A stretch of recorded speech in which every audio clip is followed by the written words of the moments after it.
Yeah, baby. Yes, welcome back to Footy from the Flat. We've got a massive one today. We've got lots of news happening. Druzy is back on the stream after a hiatus. He left town for a little while. Jesse came into town. We welcome him back, and we have a massive game between the Kangaroos and West Coast. It's Spoonball in Bunbury. Jesse, I'll go to you first. Are you keen? Very keen for a number of reasons. It's not often that West Coast goes into games with a degree of expectation. I mean, we sometimes go, oh, maybe we're a chance today, but today there's like a sense that this is a real opportunity for us for a win and not have it be a massive upset. So from that point of view, it's pressure. I'm also going to give a shout out to all the Bunbury boys out there like myself. This game is the first AFL game in Bunbury at Hands Oval, where I've played footy before. And it's a shame I can't be there, but I'll be here in Melbourne watching it, ironically. Interesting name, Hands Oval. Where'd they get that from? Gregory Hands. Yeah. Was the captain of... Yeah, I don't know. It's a weird one. Is it? We'll warm up. What is the ground like? You couldn't have put me on the spot any harder with that. Go on, I thought you were good on the spot, bro. Is it a serious ground or is it very colloquial? It's got a good sense of humour, but generally when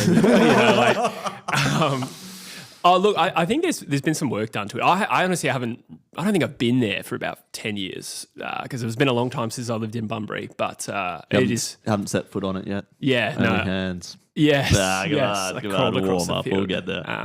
But how about you, Dylan? How are you feeling for this game as a North Melbourne fan? You know what? Weirdly, I feel like our season, as much as I have been disappointed in the wins and losses aspect of it, we haven't been able to put together really any like winning form or anything. I feel like we've actually played, particularly in the last month or so, we've played some pretty good stuff.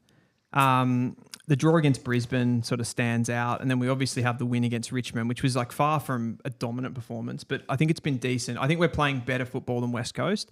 So I actually strangely carry some expectation into this game that I feel like we could sense an easy kill here. It's uncharted territory for both of us, isn't it? It really is. Yeah. Like I never go into games like this, just on history alone. Yeah. We don't get to win games. So I'm confident. I feel like you're reasonably confident. Yes, I am. I don't dispute that North Melbourne has been the better side over the course of the 12, 13 weeks we've seen this year. But I think over the last 6, West Coast is starting to put it together periods of games that is quite compelling. And I think if they bring out in this game, it will be good enough to win. Where do you think you can get us? Turnovers. Yeah, okay. Which is obviously not really a part of the ground. I think my expectation is North will dominate a lot of the stats in similar to how they probably usually do. There's certainly the last 2 times that's happened.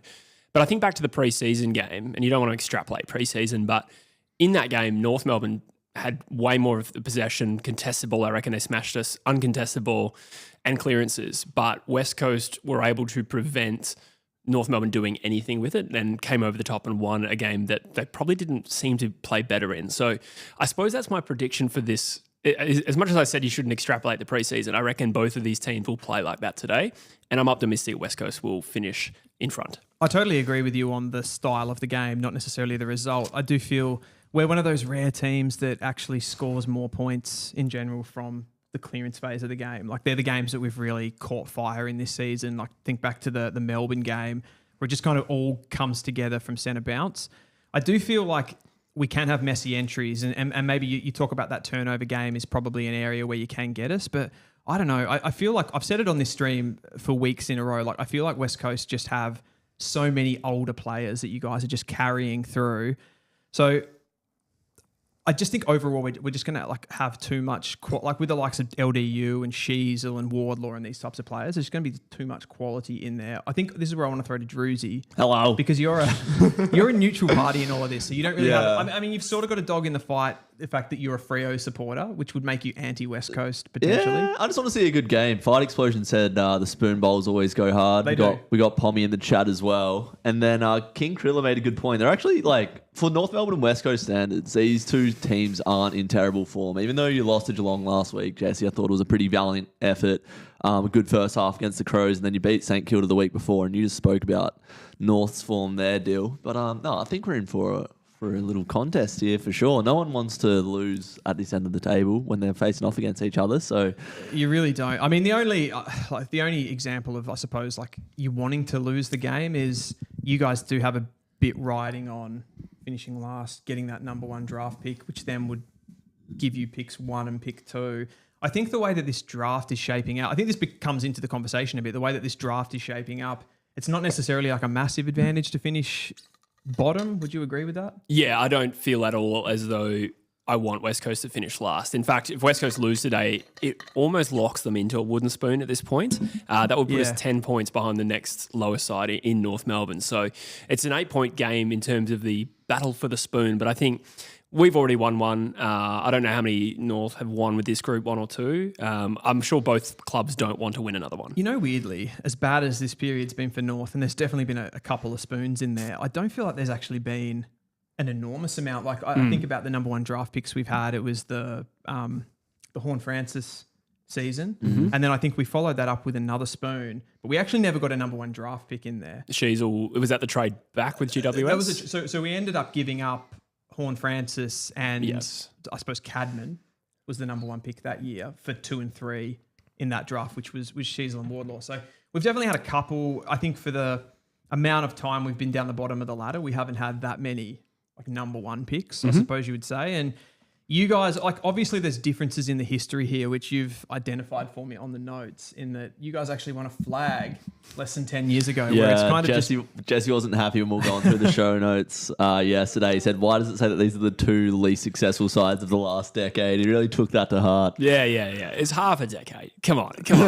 In the last decade, we won a flag, played in another grand final. But it's all right. Dylan really wanted to like bring you into that conversation. Yeah. What's that about, Dylan? Why are you putting Jesse on the spot like that? Yeah. Well, okay, fair on the premiership thing. Like you want a flag, whatever. Wow, big deal. But I reckon there's an argument since 2018, maybe since 2019, 2020, that the Tim Kelly trade, you guys have been a bigger basket case than us. Oh, it depends how you define basket case. I'd say that West Coast have been. Well, I mean, we weren't a basket case in 20 because we were like a score review away from finishing top 4. So I would say from the middle of 21, since then, when we were sitting in the top 8, we've been either worst or the second worst side. Whose worst was the worst? Probably us. Eagles. Yeah. No doubt about that. Nice. Yeah, that's not even a debate. I think the Harley Reid season, we're bloody like picking between the worst 2 teams I reckon I've ever seen since I've been watching. Even though I go back to some of those teams, Carlton and Melbourne in the middle 2000s, like I still feel like this North team at times have been more of a losing side than those teams. So it's splitting hairs on something that doesn't really matter, I suppose. But yeah, your worst is probably worse, but we've been consistently bad for longer. Yeah. I think we can shake on that. Some of the just the stats to go through here, we obviously sit currently 17th on the ladder, you're 18th. We've had 2.5 wins with that draw to Brisbane. You guys have just had the 1 win. The other probably thing to unpack with this game, I feel, is the fact that we have sold this game. We're playing it today in Western Australia as a home game. Yes. I hate that. Like Pommy said something in the comments. He said, I reckon the Eagles will win because it should be a punishment for selling home games. That's true. Melbourne sold a home game in Alice Springs and they've lost their last 3.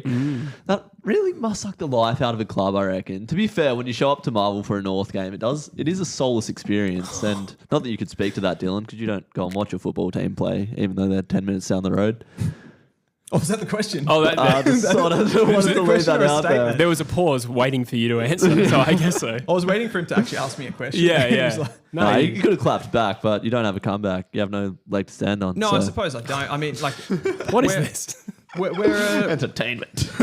we're a small club, like we're a small Victorian club. We don't have a lot of fans. We don't create that atmosphere. I think it was it Ross Lyon that made the quote that with St Kilda, he said, like, if you're a team that sells, a small club that sells home games, you're not a serious football club. Yeah. I think there's some truth in that.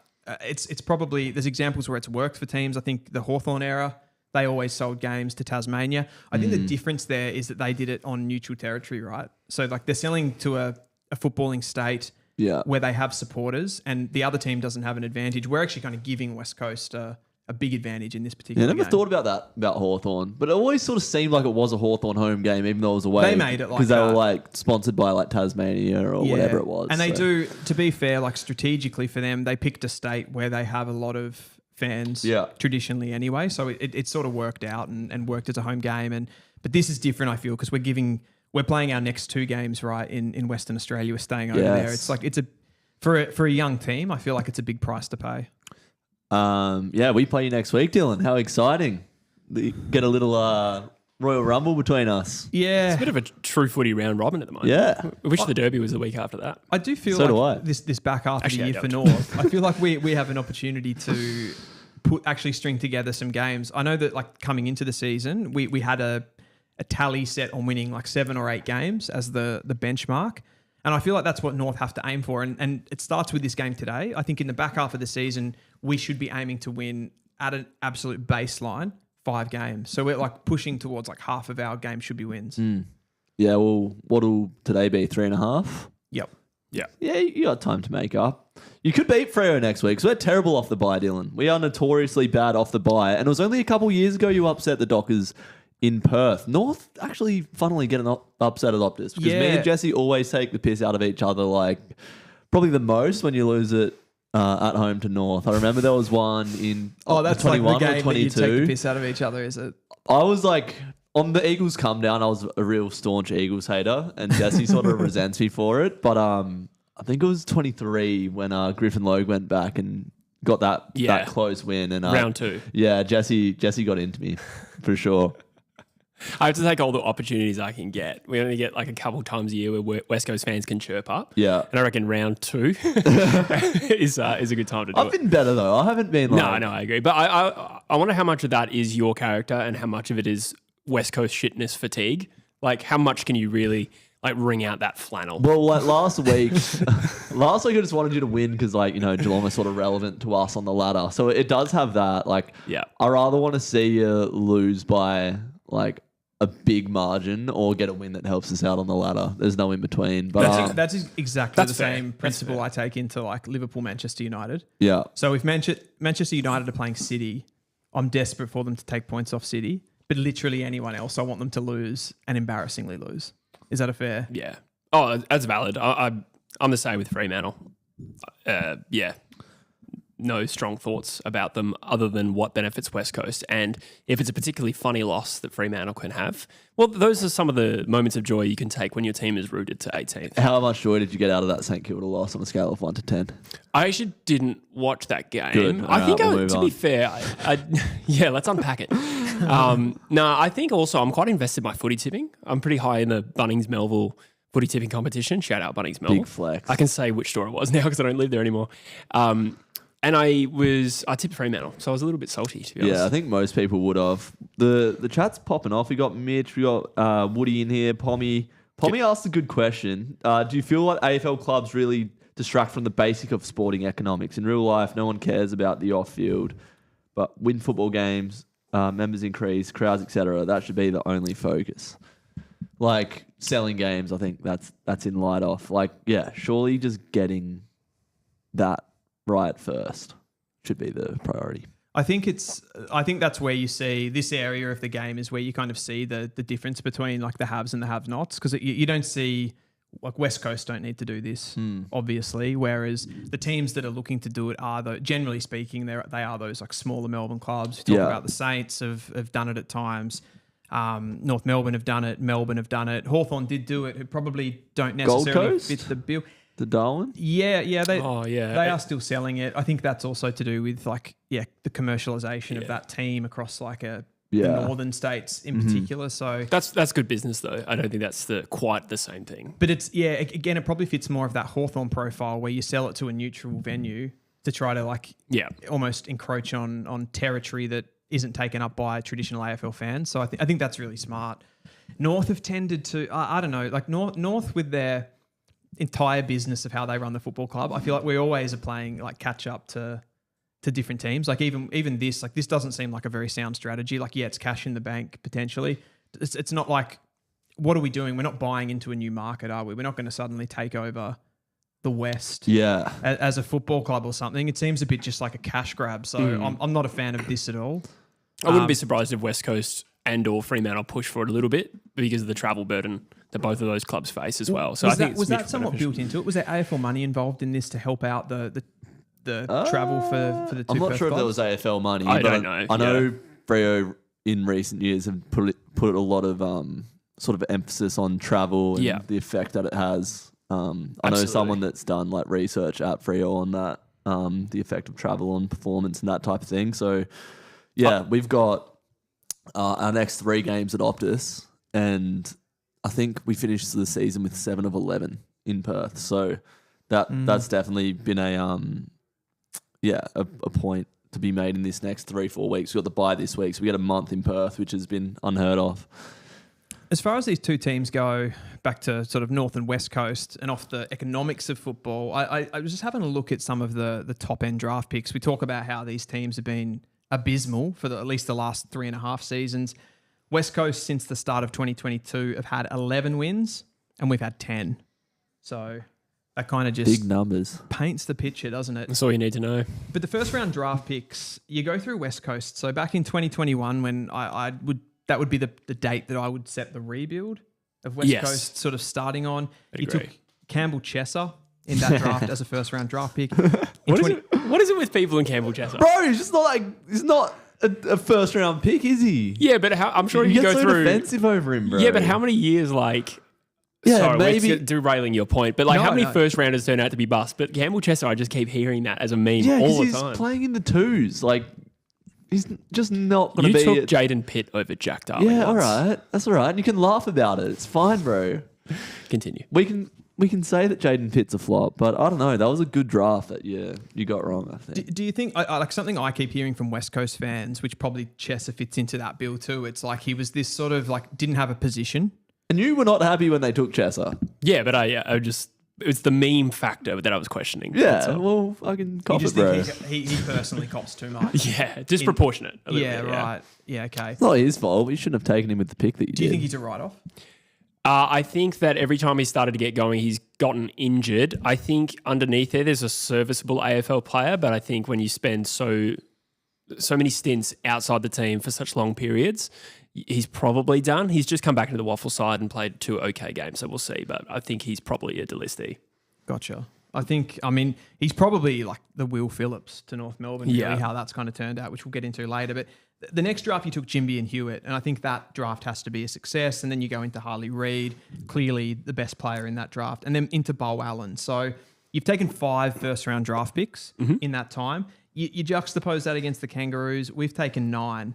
Jason Horne-Francis, which turned into Sheasel and Wardlaw in the following year, McKercher, Dersma, Goad, Dawson, Hardiman, Foss, and Matt Whitlock. So total of 9. And if you kind of go through the ones that are actually playing and contributing at the moment, it's really Foss, McKercher, Sheasel, Wardlaw. So there's at least sort of 4. Hardiman you probably throw in there as who's just got into the team now, 5. So we've probably been able to firstly draft more players, and maybe you could argue draft a little bit more quality at the top end. Would you agree with that? Or would you say Yeah, no doubt. The top end talent that North has accumulated does exceed West Coast.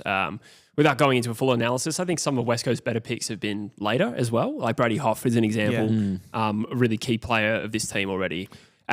Just as an aside as well, West Coast may even that ledger up a little bit this draft because we could potentially have 3 first rounders and North don't currently hold one. So that's just an interesting side point for you. I think you nailed that Elijah Hewitt pick. I think he's a great guy. He's a player that I've been a fan of for a long time. And we were watching that Geelong game last week in the midfield of like Brady Hoff, Elijah Hewitt and Harley Reid. How young is that? Like obviously exciting, but like inexperienced when they were taking on Bailey Smith, Bose, Tom Atkins, just like years and years of experience. But no, it's an exciting midfield for West Hewitt's Coast. starting to actually become a player. It takes the burden off those decisions as well, like the trading of pick 3. All of a sudden you go, okay, well if they can build this team around Harley and Elijah, bringing in Baker kind of makes more sense, just to bring in some maturity in there as well to help those guys out. So I think that's a really good point.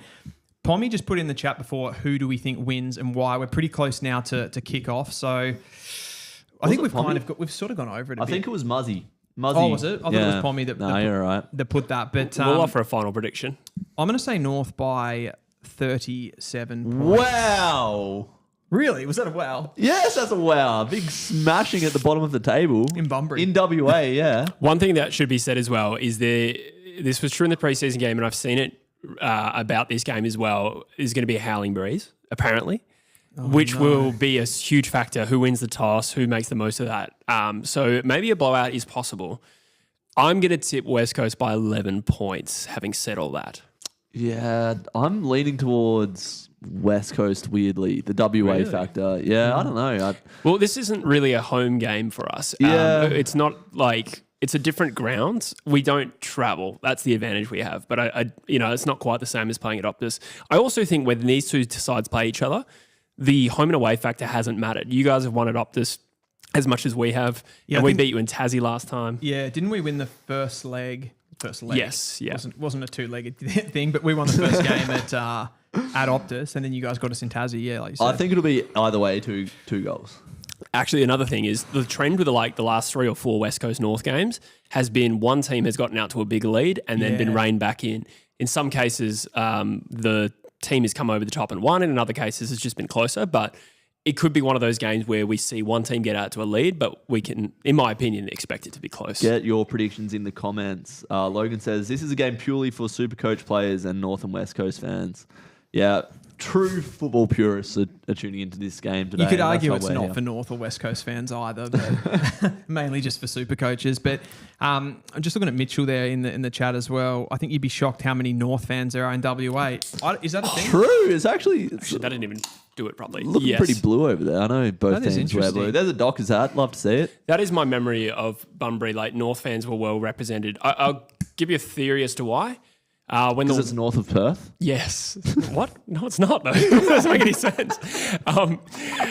No, it's not. A couple of high-profile West Australian players went over to the VFL and played for North. Barry Cable could be an example of... when Waffle fans, started watching the VFL, they probably picked clubs where players from the Waffle were. And, Ross Glendinning is another example. It's the same example in Tasmania. I said the Hawthorn factor, but...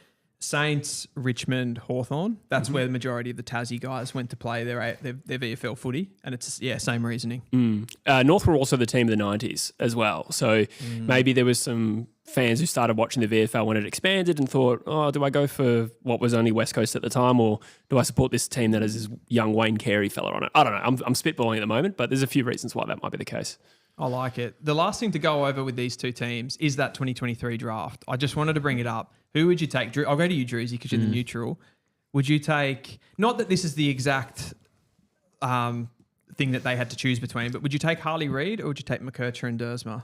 On what I've seen, I'd take Harley Reid, I think. Over those two? Yeah. Dersma hasn't lit the world up yet for me. Maybe I need to watch him closer. I completely agree with you. McKercher's looked good. I sort of see him as like a bit of a golden type. Great runner. Yeah. Want to see him shine, but I think Harley Reid's just that echelon above the both of them. And I think he's had a difficult year, McKercher, but I think he still does have potential for sure. Annoyingly for North fans, that wasn't even the choice, because if we had a finished bottom, we would have got Harley Reid and or Colby McKercher, Dersma. So damn. If we had done the trade, which may have never been on the table, but when they were saying pick 1 for pick 2 and 3, I don't think that was actually real. But I think West Coast would have gone Curtin and Dersma, from what I've read. Pommy's gone with West Coast by 4 goals. Sandy Brock legacy game. Fuck's sake, Pommy. Darth Jar Jar's in the chat. I love McKercher. Thank you guys for joining us. Make sure to hit like on the stream. The bounce is among us. Take us through it, Druzy. Here we go. This. One of us is going to be upset today. Well, one of them's going to be upset. I have a feeling it's going to be Druzy for some reason. Unrelated. Oh, Sherry's going to absolutely dominate Flynn. Harley against the team that didn't want him. We won so we didn't have to take him. That's a bit of an inside joke with West Coast fans, because Tim Kelly kicked a goal on us in 2018 and Dwayne Russell said that. Against the team that didn't want him. And it's like, what? Is Tim Kelly, has he been playing like half forward? Yes, this year? He's not in the midfield. Oh, it's probably like 3 weeks that's happened. So the current centre bounce mix for West Coast, just to get it right, I haven't watched all of their games this season, but currently Harley Reid, Brady Hoff and Elijah Hewitt is sort of the preferred main 3. Yep, I would agree with that. Interestingly, when you look at the total course of the year, the most attended West Coast midfielder, I believe, is Harley Reid. I think Kelly was second, but that's dropping by the week because it's averaged over the year. And third was Elijah Hewitt. So it just shows how young and raw this Eagles midfield is, and it needed a makeover, to be honest. There's been a lot of part-timers in there. Liam Baker, Tyler Brockman, Liam Ryan spent some time in there. Had like 11 or 12 genuine players who spend time at the centre bounce. So Jack Graham's another one. Do you think that's just McQualter just experimenting, first season in charge, kind of seeing what they can do? Absolutely, but also a complete lack of established midfielders. Yeah. With Elliot Yeo out of the team. The X-Man's going to have a big day today, isn't he? You'd expect him to be the most influential player on the ground. I mean, he's clearly been our best player. And I talk about that midfield dominance. Sometimes you forget about the ruck's input in that, but he's just given us like first use all the time. He always gets it down to... Tell me who how do you say it? Tristan Cherry. Yeah. I say Cherry, but it's probably Jerry. Okay, I'm not sure. Yeah, people say Sherry. I don't know. Where does the name originate? I think it's Albanian. There you go. You love Eastern Europe, bro. Yeah, more Southern Europe, I want to say. Is Albania, it? but Yeah, okay. I believe so. Eagles deep inside 50 at the moment. I have made Tristan Jerry my fantasy captain. Tell me about him as someone that doesn't, watch every single North game. Who is he, and what makes him that all-Australian caliber of ruck? Well, he's a Sagittarius for a start. He's born in Tirana. No, I think first and foremost, he's prototypically that modern day ruck with his size and not his height so much. I think he's about 204, 203, something around that. So he's not like an enormous ruck like a Max Gawn 208, but he's big. He's really broadly built. He's very strong. You can't really push him off the ball. So he just controls space so well.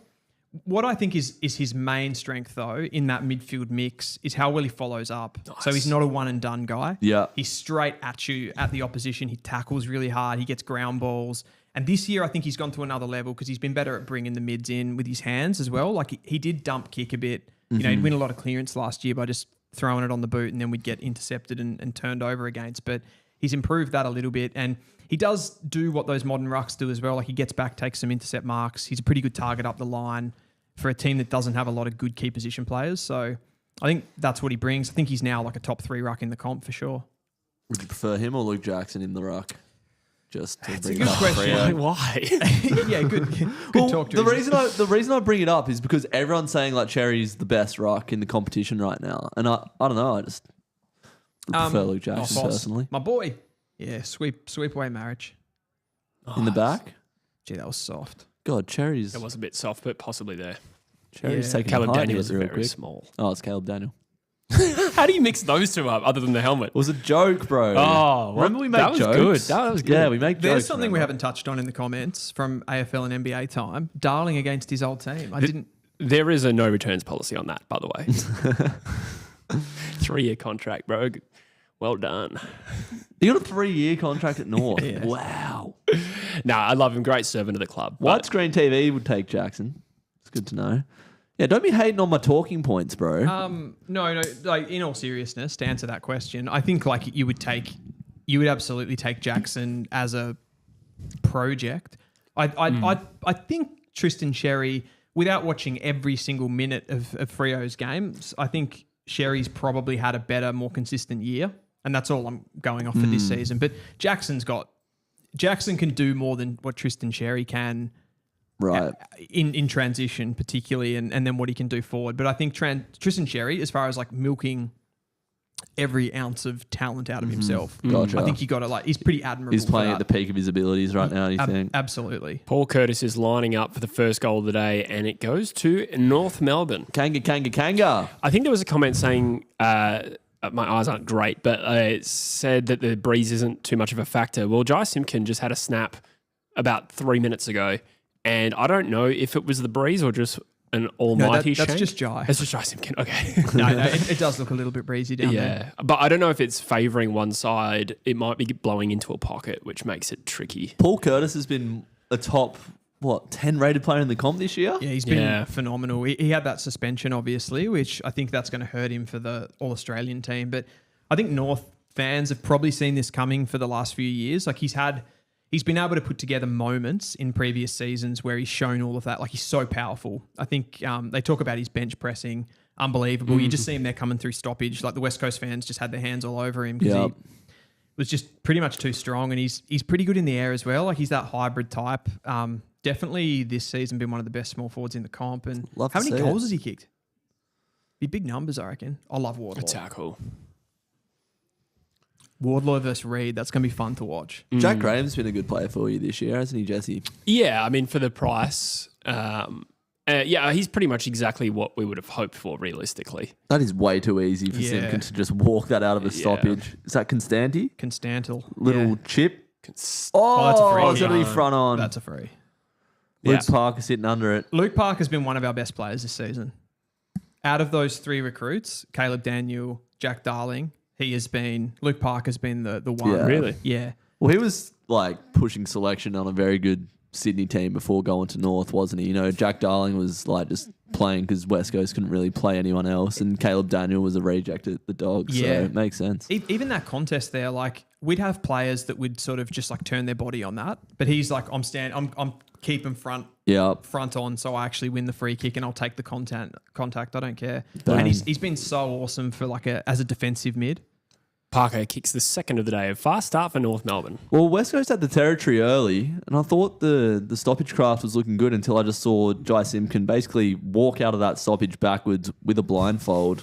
That was way too easy. I don't know who his man was, but like Flynn's going to have grip. It's Flynn, isn't it? He's in. Yeah. Flynn's rucking. Yeah. Yes. He's going to have a nightmare. He's going to get annihilated. Yes. Yeah. That's why I made Tristan Cherry my captain. That's in a good fantasy. Yeah. Yeah. Safe bet. Like look at that. Who is actually on him? Is that Baker? I don't think Baker was on him. I think he sort of came into the screen. I don't think there was anyone on him. Liam Baker playing like the great British Bake Off there. I'll warm up. Hang We'll like get the there. bad fart that it was. Yep. We'll work on it. What's that from? Peep show. Oh, it is too. Yeah, he's in a group interview. Cherry's now dominating already. This Yeah. has taken on an unsavoury turn. Start to the game. Oh, 1-on-1. Parker again. Look at that pressure. Oh, North are up and about. Some real passion oozing out of Dylan here. Who are you going for, Dylan? I don't really care. Oh, Flynn, well done. Oh, Gordy's a good player. He does win you back over sometimes by these marks around the ground, and then he'll lose you in the same minute. Here's the turnover game that you spoke about, Jesse. Yeah. Jack Yeah, Williams. we can't give up a big start here. Like that's Oh, that is a stinky kick. that is Constantine. That's his name, yes. constant pain in my ass. We got a ball up in the center of the ground. You know when like a Over to you, small Dylan. forward, Stand up, true they feet. just assume that a contest is going to form and that they can sort of like shirk the contest. That's what he did then. He didn't realize he was uncontested. Yeah. Hold on. What happened there? Holding the ball? Hey. Yeah, come on. Don't know about that. Well, Matt Flynn with 2 important wins. To Yeah. get some See, territory. he'll do stuff like this all day. I think he's the best we've got at the moment. Big kick inside 50 here. Does feel like that held up a little bit. Oh, Comben. Lock it inside 50. Comben's been such a good interceptor for us this season as Oh, well. Hoff does Hewitt. well to Shepherd there. Shepard retired, bro. Dewar. Why is it okay for you to make shit jokes? But when I do, it's, I'm 10, so right, my team's playing. It's Spoonball. Oh, no. Brockman. spins well out of done. it. Bad handball. Oh, Tom Cole loves being on the ground. I swear. Love slipping over. He loves it, man. I don't understand. Even then. And he just went on the ground again. That's the sort of players, when I said off the top, I said, you've got these like sort of experienced players in your team that are not like, respectfully speaking, like is Tom Cole an AFL player? He's a premiership an AFL player, yes. Dylan. No, but don't throw those. Don't Brownlow me like Druzy does. Like, I just want to Brownlow somebody. Yeah, West Coast are the worst team of the last No, decade. I Forget don't- the premiership. I don't think he's a spud, to be honest. Really? I think he's just an okay vanilla player that would probably not get a game at the best team. John Worsfold in the coach's box. I'm sorry. Well, he's the head of our football program. So Wow. Did you not know that? No. Oh, yeah, he's involved at West Coast. I think as of this year, he oversees all 3 football programs. So Waffle Eagles, AFL Men's, AFL Women's. Wow. Did not know that. Yeah, widescreen TV there. Pure Ruck, Sherry is better, and contest, Jackson Wood around the ground. Jackson around the ground is better. I disagree with the contest. I think Jackson's one of the Nah, best. Sherry's got him covered there. Let's be Jackson's real. one of the best ground ball players in the comp right now. He's so hard to beat one-on-one. Yeah, but so is Cherry. Sherry, yeah.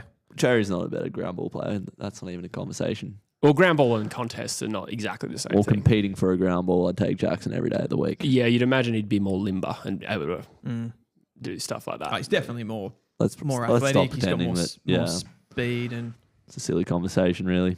yeah. I feel like North just probably in some ways to have a look at the 2 different players. Like Jackson's not even trusted as the number one ruck. What do you mean he's not trusted? Yes, he is. Well, no, he's not. Yes, he is. You play 2 rucks. Yeah, it's not because he's not trusted. It's like, Jackson can't do the role. No, when he goes just let me into finish the my ruck. point. So, North Melbourne make their entire game plan around Sherry's dominance. Yeah. Whereas Freo are still deliberating over whether they play 2 rucks. That's not because of Jackson's inability, though, at all. Well, no, it's not explicitly, but like there's like if Jackson was so dominant as a ruck, they would just play him as a ruck and they wouldn't play. No, Darcy. because the conundrum is that we have Archer. Go on. Yes, got the hands out. Merrick. No. Spoonball. That was That is average. Spoonball. Yeah, so we've got Darcy on millions of dollars. That's the conundrum. It's not, does our method work as good? Like we've shown time and time again. If the only conundrum is he's on a lot of money, yeah, that's it. that's just a terrible coaching decision then. Yeah, well, that's what we're having to work our way through at the moment. Yeah, we're just working through it. West Coast affecting some turnover game, but Yeah, not able to do much with it at the moment. North Fisher. pressure has been good, and West Coast haven't been able to get any clean ball. That kick there haunts me. The passage of play that just happened there where Zach Fisher comes out the back of the stoppage, feeds it to a Dylan Stevens type.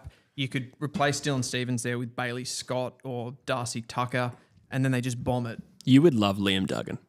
Yes, it's the same player. It is the same player. Liam Duggan's having a career worst year, I reckon. Jesse, what are your thoughts on Flynn and Bailey as a ruck tandem? It is working better than the ruck situation has worked at any point post Nick Nat.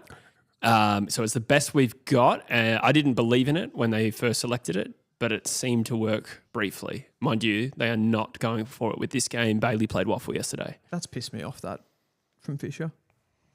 He's got a free kick. No way. Would you say you're losing it? Yeah, I was going to make that joke. Very good. Really? Yeah, Wow. my mind went there as well. We've been living together for a week. I think our cycles are matching up. Our cycles. He's got him high, I suppose. I don't know if that's a free kick. I kind of missed it. I was too busy making jokes. That's Hit a the post. pretty good effort. I reckon though. that might have skimmed. Hit skimmed the post. Yeah. That didn't deserve a goal. Nah. I thought it was a pretty good kick. No, but like the free kick, you know what I'm saying? Oh, like, right, yeah. Sometimes you just don't want to see those go through. 71 in the chat. Thanks for joining this Yes. sleepy Sunday Arvo as we watch 2 of the heavyweights of the competition. It's a good time to watch footy, isn't it, Sunday? Like in this weather, it's cold outside. Yeah. Just chuck the TV on, sit on the couch, get some Doritos. Yeah. What am I talking about? some man? Listen hand to the lotion. boys. Yeah, some hand lotion. Wow. Some Doritos.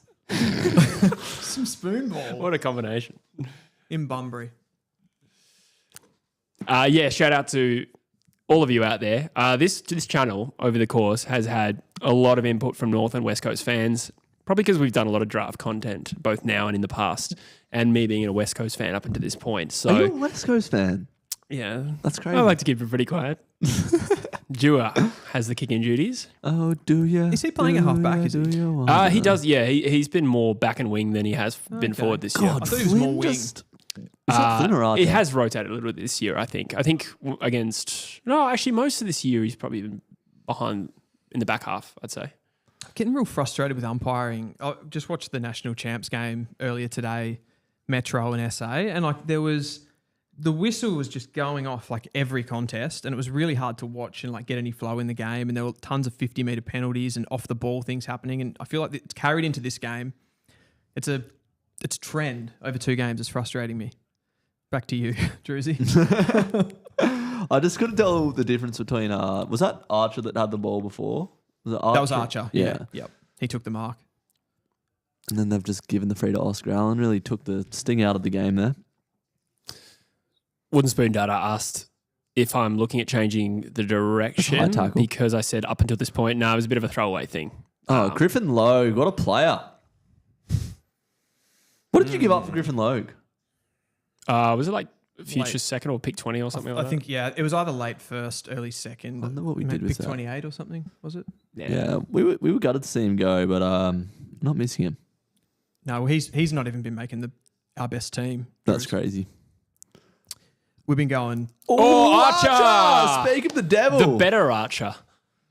Nah, It was just the other kidding. one. Jackson Archer. Nah. Where's Jackson Archer? Is he in the 2s? Oh, Jackson. No, Yeah. sorry. He's been injured. Damn.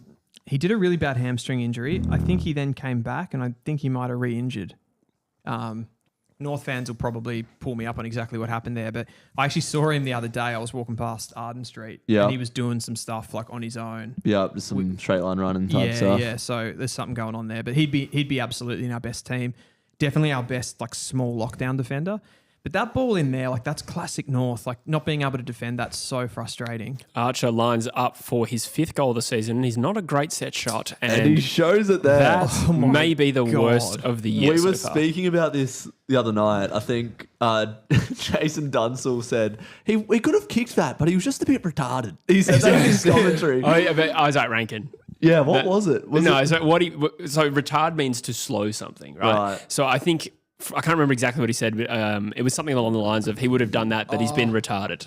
Right. So it has a double meaning, but it sounds awful on the ears, and he could have picked any other word. But yeah, like that's one of those ones you say it when you're on live TV, and you just go, "Why did I say that? Why couldn't I have found another word?"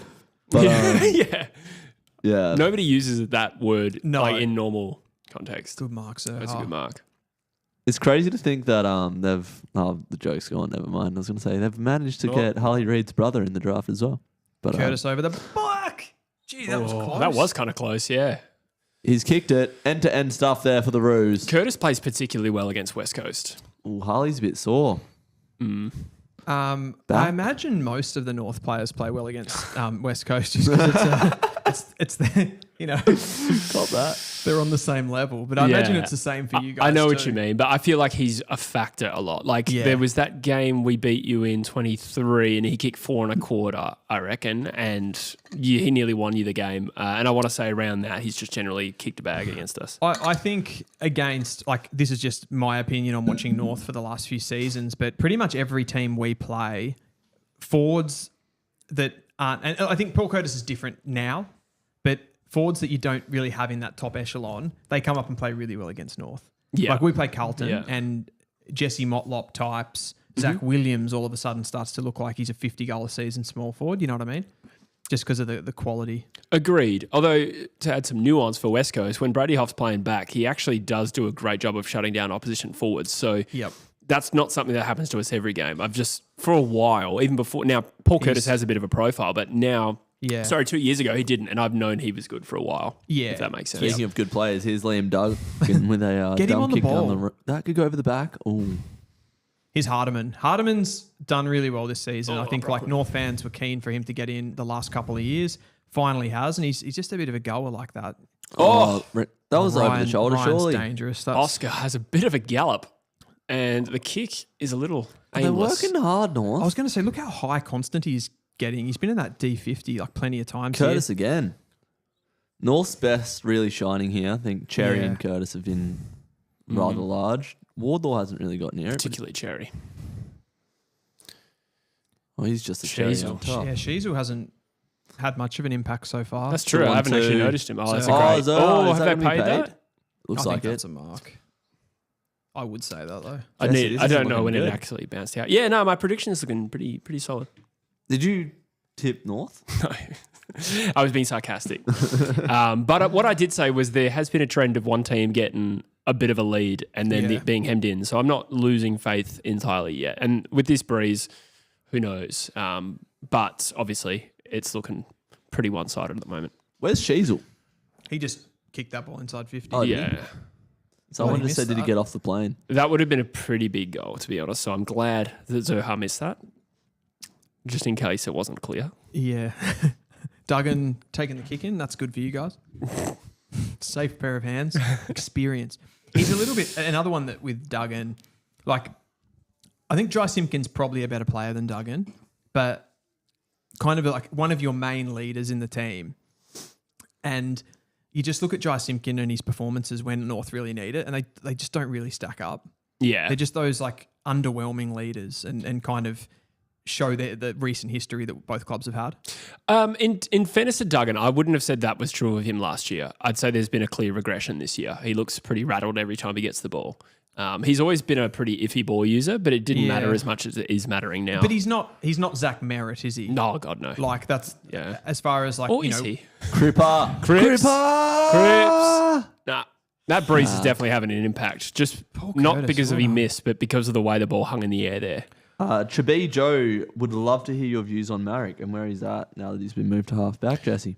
Good, talented AFL player, has the traits to make it. I am a little bit worried he might be a talented player without a position. He hasn't set the world on fire as a defender, although it hasn't been long, but at the moment he's an unaccountable, tallish, rebounding defender that doesn't give us quite as much drive as we were hoping, but perhaps with some confidence he can do that. Do you think the lack of drive is a lack of athleticism, like speed? No, it's decisions with the ball. I think he's our best field kick, maybe behind Liam Ryan. But it's decision making. But sometimes he's conservative. That's fair. Maybe that's experience. He's also pretty bad for a brain fade. And again, you can probably point to experience there. Sure. What number is he? 23? Yes, 23. He was 41. Now he's 23. Colby McKerchard bites off a kick inside the West Coast 50. That's going to invite some pressure. I reckon that should have been a free kick to you guys there. There's been a couple that have been missed for West Coast, I reckon. McDonald was late. Like, that's a free. Damn Uber Eats. Watch this. What? McDonald was late. Actually. Damn. Do you think on that marriage point, so he's Sherry again? No one even tackled him there. I don't bother. Oh. I really like how high our forwards are getting, like into the, and then we've got heaps of space when we transition. I just want to ask on marriage, like, do you think that's been a sort of a thing with West Coast over multiple recruiting phases that you go for those players, like that have a lot of height and maybe upside, but not just like you can't lock them down to a position. Yeah, I'm trying to think of another example. Bo Allen, Jinby, Campbell, Chesser. Well, I think yeah. That's not at all the right comparison. But I mean, different drafts, obviously, with the mid-season for Marriage and also Hutchinson, but I feel like he's another one. Where it's like, Jerry's a beast. I'm loving this. Caleb Daniel, can you find no, he can't. Anyone? Jinby. What was he when you drafted him? Like pure inside mid, and he becomes like he was mostly a defender who played a bit of mid. Third and then tall, yeah. Oh, that's great camera work. What's happened? Oh, no. 50. Sorry, get back to the question. Bo Allen's probably a good example. Hutchinson's probably another good example. I think Jinby is a defender. I think there's not too much ambiguity about that one. How much? Do you want to I would make one final point. I think with the mid-season draft, you sometimes take the raw product. So I don't think that's a That's why I said that I think yeah. with Marich and Hutchinson's a little bit different. Yeah. I think Jinby is that, though, as far as he's like, it's clear now, but it wasn't clear when you drafted him. Sure. Yes. Yeah, we probably did draft him with the intention of him being a midfielder, but I Yeah. don't think he is that. And he's a pretty good player, to be fair. Like, he's having a good season. He's a good player. Yeah. I always have West Coast fans always misunderstand me with Jinby when I say he just wasn't the high end of what you expected. Yeah. I think if you're drafting in the top 7 or whatever it was, or 8, you'd be hoping he'd become a midfielder. Mitchell Guile said Jinby as a draft prospect was your quintessential O, but he could be a Patrick Cripps type mid one day instead of playing him to his strengths. How much of drafting Bo Allen do you think was West Coast wanting Bo Allen? Because there was like pick swaps in there with Port Adelaide. Freo were obviously keen on him. Do you think Bo Allen was what you guys really wanted out of that draft? I can only guess, but I suspect West Coast looked at a fairly even talent pool and decided to go local. Yeah. There weren't too many pure midfielders available to us. Okay, so that was once we traded down, of course. Obviously at 3, we could have had Jagger Smith. You could have had Murphy Reid. Harvey Langford, Murphy Reid. So with West Coast, the Murphy Reid rumour, his Hewitt, smothered. He didn't want to go to WA. There was at least that rumour, and I think I said either on air or not, I think Fremantle was better placed to take that risk than West Coast. Yeah. So I support our decision to go conservative, if that is indeed what our thinking was. Good player. But he wouldn't be playing this well at West Coast. No, as well. I 100% agree. And like being a North fan with the recent bad performing history that we've got, like it's the same thing. You get players in and they struggle because it's too much. Unless you get someone that's like a bit of a freak of nature, I feel like these kind of Scott Pendlebury type footy IQ guys and professionalism. Like Sheasel's probably that player where he just slots straight in and he's a bit of a leader already. Yeah. If you need any, and I don't know, like Murphy Reid, I suppose like there's an element of him that feels that way, but he doesn't necessarily feel like, maybe like a leader is not something that you would consider Murphy Reid watching him through that draft. He's a very good player. Yeah. But it's not like he was for Sandringham Dragons, like barking instructions, you know what I mean? Being the guy. Yeah. It was pretty well noted that Sarong didn't want to move to WA. sort of side topic. But when he got drafted, he was pretty like, oh, I don't know how I feel about this. But we sold him the future. And I think if you're those Western Australian teams, those interstate teams, I think you got to take the risk. Like, I think you've got to just back in your culture, or when they leave, get something for them. Yeah, well, I don't want to make this a Freo stream, but I am a Freo fan. Lots of our list is Victorian, like Brayshaw, Young, Sarong, Darcy, all Victorian. Yeah. Brendan Cox is from SA, I think. Luke Ryan's Victorian. Pierce is from Tassie. Tracy's from Vic. Murphy Reid, Freddie. Like we don't really have a massive WA represent. No, well, I mean, the population of the state's less, right? Considerably less. We got O'Driscoll, Amos, Johnson, Erasmus. They're all local high-end picks. But we have, especially with those sort of top 10 picks, we've just gone for the best available, not really considered. Because, the WA talent pool recently hasn't really been like FU top of the draft type stuff. I can't really remember the last like really high-end WA product, because Bo Allen was the first selected out of WA last year with 15, 16. Yeah. Dan Curtin went like 6 or 7. Yeah. Jinby went pick 8. There's been a few, but if we're talking top 5, it has been a while. Yeah. And even like, it'd be good to see how like an Elijah Hewitt would look if he played for a Vic Metro or a Vic Country, just like, because he was clearly like the best prospect in that WA draft crop. So it'd be interesting to see what other midfielders were in his draft. Elijah Hewitt, what draft was that? 22. So that was Shees or Wardlaw. That was Ashcroft. And Jinby. Yeah. So like, if he was from Victoria, like, would he be rated more highly? Because he's obviously he's maybe not on the same level as Wardlaw and Shees, but he's not far off. So, you know what I think happened with Hewitt is that with some of the best Waffle Colts players that come up, they prove their worth by playing Waffle seniors because of the gap in. We don't have the same depth of competition as Victoria does. So if you're any good, you play league. And so then Hewitt then played half forward for Swan Districts, gets 12 touches a game, and it doesn't really showcase.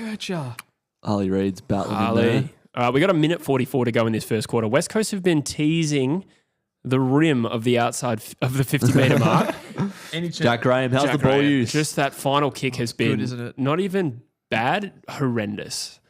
Go. Arch. It's almost like you're watching Spoonball. Tim Kelly. All right, that's a good option. All right, finally. Yeah, if you can't kick a goal in a quarter against North, you know you're in some serious strife, aren't you? Over to you, Dylan. I wouldn't read too much into that. I'm just really when we're not so far down that I'm thinking like that. Yeah, no, it's been pretty end to end, but Colby McKercher should be able to step his way out of that situation. That just really annoys me. Like as soon as he feels contact, I feel like he shits himself a bit and just like kind of almost like lets the tackle take him. It's a really unfortunate condition. It is. Back to the drafting thing there. I think out of like Hewitt and Jinby, there's like more potential that won't go in. Liam Ryan has just kicked a behind 0 goals 5. So the scoring shots all even, and the score is 20-5. Sorry, Dylan, continue. Fringing the rim. Yeah, fringing it.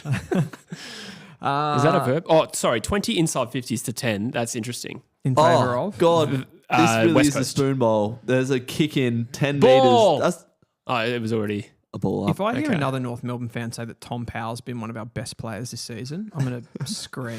I've got him in my fantasy team and seen him putting up solid numbers, so I thought he was. That feels like something that Marnie would say, like, oh, Tom, what is his name? Tom Powell? Yeah. I feel like she'd be really so many him. North fans are on him this season. I just feel like he's so meh. Someone clapped back with Freo, kicked 1 goal, 1 behind in half against St Kilda. Yep, that is absolutely fair. Yeah. I'll take that. I do think the breeze is having an impact here. Like West Coast are getting the territory, and then there's bad skill involved, but they're also looking like they don't know what to do and how to handle the conditions when they're taking that final kick. I can't wait for it to be half time and like we've just seen the same thing replay itself again. Yeah, like it's definitely the breeze switch end. That can actually happen, to be fair. It can. Fight Explosion said the Crows kicked no goals, 6 in their first quarter and 1 against the Premiers. That was a crazy game. There's been some nuts games of football. I'm not too concerned about what we've seen. It would just would have been nice to have convert one of these chances. Oh, 100%. But I don't feel like this is one-sided at the moment. I'm just reading the comment down here from Joe. It says that some of the better WA talent also don't get drafted and end up being picked in supplementary drafts like Nick Martin. And I think that is a fair call on This is what sort of happens with like the coaching and the development plan. So they're better in Victoria because all of the talent from a coaching perspective as well gets sucked into Victoria. So the players are at that age, at 17, 18, they're appearing better. And then you can get some like later development kicks from those different states. Tim Kelly was another one that just slipped through the cracks. Lawson Humphreys. Yep. Yeah. It's just weird, isn't it? Well, Tim Kelly, in fairness, wasn't good until he was drafted. So, like he was 24. Was he drafted at 24? Yeah, he was older. Yeah. But he just didn't have any compelling form. And then he kicked 7.5. No, sorry, he kicked 7 goals from a wing for South Fremantle once, which is pretty rare in the modern game. But I mean, what I'm saying with that is like the guys in the football programs in like the Talent League and the even in the APS, even like the gyms and stuff and the programs that the players get given, they're getting a leg up at a really crucial age. They're getting access to better. WA players would have it from 16, I reckon. Do you think the coaches are as good in WA as they are in Victoria? Probably not. Still, there is still a high-end program. Like I've seen that firsthand, but it wouldn't be as But it would also only be the capital, right? So like anyone outside Perth would struggle. It's the same with the country versus metro in Victoria as well. Like if you're playing up in the Murray or whatever, the programs aren't going to be as good. So even the way you look at that from a recruiting perspective, you're going, okay, if he's from country and he hasn't had access to all of that, like he's probably got more left in him. Yeah. Whereas the metro guys are sort of playing their best football early on, but it still affects their draft range because if you've already gone through the process, you've got less risk. Mm-hmm. Yeah. Well, if you're an inner city kid in Melbourne and you're playing for like, I don't know, Sandy or whoever it is, like, yeah, you got eyes on you from a very young age. All I'm saying is it's not coincidental that Sandy always have the best kids draft. Like they have the top amount of players drafted. Yeah. It's because their program's good. Socioeconomic area of that. Yeah, as well. Yep. Sorry, boys. I'm going to jump in with some stats for quarter time. They're pretty interesting. So North are at plus 11 in total disposals and their edge in both contested and uncontested. 21 inside 50s, West Coast weights is 10. So plus 11 for a quarter is significant. As predicted, actually the hitouts are 9 each. But the clearances are 13-5. Stoppage clearances are 12-3. Obviously, North Melbourne's way. Yep. What else we got here? Time in possession. No, that's irrelevant. There was one other stat that I found interesting. 2 marks inside 50 to 1. I think that's a breeze factor for both sides there. So, yeah. So I really don't feel like this is a one-sided game despite what the scoreline says there. We've had 5 shots a goal each. The second quarter will be telling. We'll get a good read. If North Melbourne can, nullify West Coast's presumed wind advantage in the second quarter, then they've done a lot to win the game. The one thing I would say from a North perspective, and I feel like at the moment our inside 50 quality is like showing a little bit over yours. Like Paul Curtis has really stood out when the ball gets on the deck inside forward 50. There hasn't really been any like major marks taken. That's going to be the case of us if I think about this last 6 week block of West Coast playing better. There has been a more cohesive team unit playing and far less individuals playing well. I go to do my reviews each week and it's harder to pinpoint somebody who had an outstanding game. It seems like we are playing quite well as a team, but as you said, the class of individuals is not on show. I reckon the further you get pushed up into the forward half of the ground is where the quality matters, right? So then when you start getting closer, like this is a good example, you've had 20 inside 50s to 10, but nobody's really stood out, have they? Like maybe like Liam Ryan took that nice mark, looked pretty good. He's a high-end player, but just that final bit of quality. Agreed. I do think these are, I will keep saying, but I think this is tough conditions for both sides, not just West Coast. But I don't think this is quite normal when you're looking, okay, maybe Archer Reed would have missed that shot anyway, but I don't think Liam Ryan would have ordinarily have missed that. And I'm sure it's equally true for North Melbourne as well. I don't know how much you want to unpack another game, and I'm going to pee while you do it. Go ahead. The Dogs and Hawks game the other night, really liked that game. I loved how both teams competed.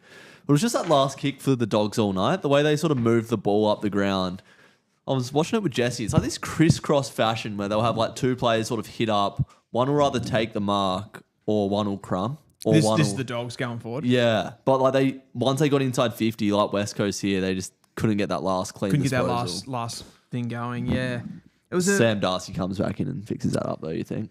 Yeah, it's a weird one to analyse their season because pre-Darcy injury, in some ways they looked a bit at times, as much as he looked awesome, like he looked like a massive weapon, but they were a bit predictable. Yeah. And then it was like he went out of the team and it almost like took the shackles off. You've got different options to go to inside forward 50. It's almost like they've gone through that where it's been unpredictable and then it's become predictable again and they almost need to change it. Like they threw Rory Lobb forward again the other night to try to just do something a little bit different. Like he looked a bit dangerous at times, but he did. Yeah, there's just something about the Western Bulldogs where they sort of suck you in. They continuously suck you in season after season in some form. Some of the stuff that they've played this season's been probably the best of any team we've seen. That's how it sucks you in because it's like their scores from stoppages, the way that they just like pile on goals. Even in their losses, like, you know, the Geelong game, I thought they were pretty good as well. Yeah, but at what point do these sort of honourable losses become a point where you go, well, they just can't beat anyone? Because who have they? They've beaten the Giants. That's the only team in the top 8 they've beaten. Anyone can beat the Giants at the moment. They're giant losers, I'd say. They're my biggest losers in the competition right now. They're pathetic, the Giants. The Giants? Yeah, pathetic. Terrible performance against Port. Yeah, like I still think they've... Yeah, like... I agree with you. Like they've been really poor. I still think their playing squad will get them through to finals. I reckon they're just missing too many pieces now. I don't think. Do you mean from the outgoings from the trade outs? It's like your Peatlings, that type. That like because I think as we're back on the way here for the second quarter, Elijah Hewitt busts through a tackle, Brockman and Reed in the middle. It's an exciting midfield. Medium. I'm all good. What was I talking about? We were talking about the Dogs. Dogs. I lost my train of thought there. Giants. Tom Green and Finn Callaghan, I feel like they're players that, you know, they love the ball. They want to get the ball and damage you, but they don't have that like Josh Dunkley type midfielder that just does all of the dog work anymore. I feel like Peatling sort of did that a little bit for him. Like they need a midfielder that's going to be a bit more unselfish. I agree with you. And because there's no reason that list should be where it's at right now. They've lost so many games at home this year. Yeah, I know. And I thought they were going because they had that really bad period at the start of the season, and I kept saying it'll turn because they've been on the road for weeks and weeks and weeks, and I was like, they'll get back to Sydney, and then they'll just start piling on the wins. Like they'll put 3 wins in 4 together, and then they'll just like consolidate. I was probably thinking top 4 to be honest, but they should be well entrenched in the top 4 with the list that they have. I do agree. Like if you look at their entire game, everyone's talking about the orange tsunami's gone and all this kind of thing. They get smashed from stoppage every single week. Like smashed. So they're constantly having to kick goals from the big hit from Brockman. Brockman lays out Wardlaw, which is not easy. This left foot snap. Unlikely. Out on the floor. That could be a bit of a momentum setter though. That Brockman bump. I feel like West Coast has momentum. They just don't have the polish to do anything with it at the moment, and it's tough conditions. But I'm going to be honest for Brockman there. Like, why bump? Because your tackle would have been holding the ball. Agreed. Ward was that player, says T-Bone in the chat. Yeah, he was. But, I mean, even with him in the team, they weren't winning, were they? They weren't really putting any compelling form together. I just think they've got this really exciting midfield that doesn't, like, as you said, Druzy, like, it doesn't have the right balance.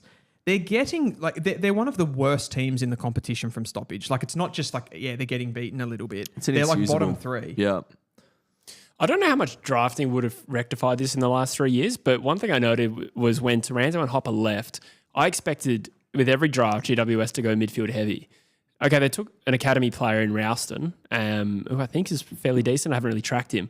But, they keep going smalls. Last year it was Darcy Jones that year. But there's been Hannaford was another example, and Phoenix Goddard, Darcy Jones. Yeah, Darcy. Did I say? Yeah, Jones. I might have said, sorry. That's all right. And Harrison Oliver was another top 20 pick. Is Harvey Thomas one? He was late, though. Later, yeah. But bottom line is, I didn't feel like GWS addressed the midfield a lot recently. No. I mean, the only relatively recently pick they've gone, they brought in Callaghan. Yeah. As a pick 3. That's true. I mean, Tom Green's a top 10 pick as well, but he's further back. And then they got in Jack Ow, another big body mid last year in the 30s. I believe it's pronounced off. Jack off. What a name. Parents didn't do him a favour there. Yeah. Is Hewitt sore? He is Elijah sore. Hewitt just said, Jack, my ankle was rolling. We've got someone in the comments there. Do you think North and the Eagles stay 17th and 18th? I don't think North will stay 17th. Really? What gives you that confidence? It's hard to make a case for Richmond falling down, though. That's holding the ball. We're considerably more advanced than Richmond. You did beat them. More to be fair. advanced? Yeah. In what aspect, Dylan?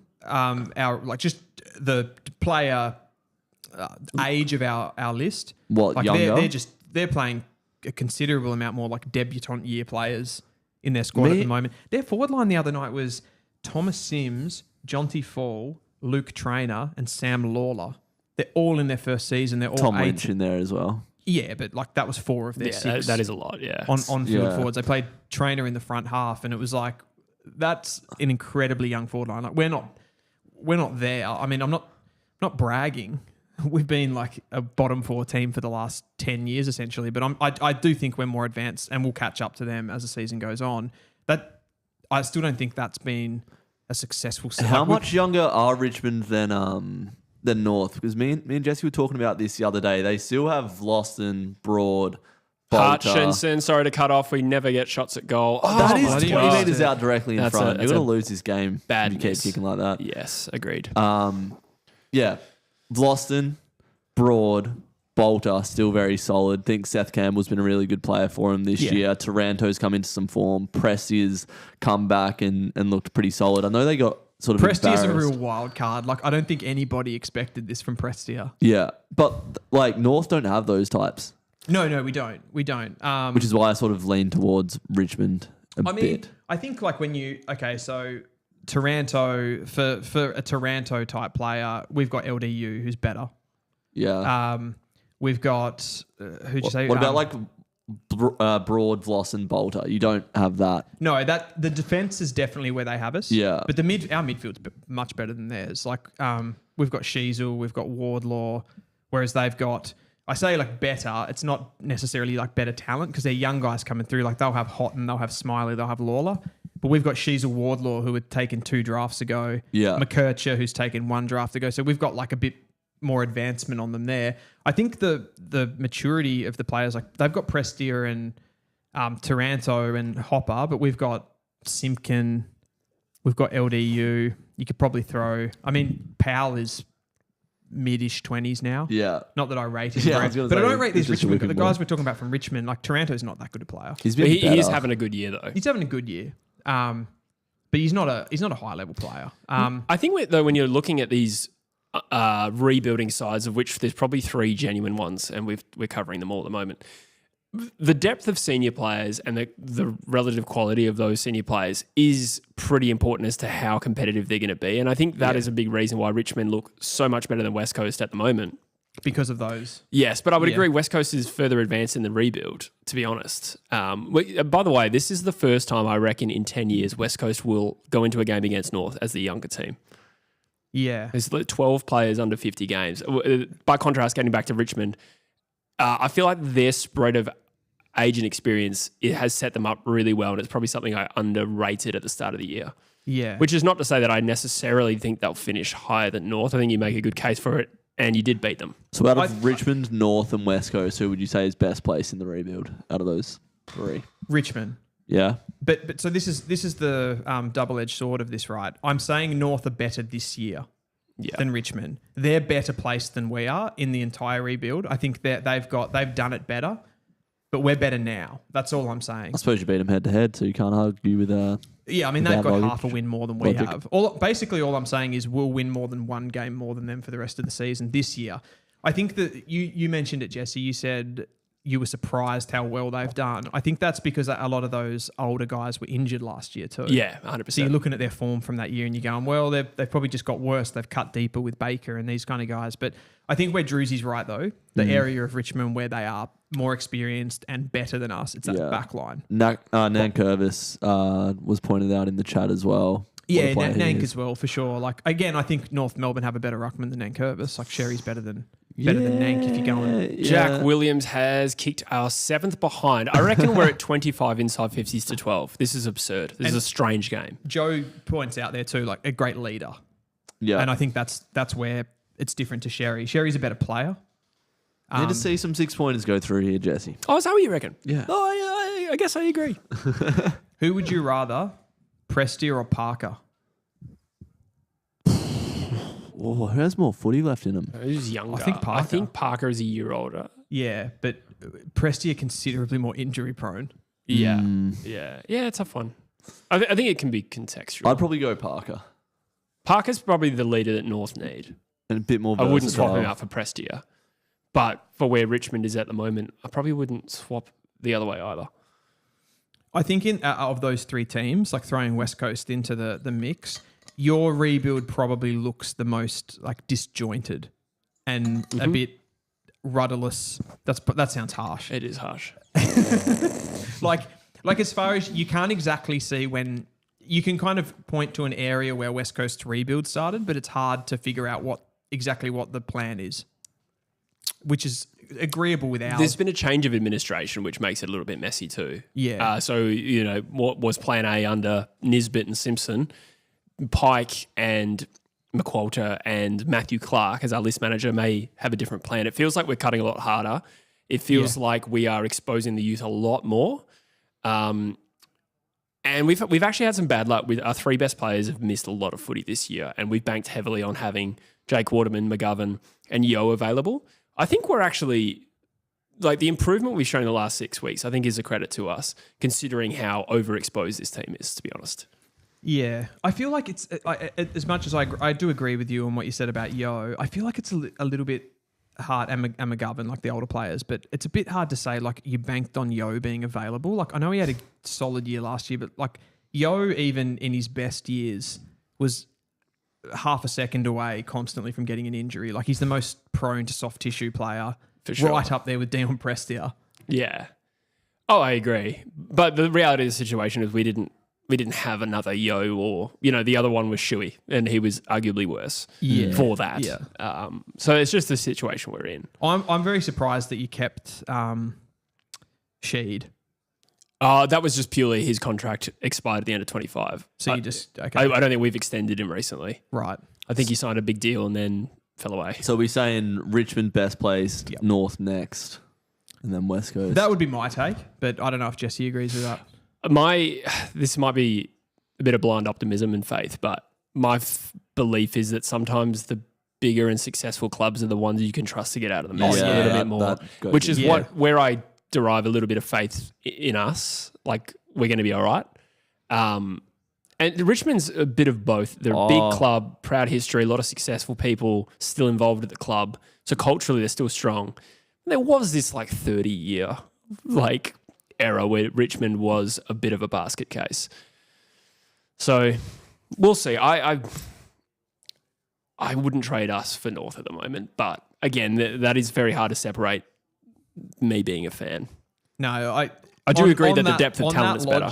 On that logic, I totally agree with you, because there'll come a time when the rebuild kicks in, and this always happens to North, and pretty much every good premiership team needs to start bringing in, going into the free agency market and the trade area, and we just can't get anyone. So there'll come a time where it'll be like, okay, we have this list hole, we really need a player to get us to that next level, and they won't come. And we'll West end up. Coast will get a Chad Warner. That's a great example. Exactly. If North Melbourne would not be able to sign the equivalent of a Chad Warner, and we do have that advantage. And I think that's true of Adelaide, who are just sort of coming out of a rebuild now. Isaac Rankin is probably an example of that. South Australian boy, made it work, but Adelaide weren't necessarily a destination club at the time, and now they are becoming one. But Jordan Dawson. They're a powerhouse. They are now, but that was a bleak period for Adelaide they're coming out of. No, but that's the power club thing. Yes, right? They're a sleeping giant. Yeah. You guys are a sleeping giant right now. We're not. Yeah. So that's where my faith comes from. And you might call it blind faith. That's fair. But you guys will get Chad Warner and we'll get Jared Polak. Yeah. Halfway through this second quarter, it feels like it's been in the West Coast half for most of it. It would be an understatement to say it's at a lull right now. Yeah. There is nothing happening in this game. I do feel like it's just a hard game to move the ball. But I think West Coast is doing a lot right, except for that kick that final kick. There's no system. There's panic. No composure in tough conditions. Graham, top of the 50. Can he find someone? Surely this won't go Goes through. for home. That's just not going to carry. Yeah. That is twice. Riley Hardiman in the same pocket and then Zach Fisher both went for the one-handed take and they both left the ball behind. They don't want it. Put your chest over it. It's kind of a cruel joke that the Spoonball was being played in blustery conditions. Yeah, I was going to say, I was just about to mention that, like, conditions like this where the wind's coming in, like, every single way, just absolutely swirling, and it's played at a stadium like this. Someone's like, do you want to get the worst two teams in the AFL and play them in Bunbury? Yeah. Yeah. This is basically a VFL game, eh? No. Oh, Larky. Twinkle toes. Don't give it to Stevens. I really feel like we've been all over North for a good portion of this game. Yeah. Here I am shitting on about us having the better rebuild. But we're getting flogged in front of my eyes. Yeah, but this is the thing that's kind of evident to me about this McQualter team is that it's really about team and system and the individuals. I mean, we probably don't have the individuals, to be fair. But I think we can do so much right, but we don't have that class at the moment and that experience and composure to put it on the scoreboard. So I'm actually really comfortable from this game from a point of view of how are we tracking under McQualter. This is fine. Can you sort of explore that a little bit, like how West Coast are playing under McQualter, what you see? We have for a number of years been the team that gets belted in every stat, contested ball in particular, inside 50s. But we've started to rectify that a lot, and our forward half turnover game and our defensive pressure, particularly over the last 6 weeks, has been a massive uptick. And while, you look at the stat sheet and the first 8 possession winners are all the opposition, West Coast could have still played well that day, which is not dissimilar to how Hardwick played with Richmond sometimes.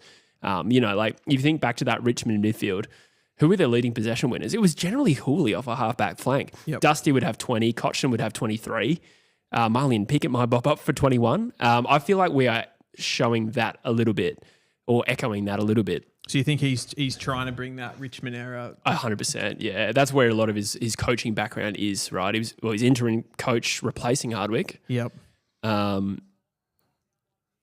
Lose clearance, trap it. Need a goal. Yes. Need a goal. Is that Marek? First of the year? No way. Misses everything. I was like, if that's the shot that ends up going through. Imagine that.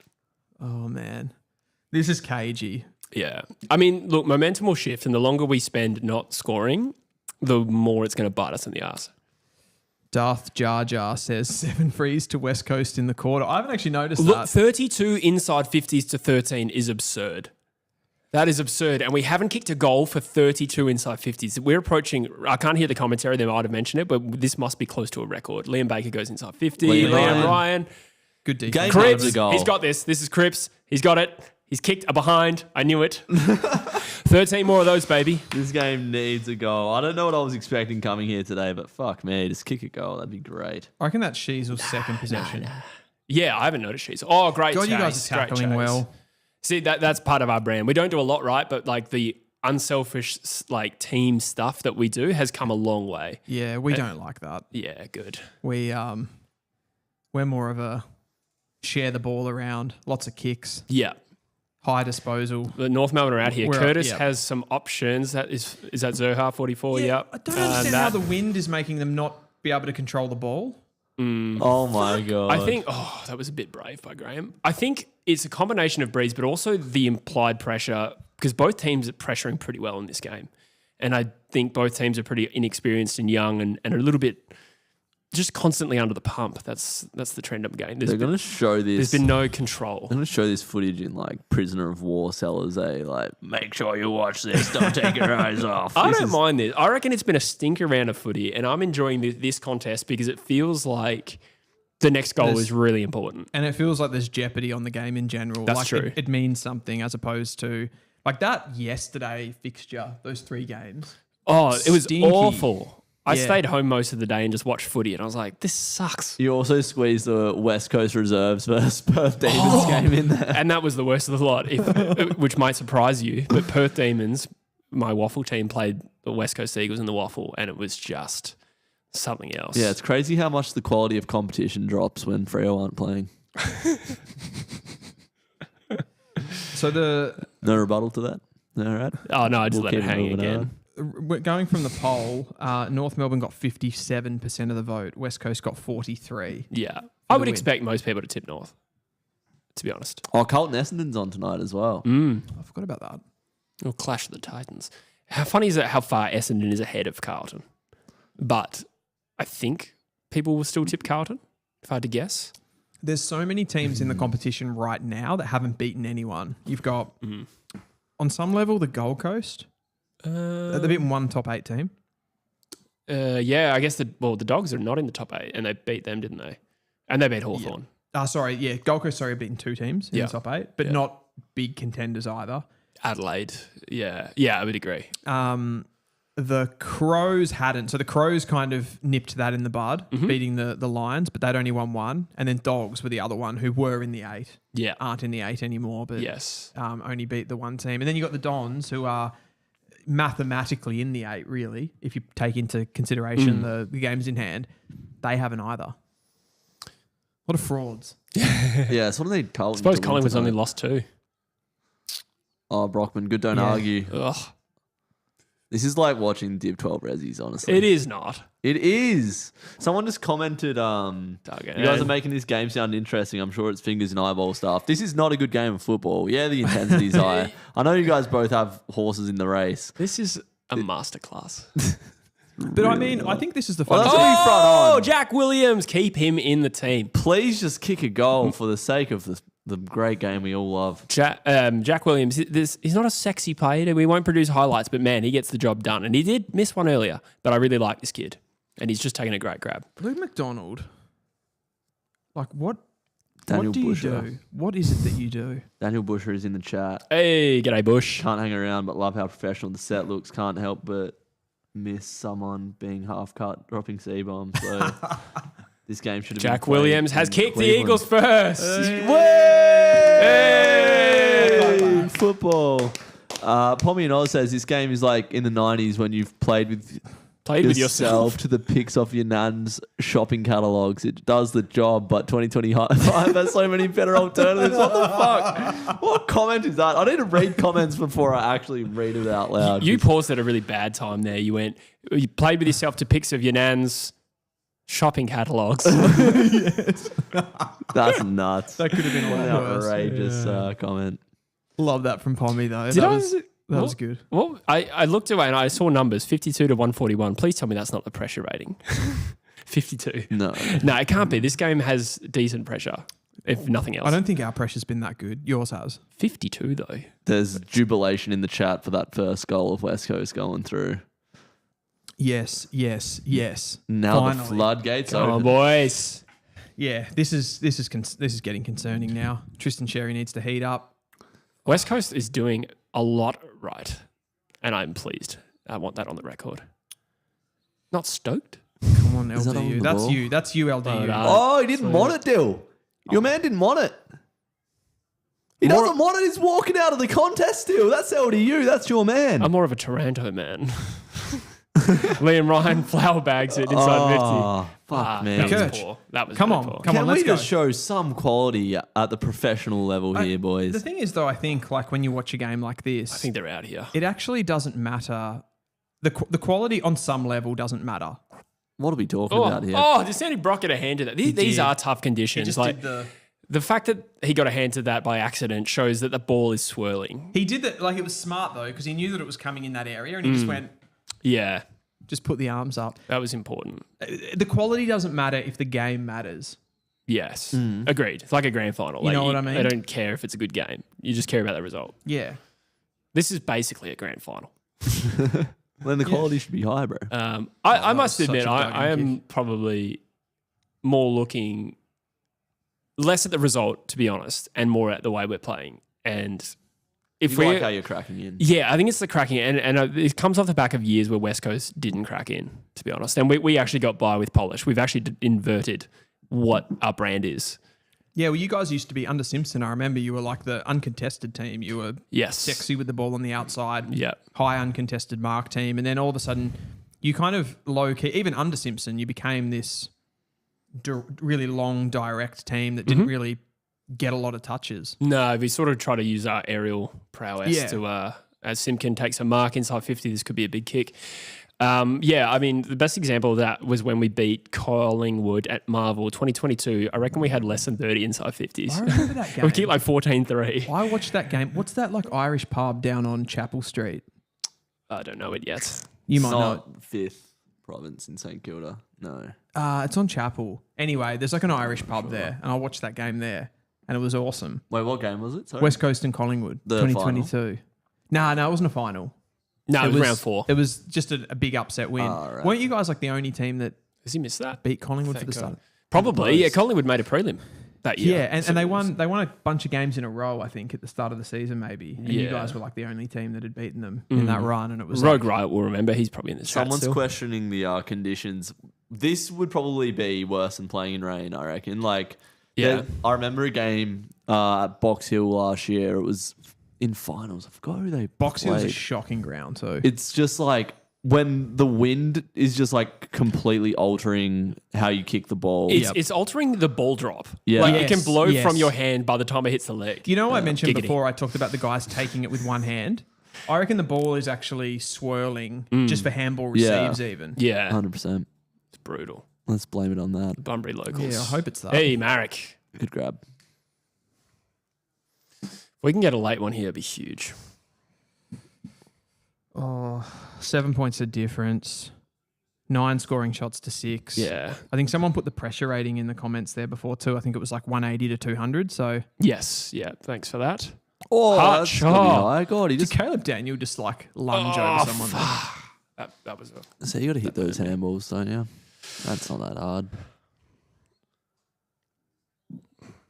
Play the game in Perth, not in Padunk, Bunbury. Yeah. It's Well, like 2 hours out of Perth. blame North. Yeah, It was their decision. we bought it. Someone sold it to us. Yeah. Who sold it? WA government probably would have bought it, I reckon. Bit of What? life down in Oh, Bunbury. yeah. Sorry. Yeah. Yeah. I don't know how that works, to be honest. Ali had a quiet one, but it's been that kind of game. Don't pay That's that. a free kick. Don't pay Yeah, that. possibly. That was a fucking free kick. Simpkin. Bit of class needed, and he does his best to Good provide it. pressure, West Coast again. Just Go rattles. again, Marek. So you Oh. don't want to see that paid holding the ball, Jesse. That tackle from Marek on Simpkin there. I've Grabs already- him at the hips and he He's drops it. paid that I'll be one honest, then. I forgot. How was that any different to the other one? Harley Reid, stinky kick We've all been towards stinky kicks, to be honest. the arc. Hutchinson's got something about Harley. him though, doesn't he? I like him. Yeah. Yeah. Just an enforcer, rough around the edges, Yeah. low possession, but just does a lot of shit you like. Wardlaw Like vacuuming. Oh, I don't like that kick. Oh, in the back. crunch. Has his head hit the ground? No, I think he's all right. Good mark by Jimmer. Far out, it was a good mark. That's probably reportable. He's a good player, do I reckon. I reckon he's Yeah. got a big future. Here's a question for both of you boys. If you could take one North Melbourne player and bring him into your team, who would you take? I think it would be... Oh, it's hard to go past Sheasel, but the other one I'm considering is Wardlaw. I feel like for West Coast specifically, I'd probably take Sheasel, Yeah. but I'd say most other teams would take Wardlaw. I think we have a need for both, if I'm brutally honest. We need that Okay. class and that high, like the accumulation and ball use inside 50. We also need that first possession winner as well. In an ideal world, Harley is running on to a handball rather than winning it himself. Yeah. And same thing with Elijah. But West Coast just has a deficient midfield, so we'd be happy with either of those guys. We're pretty sorted, so I'd say maybe like a Comden. We're pretty sorted, Griffin says the Logue. guy that's just snuck into the 8. Yeah, where's Freo's list No, lacking, bro? I agree. In the, All right, coach, we'll in the pipe up coach's then. box. Haha, yeah, I'll take Alistair Clarkson. 40 seconds to go in the half. We have possibly one chance for a goal based on how this game is going, if that. Stoppage, 38 seconds. Inside 50. I can't believe we're winning this game. I can't believe we're not. I said we'd win by 37 points. We won't even score 37 points. Who knows? I mean, 38 inside 50s and a half, bro. Like, that just tells you, I mean, we are playing well for the most How part. many? 39. 38. That's incredible. But that is not something you'd see if the conditions were normal. I reckon this is it's partly a byproduct of that. So that too. one becomes 39. But Yes.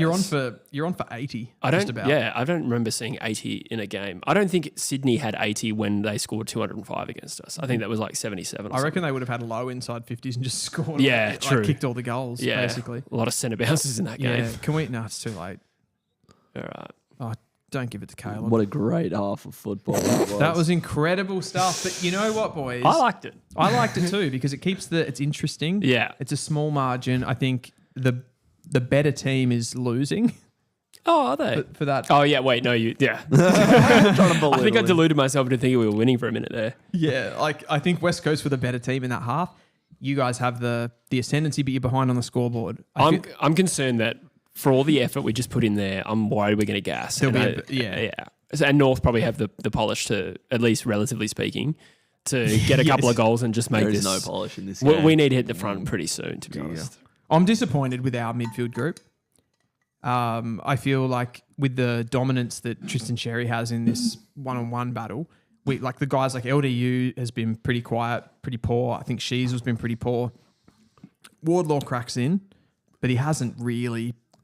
I was going to bring that up before when we were talking about Richmond versus North. I got to pee again. I'm sorry. Continue. I'm not far off, but get that off the set, bro. You say like, oh, we've got Richmond covered in the midfield, but does your midfield really function? Does your midfield really give you that ascendancy? Because there's so much talent in there. You've got a great ruckman. Yep. But why doesn't it just convert week in, week out? We definitely have inconsistency in game for sure, but I think when you look at our overall scoring profile, we're one of the better teams, or at least mid-table. We're pretty much like a bottom 3 team for everything. The only thing that we're not bottom for is scoring from clearance. Right. So that kind of tells you that we have some quality around the ball. Why aren't they consistent players though? We're talking about Sheasel, Wardlaw, LDU, Simpkin, these guys that have all the talent. It's not good enough for them to just be inconsistent. No, it's not. I think it speaks to like a wider issue with the club. I think players, our leadership in the club, the guys like that you'd want to be leading, McDonald and Simpkin and these older statesmen aren't winners. They're fundamentally not winners, and the players that have come in that we've drafted aren't winners either. So you've got players like Sheasel, who is like he's clearly a quality talent, but he's not like he hasn't had a good year. Harry Sheasel, he's got big numbers. He gets 30 touches every game. Sometimes that involves like 12, 13 touches in the last quarter. If he has to, he seems to hit that number every game, 30 disposals. He doesn't have a lot of impact when the game really, to be honest, is there and it needs to be won. I think we've got a lot of players like that. I think we have a lack of winning mentality across the team in totality. And I think what we've tried to do is address that, bringing in these guys like Daniel and Parker and Darling. But let's be honest, as much as I think Parker's a winner, like he is a winner, but like I don't know, would Caleb Daniel and Jack Darling actually ever winners? Yeah, probably not. They're just from winning teams essentially, and that's the quality of player North gets in the trade period. So yeah, this is just like I find this game so far it's been underwhelming. We're winning, which is a positive, but we're trying to lose it. Yeah. Watch you guys rock up at Optus next week, though, and be like 10 times better than this. UCAT just said Freo better tear this Rouge team apart next week. Oh, God. And then, yeah, I don't know. Like, we just have to tear you to shreds. We are so much better than you are. Yeah, 100%. I mean, I've talked about it for a long time. I think the team, as much as there's quality from high draft picks in our team, there's holes in the team everywhere. The defense, when we were comparing Richmond, we talked about it and how much better their players are, like Bolter and Vlosten. Even like players like Miller, I think, are better than our best key position defenders. We've got Logue, Core. Toby Pink is playing in our team. Yeah, goals per inside 50, just to cut you off there, 3%. Imagine like running 100 times into your inside 50 and you only score off 3. That's crazy. We were just talking, Jesse, about North Melbourne, the inconsistency of the midfield group. Like I think we're getting beaten sort of comfortably in this game, but I think the stats. North overall in the entire season, it's one of our strength areas. Like we're one of the better teams at scores per clearance, which kind of shows the quality, right? Yes. The fact that you can actually turn those into scores and not just winning clearance, getting it inside 50 and then sort of stuffing it up. So I think we do have that, but we have inconsistency in performance, and particularly I think when the game is on the line, we don't have those characters that actually win it for us. We are playing very inverse games of each other at the moment, I think, because West Coast coming off the back of years, and even just as recently as the last 10 weeks of last year, after a pretty good first half, the listlessness of the way we would play was so disheartening. And I think back to the last time we played you and we beat you in Hobart, I was happy to win.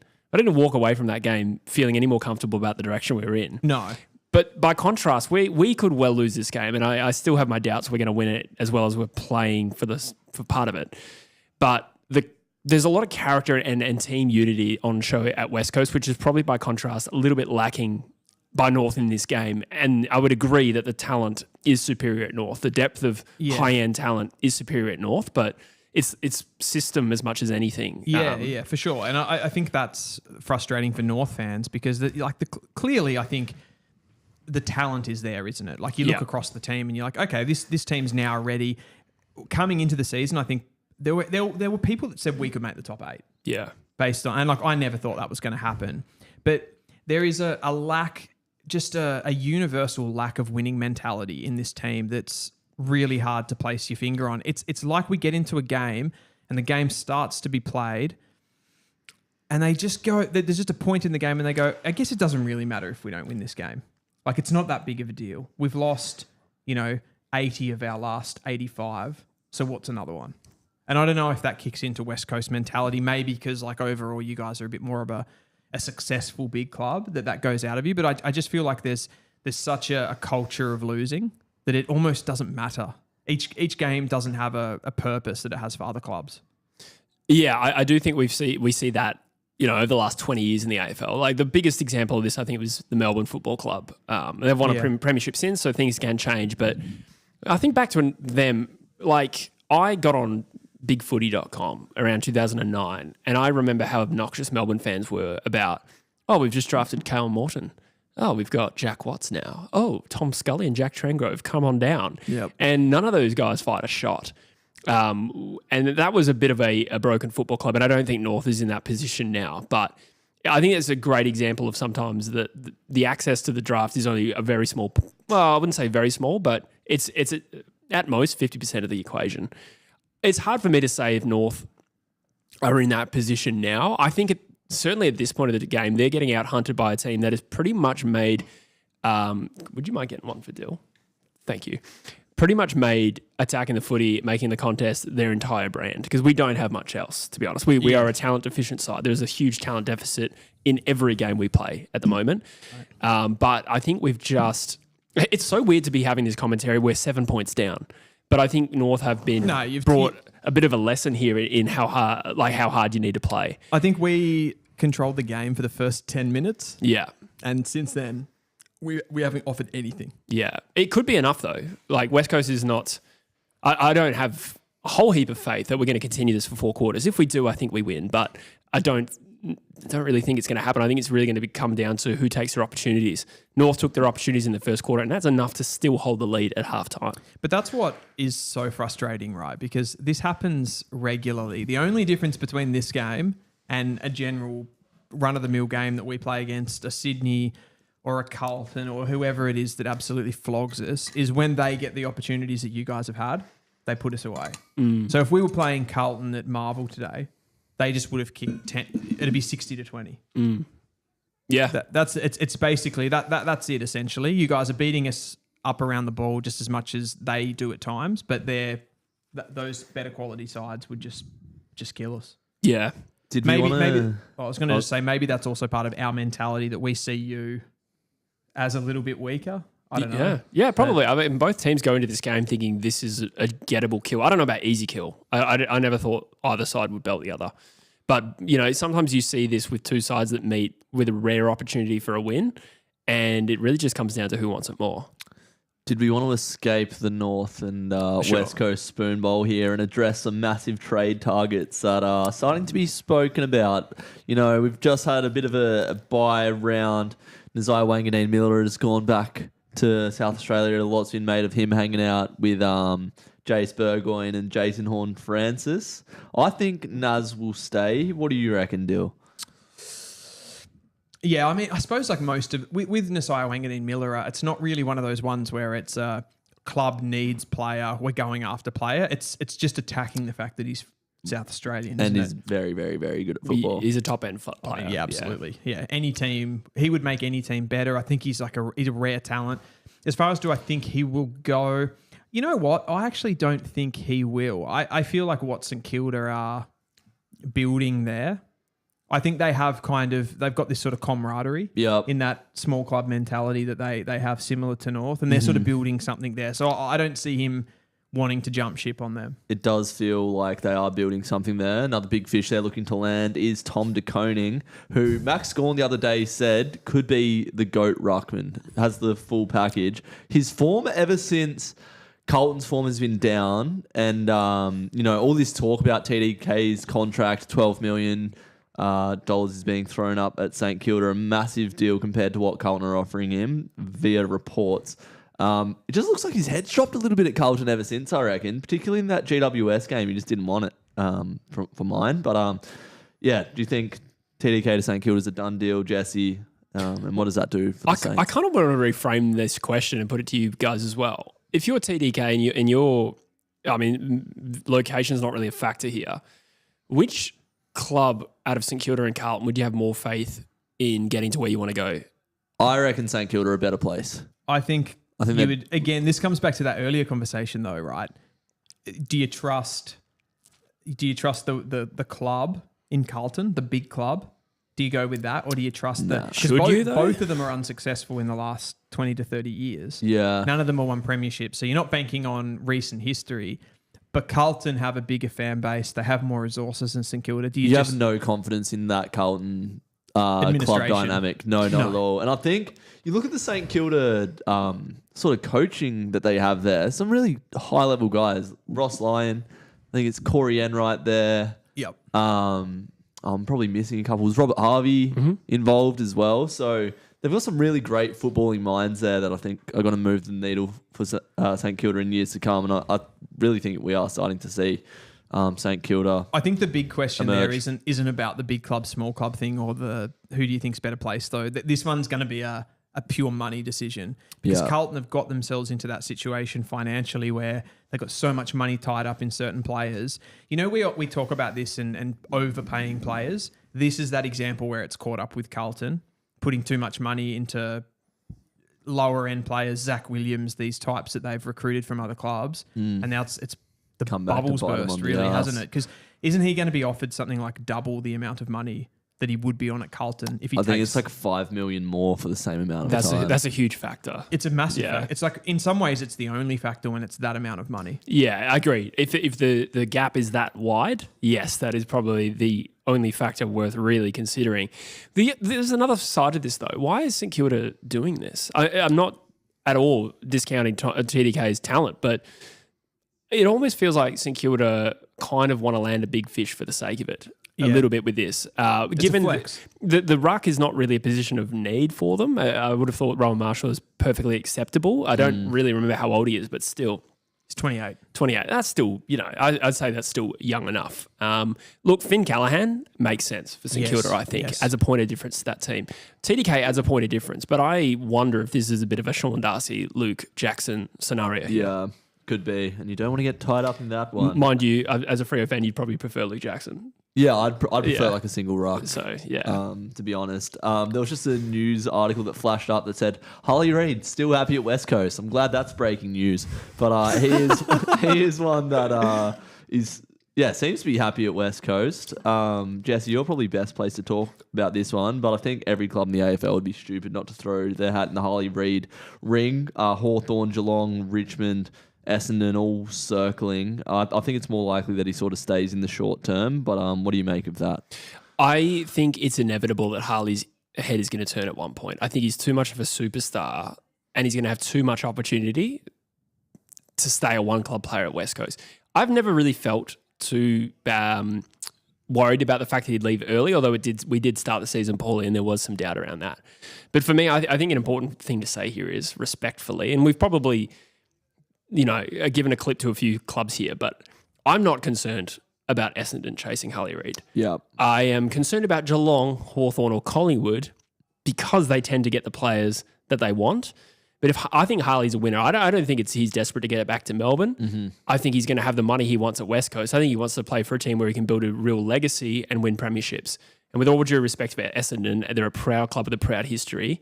They're not a winning club at the moment. Yeah, I don't think Harley Reid forcing the issue is needed here. I think he's quite happy to stay at West Coast, evolve his game, and the right deal will come about. Dylan, do you think his value in the trade market has sort of been the same since he's been drafted? How do you see that unfolding? Honestly, I still think it's about the same for Harley Reid. Which is, what's he worth? The most of any player, really, that you could possibly have. The most valuable player in the AFL? Pretty much. Wow. Yeah, I see him in that vein. I don't think his capital... he's definitely had a year this year that hasn't been as maybe exciting, or it just hasn't exceeded the expectations of what he put down in that first year. I suppose that's like a bit of just a negative for him, but I don't think clubs see him any differently. I think back to what Jesse was saying with like whether he leaves, the only thing that I would say back to that is I feel like he either leaves now in the short term or he just sticks it out, right? If he's making a rational decision of who's going to be the more successful team, it's not West Coast in the short term. But you would trust West Coast to get it right in the medium to long term. So you stick around for that. If he goes now, it's like he's chasing success instantly at a Geelong, at a Collingwood. So personally, I think it's a bit of a no-brainer for Harley Reid just to stay. Yeah. And I think he could be a messiah figure at that club to get them back to the top, and they generally do get back to the top. So I think it's a no-brainer. The trade value for me, like, I still take him as the same player that was drafted in 2023. Yeah. I reckon he's a superstar. The shit thing, though, is Geelong will get him for the price that they're willing to pay. Yeah, which will be like if that a late first-round pick like they did for Bailey Smith. It'll be like too late first and Lawson Humphreys, who's a good player, but we just don't. It just wouldn't satisfy us. If he did, say, like request a trade, what would be respectable for you to get back for him? Oh, look, Essendon or Richmond would have the best draft collateral. I think Essendon have what might be currently 6 and 9. Richmond hold, is it 2 and 3 at the moment? That's sort of the ballpark of what would be asking for. He is also contracted. So West Coast would then have a decision. Do we go for the 2 and 3 now, or do we ask for more? In 12 months, he's out of contract and Geelong could get him for pick 17, pick 20 and Lawson Humphreys at best. So that's a really tough one. At the moment, I would be refusing offers unless he's telling us he's gone, because his value right now, it's better. But again, like I said, if it's Geelong, we're just going to have to cop it either way.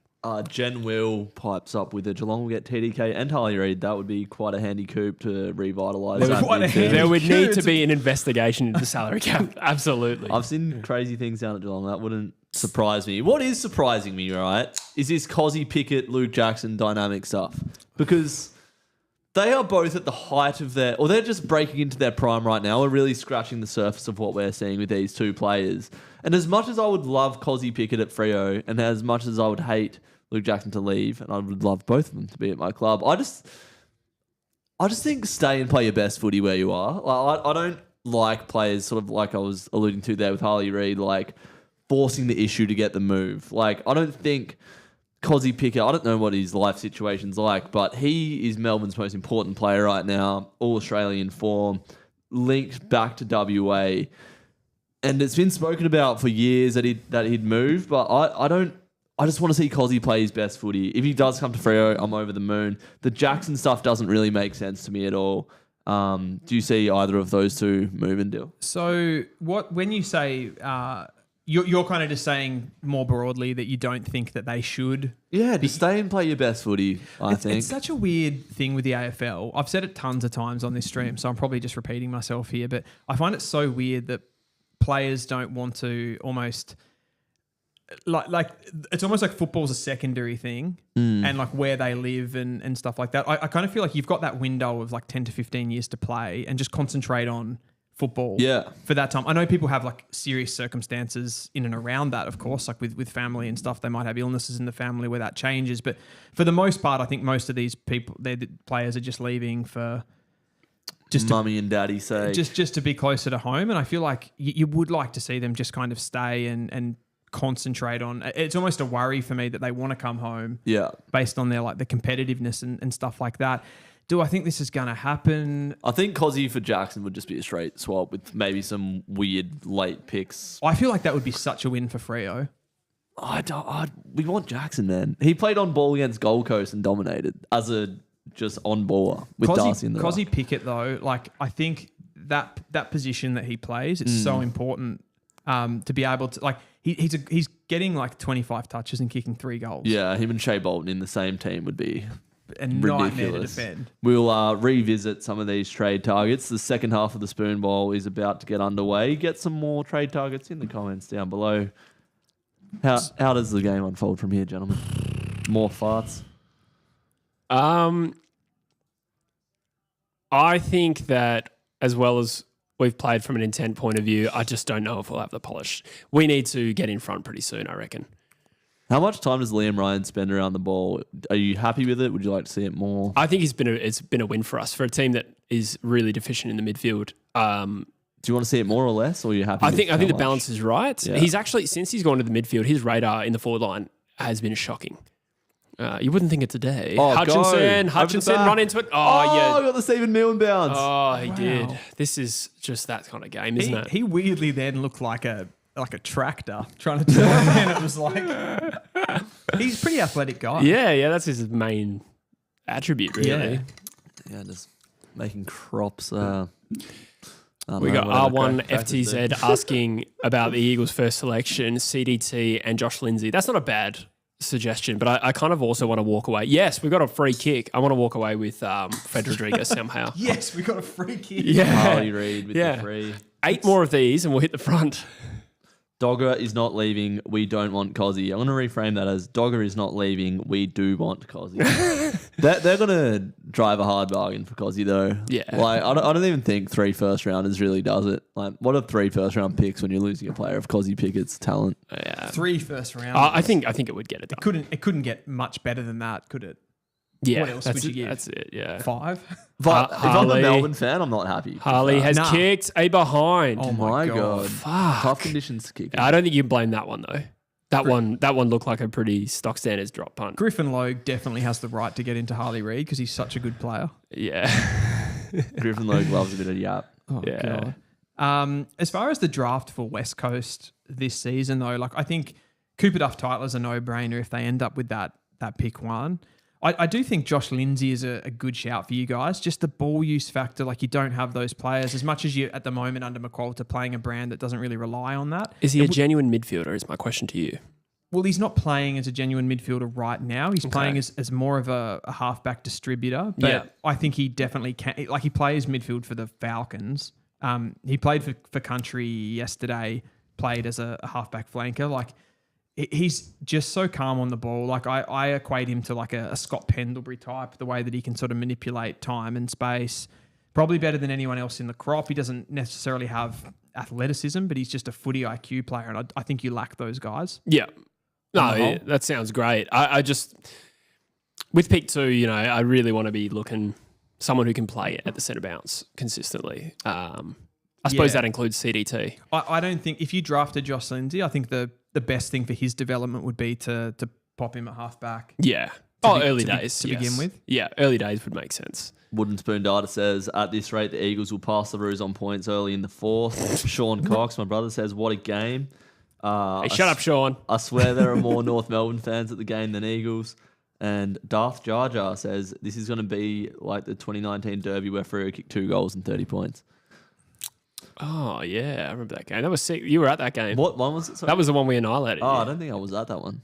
You said you... Okay, yeah. That's now the second worst game I've ever been to after that St Kilda game earlier in the season. True, yeah. Want to see a bit of dash off half back. We saw it early in the quarter here with Duar. Here he is now. man of the moment. Marek is another player who can provide that, but not to a high level. It does seem to be really going up and down the wings of the ground. I want to see some more corridor movement from both teams. I don't remember Tim Kelly having a possession yet.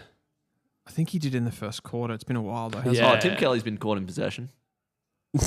Has he? Is that a thing? Dylan Stevens. Okay, right. I didn't think so.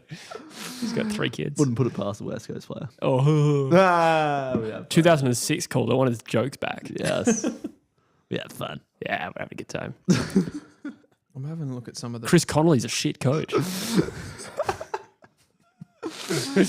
Oh, God. That was 2005, bro. Great final loss. Bro, just hit a 2-meter handball. Peter Wright's not playing. What the frick, man? Another out on the full for West Coast. Surely that was a centre. You'd centre that. I was thinking of clipping this game for like all the goal reactions. We've only seen 4. It'd be a nice video to edit. And they were all, to be honest, like all of North's goals were like right at the beginning, and you weren't really getting too excited yet. It was it was like okay, it's early days. Comben is looking sore. Josh Tracy is licking his lips. I would say Comben has either broken a collarbone, dislocated a shoulder, something of that nature. Let's hope not for North's sake. Let's hope so for Josh Tracy and Patrick Boss' sake. Who is the North Melbourne sub today? That's a good question. Sure, it's a player of high caliber. I swear that's gone out again. I swear that's twice in a row. Football. You got to connect it, bro. Football.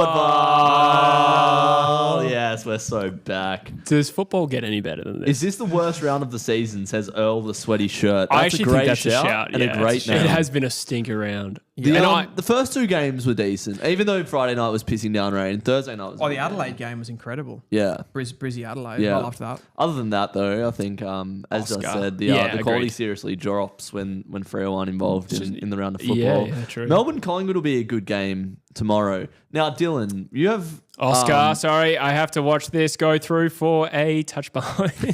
You've vocally been a 41 inside 50. Melbourne Football Club hater this year, Dylan. I'd say if Melbourne Football Club were a player, that'd be Jack McRae with how you've discussed them this year.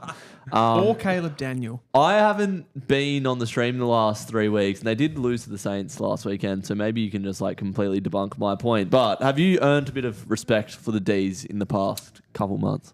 That was a good kick. The D's are, I think, saved pretty heavily by their recruiting in recent times. I feel like they've brought in a number of... I'm just getting pissed off in the background while this is happening. Come on, Eagles. You're out. You're out. You got some ball users. Whoa. Bro, why not honour that handball? There was 3 Eagles players. He could have handballed that too. Continue. Was that Kelly? Sorry. No, that's all right. Melbourne. I feel like they've got as exciting a young brigade of players as any team in the comp. So I'm not really knocking them as far as... I'm just knocking them for the here and now, because I do think they still...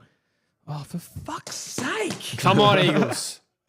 Do something. Rolling high in this Spoonball. Oh. Sorry. Duggan, hit someone. Bang, Brockman. Sorry, I can't get this thread of conversation. This is like a 55-metre kick in these conditions, though. Like, yeah. Tough. 110, you guys have kicked. That's incredible. Thank you. I just think on the...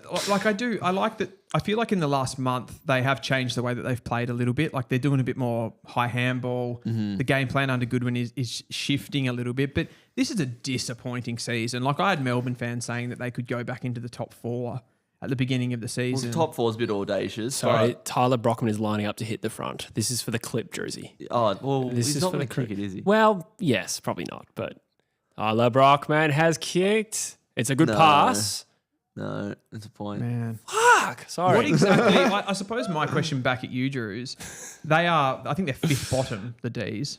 Or 5th bottom? They were a win off being in the top 8 if they had beaten... 1, 2, 3, 4... 6th bottom. 5th bottom at a Freddie Mercury party. Yeah, so like what exactly are they doing that you think is so good?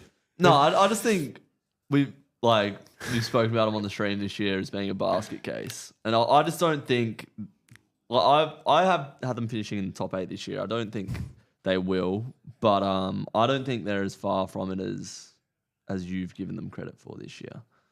Like, I'd tip them against Hawthorn and you're like, what the hell? And they lose that game. But I think they've competed very well. Duggan, inside 50. Fuck.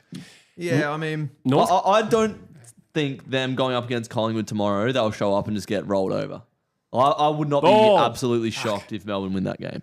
Yeah, I know, but you've said that nearly every week this year. Yeah, and they do compete every week. Lose. They do compete every week. But they mostly lose. They're not a team that gets rolled over easily, I suppose.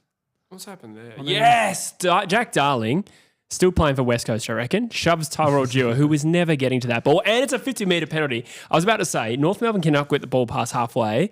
As the words were about to exit my lips, my labia, they got the ball easily into their forward pocket, and it's ended up a 50-metre penalty for West Coast, who are out here. We could have another behind on the cards here. Go! Oscar, don't tell me. Don't tell me! Yes! It's an absolute wet part of a finish. It's practically rolled down his shin. And they've got to check it because they haven't seen a goal at this end all day, West Coast. Are you sure that's a goal? Don't fucking review it, bro. Soft call's behind. Fuck! Why is it behind? I presume touched. No. Caleb Daniel wouldn't have got his little hands to that. No, he hasn't. It's hard to... it kind of does look touched from that broad view. Druzy might have the biggest D's bias of all time. I do have a bit of a soft spot for Melbourne. It's incredible. I'm just going through the results. So round 1, they lose to GWS by 3 points. Round 2, they had that skid. No, let me finish. I'm talking about the form that they had. I'm not talking about the start of the season. You can go through some shit results at the start of the season. I'm sure you can. But you said they don't roll over. They lost to North by 59. Yeah, I'm talking about the results at the form that they've had recently. So go to the last 7 weeks. Don't go to the start of the year. That actually was touched, by the way, and it's Tristan Cherry, not Caleb Daniel. A little uncanny. You've actually done the helmet wars. Okay, last week's they lost to St Kilda by 28. Inaccuracy. They should have won that. They beat but that's their last 5 years of Melbourne. Yeah, Inaccuracy. yeah, You can't say that. 53 points. They defeated the Swans. They lost to Brisbane by 11. They lost to Hawthorn by 35. They beat Brisbane by 11. They beat Brisbane away. Sorry, they pumped Sydney. I just assumed that they'd lose. They lost to Hawthorn by 35. They beat West Coast by 32, and they beat Richmond by 20. So they've just had soft kills apart from the Brisbane game. Yeah, do you give them their flowers for the... Oh, Elijah! Elijah! Oh. We are toying with North Melbourne. I'm sorry, we are. One goal you cannot get the ball past halfway. We have been dominant with our turnover game. Yeah. And we probably will possibly lose this game. It's ridiculous. Yeah. I mean, the only thing that I'll say is you don't have any good players, so they won't finish their dinner. Okay, I deserve that clip. But there is definitely an element of truth. Oh, sweet. Could you elaborate on that, please? Yeah. Want to go to the pub after? No. What? I do. Nah, I'm just kidding. Can I just say, this has been an embarrassing performance by North Melbourne. Oh, I thought it's been pretty admirable. If we don't win this game now, if we win it, I guess you say we got over the line. Yeah. Yeah, no, I'd agree with that. This stinks. Yeah. This has got to be the worst game of football I ever watched. And I went to the Rezzies game. Last week. In the so annoying. This is so annoying. Baker, Did you see that? Ryan streaming through the middle of the ground. Can you kick it? You're out the back. Hewitt, we should honestly be 8 goals up. Yeah. I think. I don't disagree. Respectfully. I don't disagree. If Elijah Hewitt misses this, I'll become a West Coast. Chris in the comments says this has to be the worst game of footy I've ever watched. I just read that one. I got that. Yeah, I've got that one covered. You're all right. I already completely blew my load when Oscar Allen kicked that non-goal. So and then became a trend. Now we get and then I celebrated. Elijah Hewitt. He'll kick this. He's a reliable player. He is a very good set shot. Before this goal, you guys are 1 goal from 48 inside 52%. I've never seen that before, ever. Hey! Eagles hit the front. We got a game on our hands. 4 years they took the best of us. That's the 1987 version of our song. And the best one, by the way. That was the West Coast song? Yeah. Yeah, right. It was very 80s rock. It was sick. Eagles finally hit the front, and shit, it's been a long time coming. We have made hard work of this, but we're playing well. I'm just a little bit worried that we're going to be spent and we won't have enough of a lead. Would you say that is the hardest any team has ever worked for a lead Possibly. ever? I actually think that At could any be level of football. Yeah, I think you could be absolutely on the money there. The amount of inside 50s that it took to get in front, I don't know if there's ever been that level.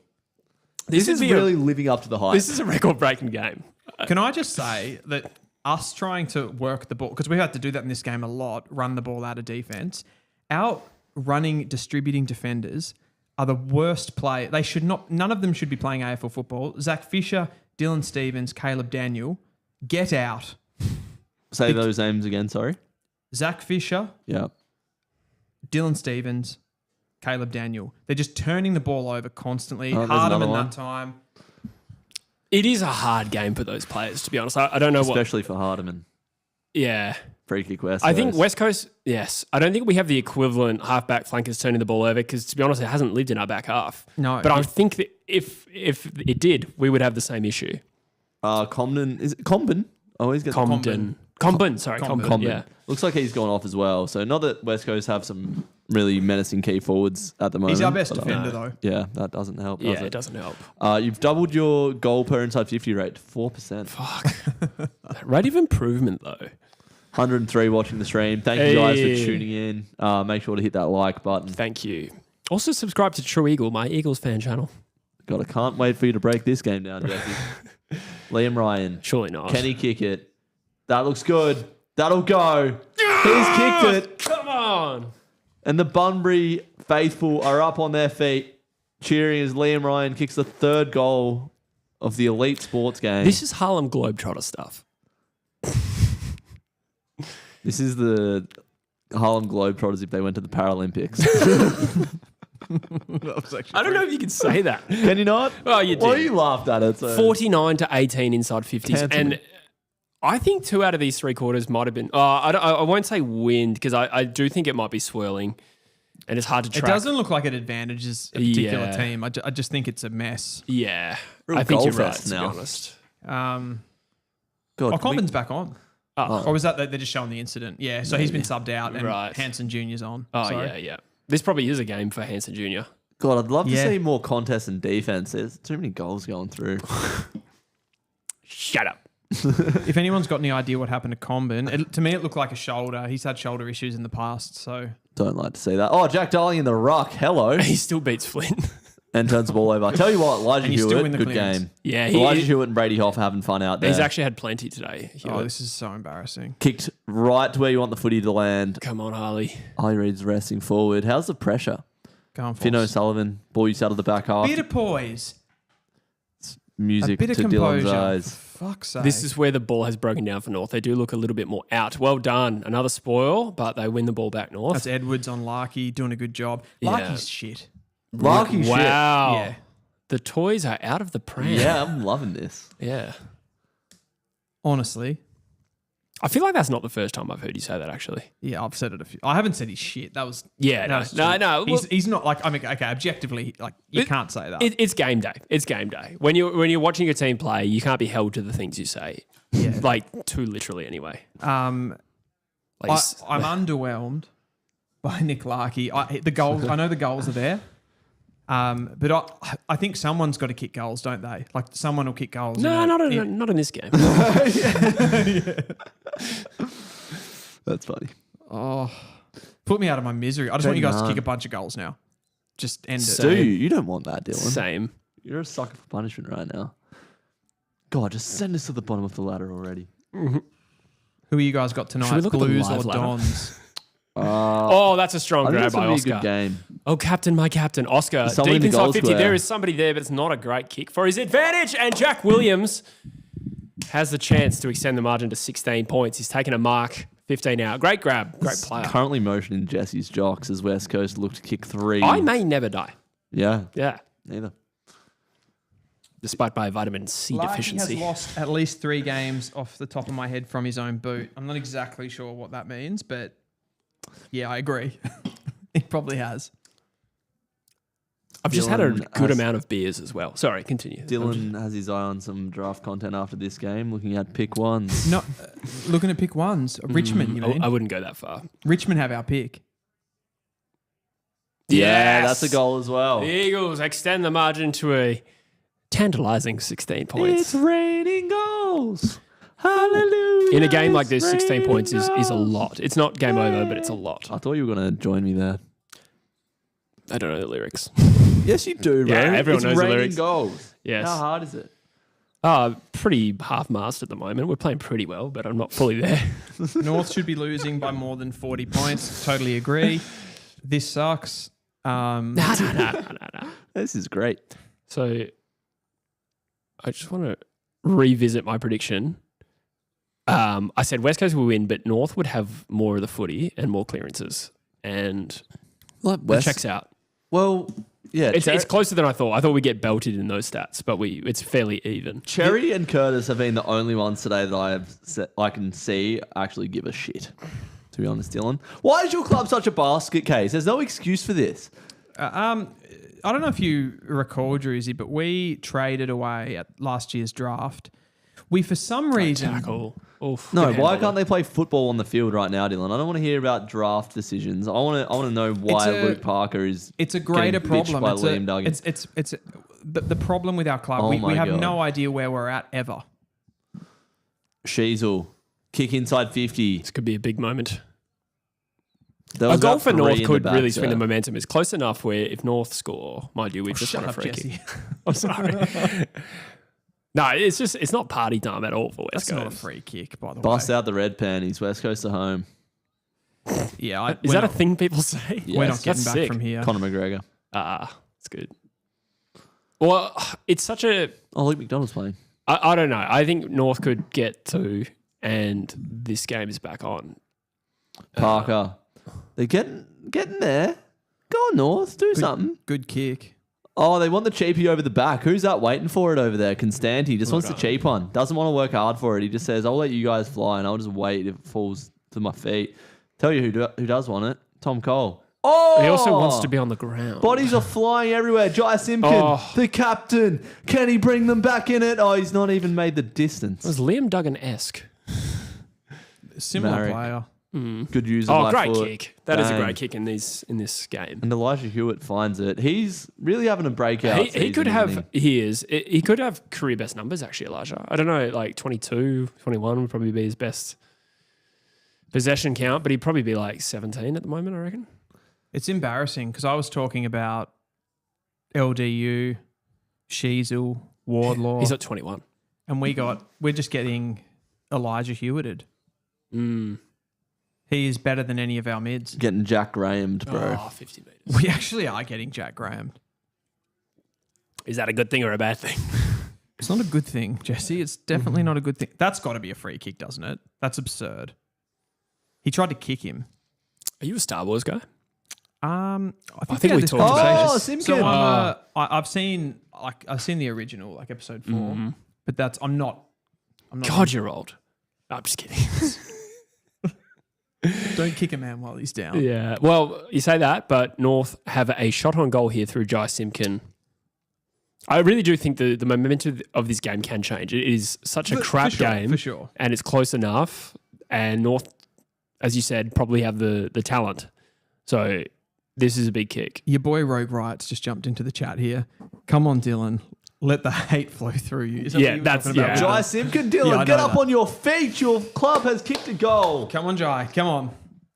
I need to pee. It's not because North kicked a goal. I have a bladder of a ant. I'll take it. That's right. Silking off when the...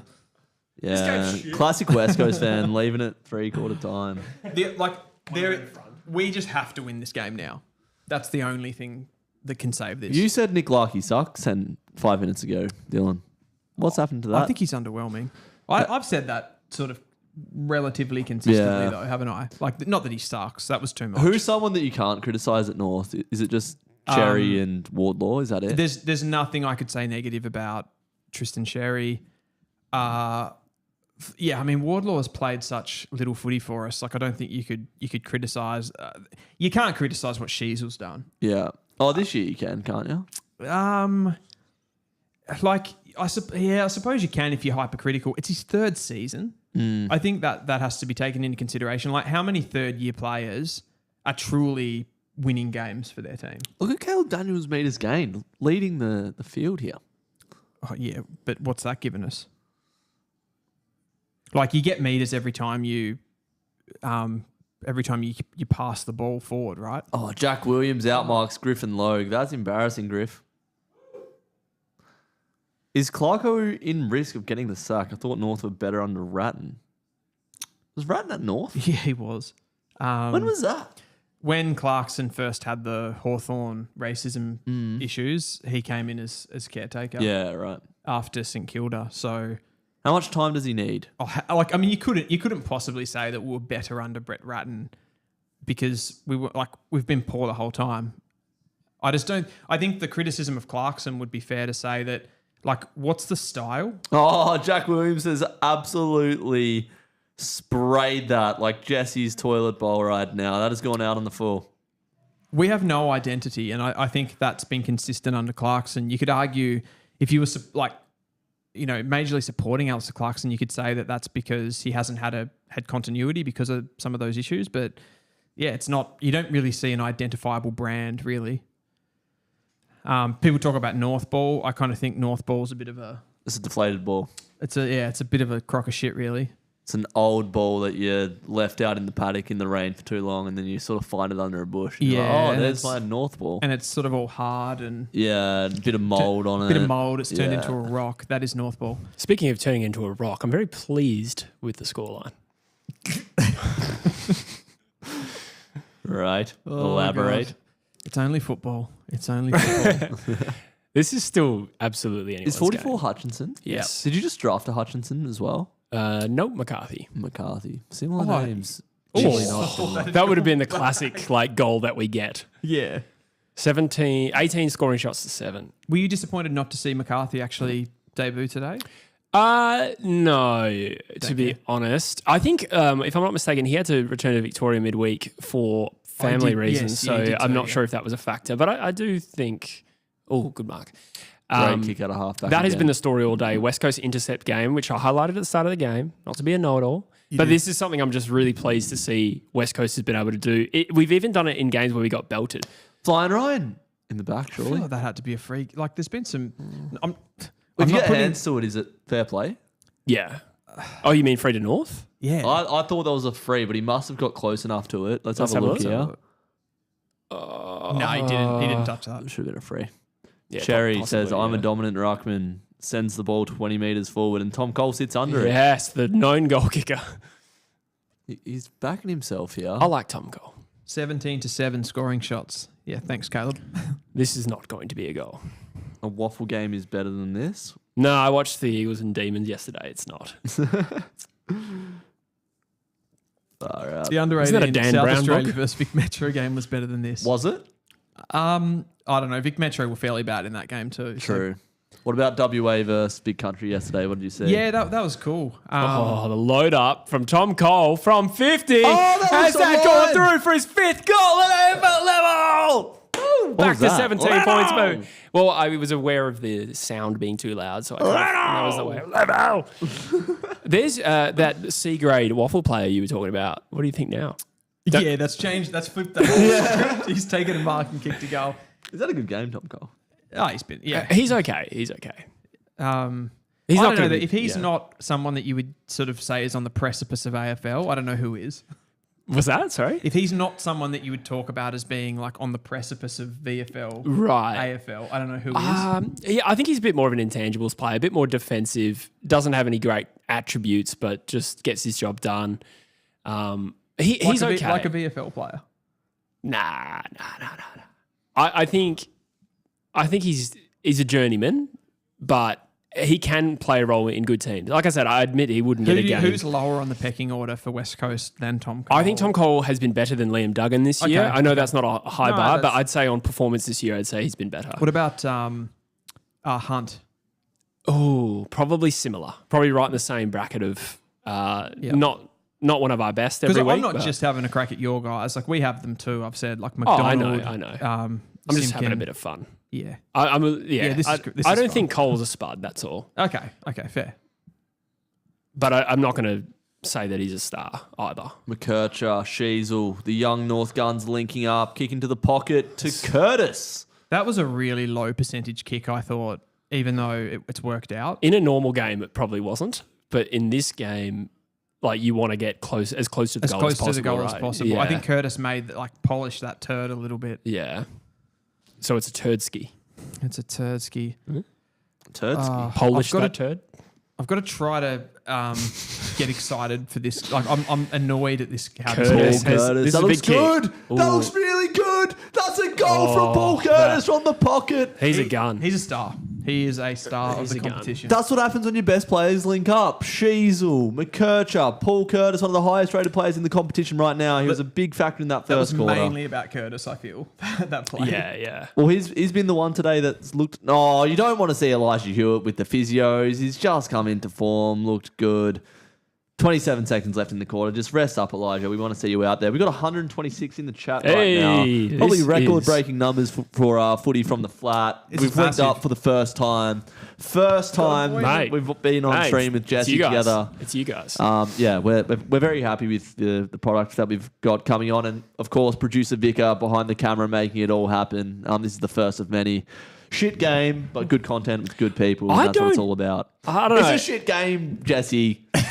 It's like, I don't think so. It's 33 to 44. Yeah, in but blistering- it's contextual. If these were fine conditions, I would agree with you. But I think this is a tough game to, All to right, play yeah, no, well. it's a really I don't think good either game, side is man. good. Sherry. This could be a big 20 seconds here. North could close the Go gap on. if they get a late goal. Go North. Now I want to see North win. Now. Yeah, Come on, right. North. I've been rooting for West Coast all day. Now Have you? it's time. Oh, it's Ball. He hasn't disposed of that. Hard to tell from that angle, but it did look a See, little Luke dodgy. Parker just goes and gets it. 3 seconds. A mark that? here is big. In the back. Hey, Free kick. Flynn. Free kick somehow. There was nothing, but somehow.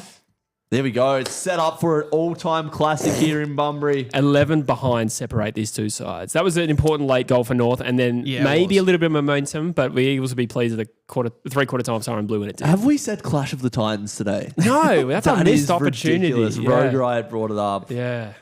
So to clarify that was we used to do Just the Tips together back in 2021, and whenever it was a shit game, we'd say Clash of the Titans. Yeah. And that really spectacularly blew up in my face once. I think I said it about West Coast played North on a Monday night, and we filmed the Drew Footy show. Yeah. We filmed that before the West Coast North game.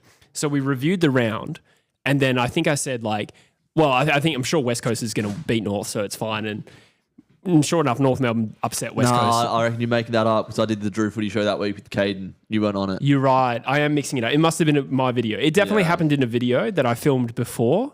And we might have done Just the Tips for the following round, and I would have said, well, West Coast probably has beaten North. Yeah. I think that's what happened. It definitely happened because I got the worst onslaught of abuse that I've ever had in my time doing this after that game. Well and deserved. it's like karma had really, decided to kick me in the ass because what would happen for the next 4 years? West Coast and North Melbourne will be on parity. And these are suddenly like the biggest games of our time. I've been humbled so badly. This is 3 hours of my life I'll never get back. Well, lucky that you're spending it with us here on the True Footy YouTube channel. Make sure you guys are subscribed. We've got a big game coming up. There's 2 games remaining in this round. Long weekend here in Melbourne. King's birthday. We've got 2 big games at the MCG that we'll expect to pack out. Carlton and Essendon. How do you see that game going? It's a big opportunity for Essendon to prove some degree of legitimacy. I think I've been saying this about Essendon lately. They are the most medium side you can think of. There are teams below them, like Sydney, Port Adelaide, and probably Carlton, who on their day are very good and on their worst day are awful. Essendon are one of the only teams in the competition who are pretty much consistent week to week. Okay, so they do have a belting every now and then. They had a big loss against GWS a few years ago. The Bulldogs game was awful. But you can kind of accurately predict who Essendon's going to beat and who they're not. Mm-hmm. This is an opportunity for them to prove that they're better than Carlton. Because on the face of it, they have been better than Carlton this year. But Carlton's best can be better. Yeah. Essendon's best, I don't think Essendon's best beats some of these top teams in the competition. Well, Essendon were pretty respectable in their last hit out against the Lions. They narrowly lost, but I thought they were the better team for the most part. I would agree with that, to give them credit. They were good in that game. Beat Richmond the week before. Carlton in their last game was against the Giants, and that was quite underwhelming. So they're coming off the bye. See, I wouldn't tip Essendon to lose to a shit team. As medium as they are, and much as I wouldn't tip them to beat good teams, I wouldn't expect them to lose to those lower sides, if that makes sense. Talking Bombers. I think Bombers win tonight. I'm going to back the Bombers Really? in. Yeah. I can't remember who I tipped. I but think the Bombers are building something. Yeah, I don't disagree. You know what they're building? It's the first time you've looked at an Essendon the World Trade side. Center. I'm Sorry. Essendon now actually genuinely look young. I'm like, this is a young team. I feel like Essendon for so long have been in no man's land. Yes. You haven't know when the rebuild's coming or Yeah, going. are they going to go? Are they going to jump? And they never have. But now it's like they're playing some pretty, football that they can hang their hat on with some of the young players that they're playing. And yeah, Nate Caddy's having a breakout year. You've got to remember too, alongside of that, like they've obviously hit the draft last year, getting Kako, bringing him in, Caddy the year before. Also, they've done really well with just some of these mid-season draft picks. Like they cleaned up in that with 4 picks coming in. But also this year, they've got, again, 2 top 10 picks. So again, they're just sort of constantly, consistently bringing in talent. I think since Rose has come in and taken over from Dodoro, it's changed a little bit their recruiting. They love Rosa, don't they? They do. There's some comments I need to get through here. We've got a $2 donation from Ben. Hey, That's thank 50 you, Ben. cents split between the 4 of us. Good which is man. Great. Huge. That North Melbourne goal was... Ben said West Coast and North should replicate Brexit at this point. Not really sure what he means by that. I think he means Make your own league. Leave the breakaway league. Can't trust Carlton from S. Tom Cole, more like Tom Goal from Mitchell Giles. That's a good one. That's a really good one. Essendon have their 8th debutant this year playing today. Please, it's debutant. I was going to say. Debutant? It's not a real thing. Debutant. It's not. It's debutant, yeah. Debutant? If you say it anymore, it's not going to make it any more correct. I feel like I've always said it as debutant. That does not at all mean it's correct. Well, when you say it's his debut, tent. Yes. What? So you change the pronoun? Debut. Well, he's not making his debut. Debut has a Isn't it silent French? T in it, It's which is French. French. Debutant. Debutant is also We're French. French now, are we? What will you welcome say? to the Twang he's Footy making channel. his debut today. Oh, grow up. You Yeah. guys have had beers. And You I would haven't. love it in debut. I can tell you for a fact. I would What not. was the question? Let's unpack that. Yeah, where were we? We got off track there. You're going to hell for that joke, Jesse. I think that's a World Trade Center joke. That joke crashed and burned. Hey, that's also a joke. I think 9th he's debutant. making. Yeah, exactly. For the Dons. Yeah. So they've had Lewis Hayes, who then did his knee. They've had Zach Johnson. They've had Angus Clark, did we say? Angus Clark. Kako. Yeah, Yeah, Kako, yeah. There's 4. Cal Guerin didn't debut, did he? Who's that Iraqi fella that played against? Oh, Simon Harley. There's another one. Oh, is yeah. there, Simon Harley, yeah, sorry. Was that his debut this year? Yeah, I think so. Yeah, it was. I could be wrong, but I think Yeah. so. Did they debut a Archie mid-season Day draftee? Archie Day Wicks, yes. The butt, Tom Edwards. Zach Reed. Did Zach Reed actually debut Edwards, this year? No. No, He I don't played think so. before. I think Yeah, he played okay. before, yeah. I'm going to fill up my water bottle before this great encounter continues. Oh, Slinger Joe, $5. Harry Edwards looking like the next McGovern. Let's Hey, go. thanks, yeah. I think it's an easier game for Harry Edwards, but I think he's been building over the last month pretty nicely. Why would you say it's an easier game for... I think if your role is to stand back shoulder and just make sure your opponent doesn't mark it, the way the ball is moving at the moment, I think it plays into his hands. But not to take too much away from him, I think he's had a good month. Yeah. So Williams has been good in this game too, against Griffin Lowe. yes, yeah, true. Except for his kicking. Come on, boys. Good movement, So LDU. North take a little bit of momentum into this quarter, and it's had Come on. I don't know if we probably don't want the conditions to settle. It's probably playing into our hands, the scrappy footy. I just feel like that kick, like we haven't played the conditions with that kick, like LDU. Yeah. It's like it's too low percentage to go for that in the pocket, beautiful lead up. Yeah. Yeah, you don't want to be kicking from the pocket in this game. That is high up and under. Can someone take a grab? It's well done by The two players Brock. that have really got on the ball here for North early are LDU and Shizu. I feel like maybe Clarkson sort of revved them up at 3/4 time and said, boys, are you going to do something? Yeah. Eagles get out of trouble, sort of, with an inboard kick that does not find the player on the full, and it's a ball It's up. going to be a stoppage. Footy Lux down there in the comments too. He's just said, do you think North drafting Finn O'Sullivan was a mistake? Certainly not in the perspective of Finn O'Sullivan being a mistake. I just felt in that draft, I can't see that. I know North Melbourne were very keen on Alex Tyroo and they were keen on key position players in general. I don't know why, when you're in that situation, you don't just take the player that you need or Oh, players. sorry. There is a potential shot on goal here for North. And Sheasel. Sheasel. Oh, it has been that sort of game, hasn't it?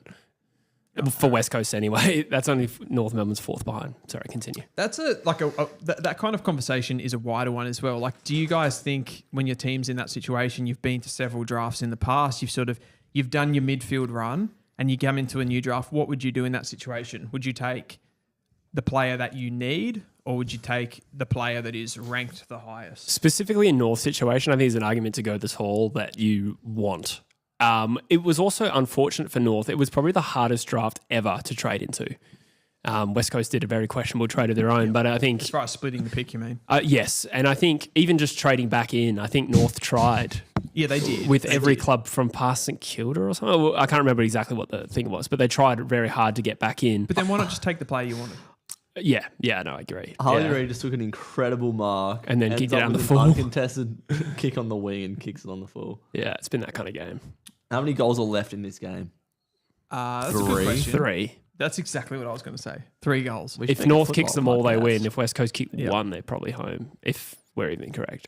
Well, let's be honest. If we win this game, it's the biggest smash and grab. Depends how the last quarter goes. If you dominate the last quarter and win, then that's just They're out here. Yeah, it's been a great start for North Melbourne this quarter. What is that kick, bro? Well done, Duggan. Little loopy snap on the left is terrible from Sheasel.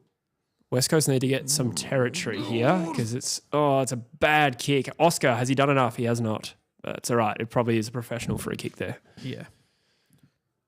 Little ear tickler for Toby Pink. Yeah, he loves that. Wooden spoon data best available, in my opinion. I think of the Thunder in the NBA, and you just move players on in the future if they're not. I disagree because you devalue them. Yeah. So you bring them in.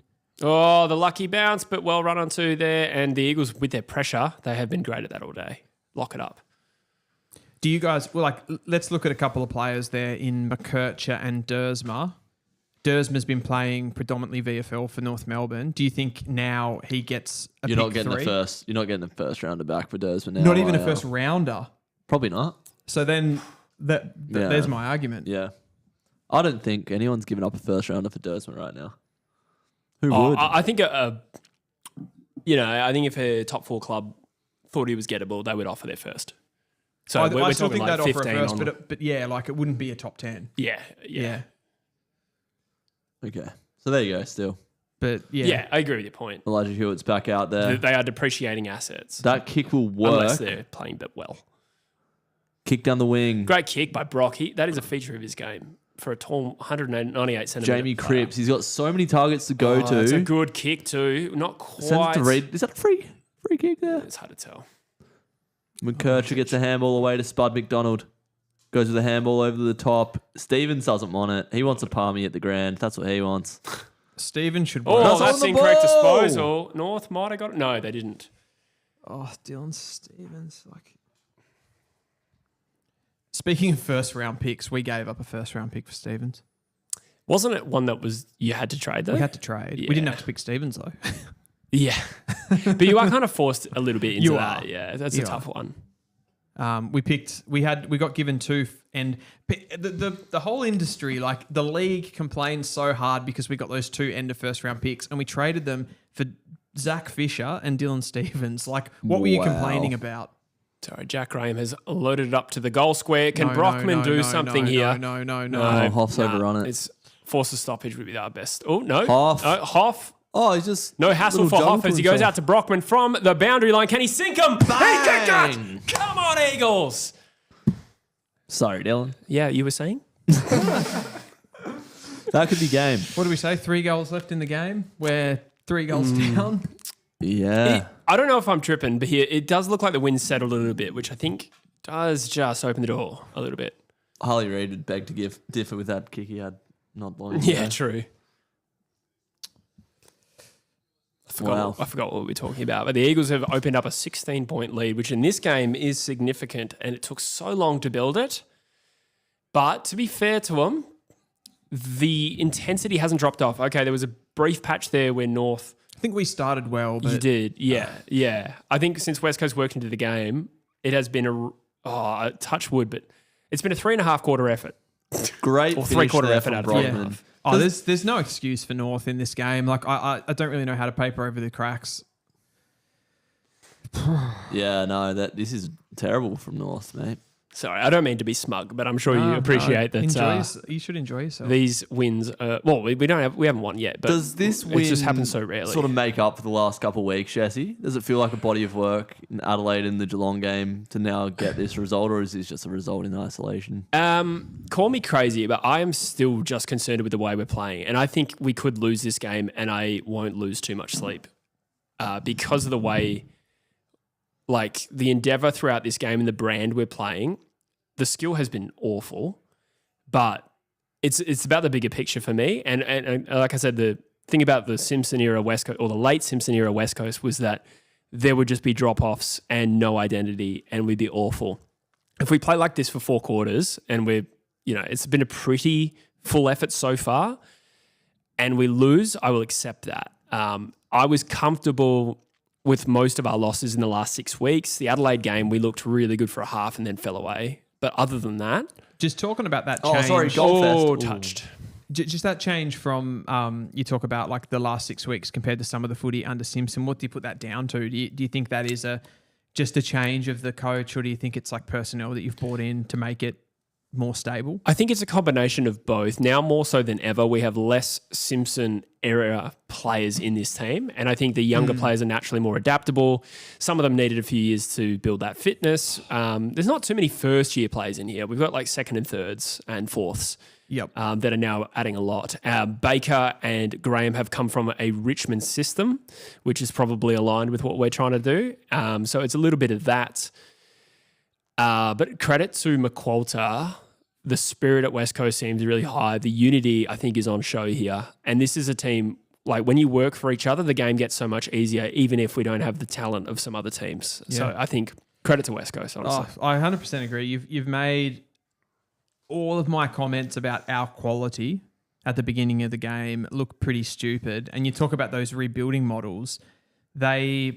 Yours might be the better method. I'm talking about, we've gone to several drafts. We've got higher draft picks, but you're kind of showing that just it's more than the sum of its parts, I suppose, which is on show here today. Like Marich lines up. If he kick, it's absolutely over if he kicks this goal. This is the credit goes to McQualter, I think. Marich sets it up in the wind. That won't come back. Just wanted to go through some comments here. It is still live though. No, it's not. Ravinho says, how are people going to make excuses for Clarko? And Tommy, again, some North comments. Tough for North given how much longer they have been rebuilding. How would you feel being cherry every week, giving your best and your teammates are so inconsistent? Yeah. Talk to that, Dylan. There's a bit to unpack there, I suppose. I've talked about it a lot, I suppose, overall with the team. I think the amount of winners in our team really shows. Like we don't value the ball. We don't value winning enough during games. Even you saw it against, that was holding the ball too. You saw it against Richmond. Like we just give the ball away. We don't know how to win. We don't have winners in the team. As far as the Clarkson element of that, I don't think we've seen anything from Clarkson the entire time that he has been the head coach of North Melbourne. There's nothing to suggest that he is going to turn this around. There's no identity on the team that he's been able to imprint and say, yeah, this is a Clarkson team. The only thing that we're hanging on to hope at this point is the fact that he's won 4 premierships at another club and that he was a North Melbourne player or person or whatever you want to say. It's been a disaster. And I don't know. I feel like I always talk about, I go back to last year's draft, and I remember you saying before, Druzy, like don't go back to the draft or anything. The reason I referenced that is because it was a point where the club went, we're looking forward to wins now because we're trading we're moving away from drafts and we're looking at wins. And it's just disappoint. It's like further disappointment for fans. Like we're not winning games. Like we're getting flogged. Let's be honest. We're getting flogged by West Coast. It's pretty honest, man. It's pretty honest.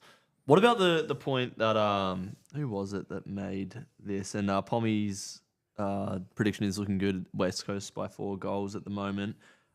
Cherry giving his best week in, week out. North Melbourne get a 50 here. Why are these stars so inconsistent? Because they do have star quality, but they just do not show it at all. Yeah, I think like we talked about Sheezel, and I kind of gave him an out before. I said like he doesn't, like he's a 3rd-year player, and that amount of expectation shouldn't be put on a third-year player. But like this season, he's regressed massively. I feel. Yeah. I think you saw just before there, like he's running inside 50. There's a couple of goals in the game, and he just like does this lobby kick. I feel like he gets. Finn O'Sullivan just kicked his first goal in footy. Back to 12 was points. His first goal. Finn. Was it really? Wow. I love that for Finn. I'm a massive Finn O'Sullivan fan. He's been good today, I reckon. He's been good all season, to be honest. First-year player. Again, you don't want to put too high expectations on a first-year player, but I think he's been awesome. Love him as a player. It's so deep though. Like it's not it's not Sheasel's fault. Like that's absurd to say. A guy that's coming. So whose fault is it? Why does Wardlaw, Sheasel, LDU not work? There's no reason for it when you have Cherry in there. Is it midfield coach? What is it? I think it's whole club. I mean, I think it's as deep as saying that it's coaching. It's full club. It's like it's mentality and how you as an entire club like feel about winning. I feel like there's something in that we don't know how to have these performances when there's expectation on us. Like clearly this game is a game that you go, I came in, I said we win by 5 goals, 6 goals even, 37 points I said. So they don't know how to handle those moments. They don't know how to look after the ball. But I feel like the biggest thing is those experienced players like Luke McDonald and Jai Simpkin. Like they're not winners. Mm-hmm. They've had full careers in football. They're like 30 plus or close to 30 in Simpkin's case. I'm not sure exactly how old he is, but they've had full careers of just losing every game. So I think he's 27. Is he that young? I think he's 2016 draft. Yeah, wow, okay. So I got that wrong, but he's pushing 30, we'll say. We'll go with that. He's just had a full career of just losing games. And I feel like that is the biggest mark of this team. And they almost can't avoid it. They can't fight their way out of it. Roos have had more possessions and won the clearances. Yeah, the clearances are up to in the box. Definitely skewed in North Melbourne's favour. This is still game on. As much as we're talking about it as though the game's done, 12 points. It only takes 3 shots at goal.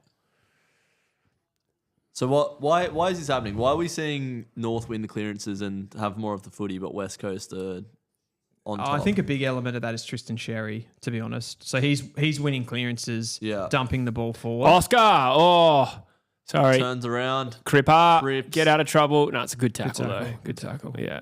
Parker, can he mop up? North look like they're out of trouble here with Foss. They're getting going a little bit North. They are. Took them 3.5 quarters. Yeah. So good contest. Yeah, it was. Jinby and Wardlaw. Wardlaw gets up, doesn't he? When he gets knocked around. He's a good athlete for a little guy. Far out. He's powerful. His speed and his spring. But you like those 3 players that they brought in, Caleb Daniel, Jack Darling, Luke Parker. I think Luke Parker's been pretty compelling to him coming in, but the other 2 have just they've given nothing really. Is Caleb Daniel an improvement on what you had? No. Caleb Daniel was a spent force. Like anyone, I think 17 other AFL clubs saw that, including the Western Bulldogs, who were happy to get rid of him, and we were happy to pay a first-round draft pick in a strong draft. And then give another one away. Yeah, so that's... Yeah, God. That's the state of affairs. I think we're under... don't know what else to say. Games in the balance here. Constantine's looked good with the ball in hand, but he turns it over a little bit. There definitely has been a lift here from North Melbourne. It's just 12 points. 10 minutes. I mean, we're still in the game. They're actually edging the inside 50s for this quarter, which is something that they failed to do for, 3 quarters. Still think North are lacking really good ball users. Well, I thought McKercher and Sheasel would bring that. It's not that. It's the his pressure ball though. use. North are going to line up. It's the pressure factor. So Sheasel's a good kick, McKercher's a good kick, LDU's a good kick. They don't execute in the dark times. Yeah. The Empire. There was a question before, what's the inside 50s? It was 58 to 28. Something like that. Something like that. I think North have got a few back in this quarter, and we are back to 6 points. Wow. Now, who's the bigger basket case if they lose this?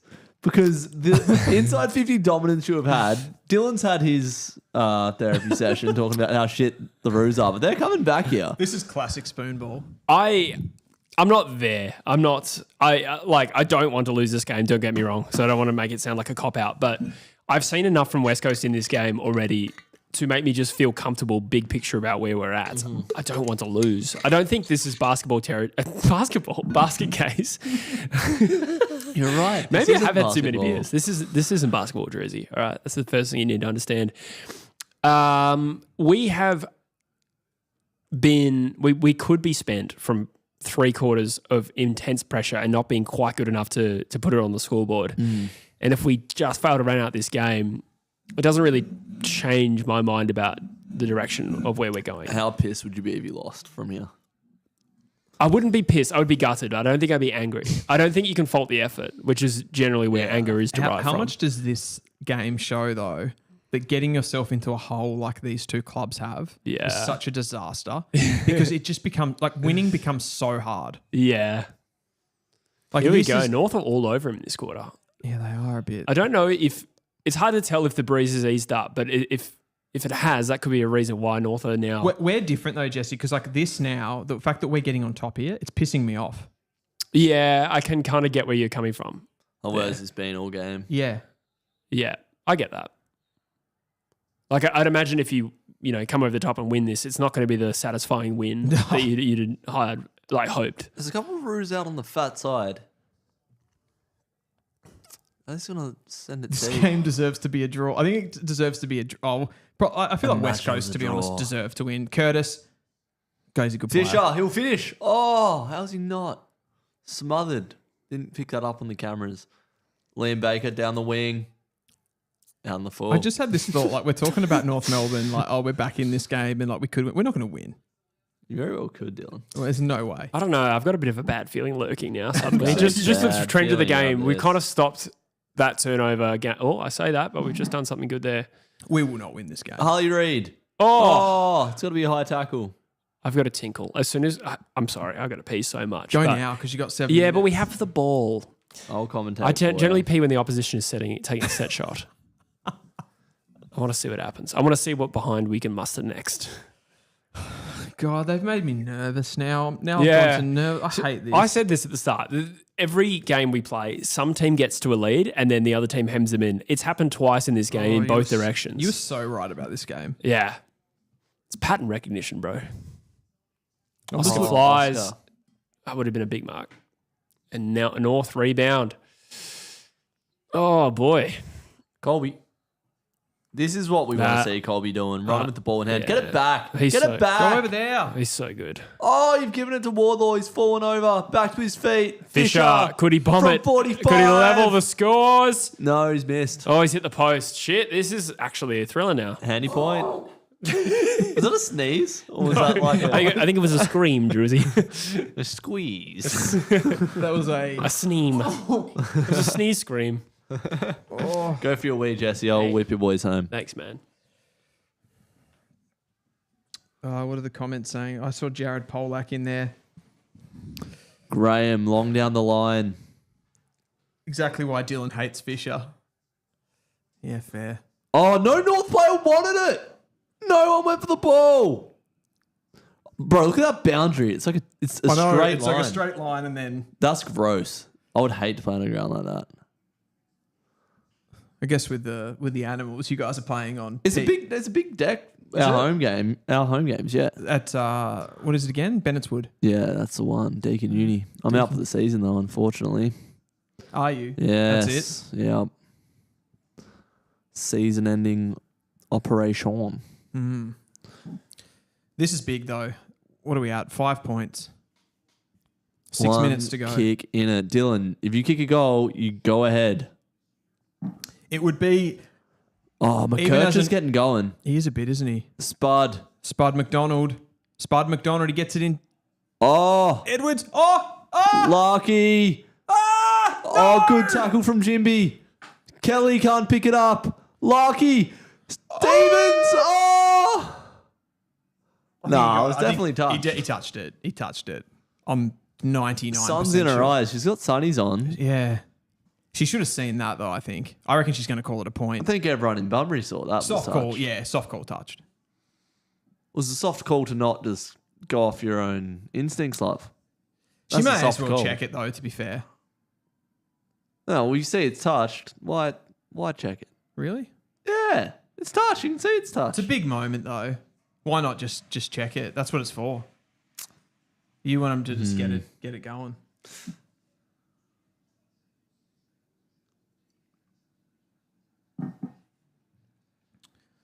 North finish it. Okay, 4 points. 4 points. 6 minutes to go. This is going to be a long 6 minutes. Jesse. I'm glad I missed all that. Yeah, that would have been horrible for you. And it was Duggan touched it on the line. Do you want a beer? Oh, yeah. Yes, thanks. We are right now all over you. Yeah, no doubt. Inside 50 again for the Roos. 2-on-1. Harry. He's a good player. He's a good player. He's really coming to his own the last 6 weeks, really. I haven't really noticed him today, to be honest. Is that 50? Larky's done absolutely nothing in this game. Why can't we just have a comfortable win? And now I don't even know. Go Foss. Well done. It's really heating I up say here. that. I don't mean I think we're going to win. Like we're in danger territory here. I think I'm North. in danger. Can you guys even see, though, from just these small snippets that, like, Finn O'Sullivan, like, he rarely makes a mistake? Yeah, good player. I wouldn't have minded him for West Coast had we held a pig in that range, which we... Sure. I don't know what happened to that. There's another goal in this game. The next I goal know, wins it. exactly. I feel like if North get it, I don't think West Coast have one in them. The way that this game is There's trending. going to be, if we get it now, though, there's enough Simpkin. time. Yeah. And we can cough. Darling. Maybe Liam Baker. Fish! Fisher. Dribbles it. Oh, no. The teams have completely swapped. Yeah. So we're you now. We're dominating and peppering the goals. I don't like this. Fisher fishing for goals that aren't there. That was definitely there. That was a little You dribbler. had to go for that. I feel like in this sort of game, like that's as high percentage as a set shot from 20 out. Bo Allen warming up with 5 minutes left to go. He'll be Yeah, that's get a out bit there. pointless. Who's the guy for West Coast right now that you think could do something miraculous? Cripps. Not the first name that comes to Cripps. people's names, but he is a clutch player. And we don't have a lot of those players, to be honest. We don't have any. Yeah. So you Wow. what? Fire evacuation. No way. Is that what that is? Yeah. Oh, This game is so we've been fire. hit with the fire alarm. No. We are not evacuating the building. Will it stop? Maybe that was just a little test. No. It won't stop. It's not going to stop. Has this happened to you before? Oh, it's happened in the building before. There's 4 not minutes while to the go. stream is on, though. A fire warning in the building. I'd rather burn to death than not see this. I don't know if the audience can hear that. We are getting a pretty loud. I'm sure they can. evacuation. I'm pretty sure it's subtle. How annoying is it for them? Because we could just like write it out. Yeah, we're writing Because it out. it's not going to be a. I mean, I hope it's not going to be a fire. I didn't. Evacuate the building using the nearest fire exit. This game really has had everything. There's the close game, the impending death. We're burning I'll down. just go and before double we check stop that the stream. building's not burning down. Yeah. If you could check on that for us, Dylan, that'd be great. I'll let you know what happens. Sheasel. I don't smell Spud. smoke. Back to Sheasel. This is insane. Caleb Daniel. It's all going on here. I'm a little distracted from the game suddenly. Neighbours aren't leaving. Oh, well, then in that case. Jai Well, Simpkin we're all gonna sells die the candy together. on Baker. 20 out. Can anyone get there? North numbers everywhere. Fisher. Third look at it. Oh, he's just Out in of a the flower bag out of the full. What are you doing, Zach Fisher? What are you doing? This isn't a game worth dying for. I can't believe this is happening. What, the fire alarm? Or that The West fire Coast, alarm, yeah. Evacuate the building using the nearest fire exit. Be good if this happened at the ground floor. Oh, I can smell something. what can you smell? Did you have burritos? Is that your ass? We should probably... Nah, someone's definitely just like trying to cook something. Someone's definitely just forgot to turn on their fan. No, it happens like relatively regularly. Yeah. Oh, really? It's early though, Okay. while the cafe is open. Yeah. McKercher, inside 50 kick. 2 minutes to go. Oh! Who's taking it? Zaha. He's been good today. He'll kick this. Actually, to be fair, he is a clutch player that could win this game for you. Is he? I think so. West Coast have evacuated the building in the last 5 minutes. Using the nearest Using fire the exit. nearest fire exit. Evacuate the building. North have stayed out there. Fire exit. Here goes Zaha to put North ahead. He's kicked it. He's done it. West Coast have 2 minutes 20 to respond. The Spoonball. I cannot believe this. It's all going on here. I'm not altogether surprised, but I'm still not happy. Just get in the comments and let us know if you can hear that fire evacuation. They 100% can. No, it's not even a question. They definitely can. Imagine if they couldn't, though. Well, they just can. It's so loud. I'm so overstimulated right now. I know. I don't know how to feel about this. My flight or fight's going, but What an unbelievable time for that to happen. almost fitting. Should we have another look to see if... No, it'd be someone's cooking or something. They need to wait for the fire. Nah, it happens. To get here, don't they? We've got like a dispenser thing downstairs and like that sets it off.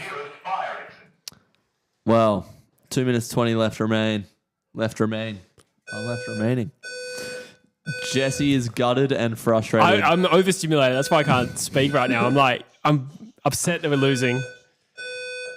And Evacuate the building using the nearest fire. This is weirdly the best way this could have played out for me as a neutral. it does feel like... I don't know if either side walks away from this happy, to be honest. Probably the winners, I'd say, would walk away happy. I would temper that with like North... Like, where was this for the whole game? I'm sure Dylan would confirm that.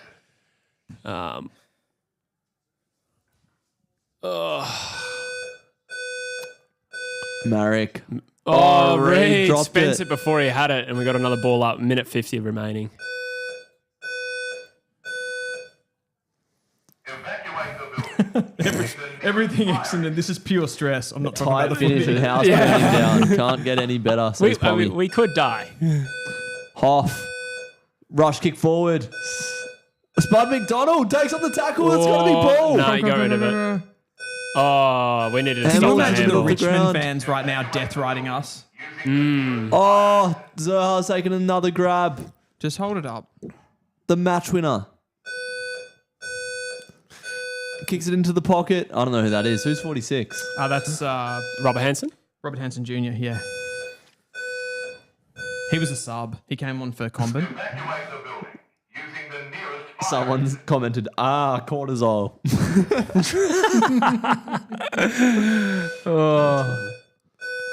I can't believe this is happening.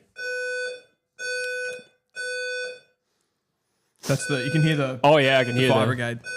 Yeah, I'll come shut it off. Evacuate the building. North have the ball inside their 50. It's a throw in. One goal is definitely... Oh, we got a minute 9. I don't even know. They don't even need a goal. See the Pommy comment? Tight finish and Yeah. house burning down. Can't get any better. Oh, I'm dying here. Like, this cannot be good for me. Evacuate the building using the nearest fire exit. It's all but done here. Yeah, I think it's... A minute left. Unless West Here we Coast go go. end to North end. have a shot on Larky, goal. Simpkin, is- snaps. That's the best possible result for West Coast. Yeah, it is. That's our captain. The veteran. Nah, I'm going to throw myself off my roof into my neighbour's pool and drown if the Eagles lose. Dylan, we're not going to win whilst being 12 points down. Yeah. I never said that. Oh, Simpkin. Easy. To finish the game in Bunbury. Jai Simpkin has done it for North. The house of true footy is burning down. Yeah. He's gutted. Using the nearest fire. How have North won that? The inside 50 differential has been incredible in this game. You won. The spoon Well done. bowl. I feel guilty. I can't wait to unpack this once this Oh. fire has been put out. Yeah. I really hope that stops soon. Evacuate the building. And I really hope it's not a real fire. Yeah. It never has been. That would really cap off this day. You'd have such a good highlight package now, though. I know, yeah. This is... I'll have to edit out that. Like every beep. That that's what happens when you play hard for 3 quarters and don't take your opportunities. The momentum will swing. Somebody wrote in the comments they win $63,480. How would that have happened from a North win? Wow. Playing roulette. Character building win that. Do we feel that? No, I wouldn't say character building, not at all. Yeah, I don't $2 know. donation from Slinger Joe. Thanks for jinxing us with that damn fire alarm. Yeah. Well, there could be time. Oh, dear. God, West Coast have royally cocked this up. Yeah. I feel like the beeps are intensifying. Using the nearest fire exit. Someone dropped a donation, $2 from Slinger Joe. I got that. Oh, I you did? covered Yeah. that, Okay. Sorry, I missed that. Thank you. Clay, Way! It's off. is that it? Too little, too late. Yeah, 12 seconds left. I just gotten to the point of wanting to Now die. can I enjoy myself? That means there's no fire, right? Yeah, there was never Yeah, any yeah. fire. Or it was engulfed in flames. There we go. I was actually talking to one of my neighbours the other day and they were like, the fire alarm came on and I saw them outside and they're like, yeah, my son just stayed in bed. I left him back there. That's brave. That's brave. Wow, wee wow. North Melbourne have won by 10 points. The siren has not gone yet, but we're just waiting for a bounce in the forward 50 as Dylan cracks an obnoxious beer. Oh, Sherry. I can't go back on what I said, though. I can't go back on what I said. Wow. Like, I was more looking at how we played, and we played well for 3 quarters and just didn't have the polish, and we fell away, but I think falling away and dropping intensity is normal for a game. It's just that we didn't build enough of a lead, and that's what happens. That's footy. I said it from the off. I said we were going to smack you up, and I think we did for 4 quarters. It was an incredible bit. No, I mean, let's be honest. One thing I did say is if we won that, it was the biggest smash and grab we had no right to win that game. I suppose like the only thing in defence, you guys just weren't able to maintain that same intensity that you did through the middle quarters for that last one. Well, I think we could have done that and won had we kicked straight.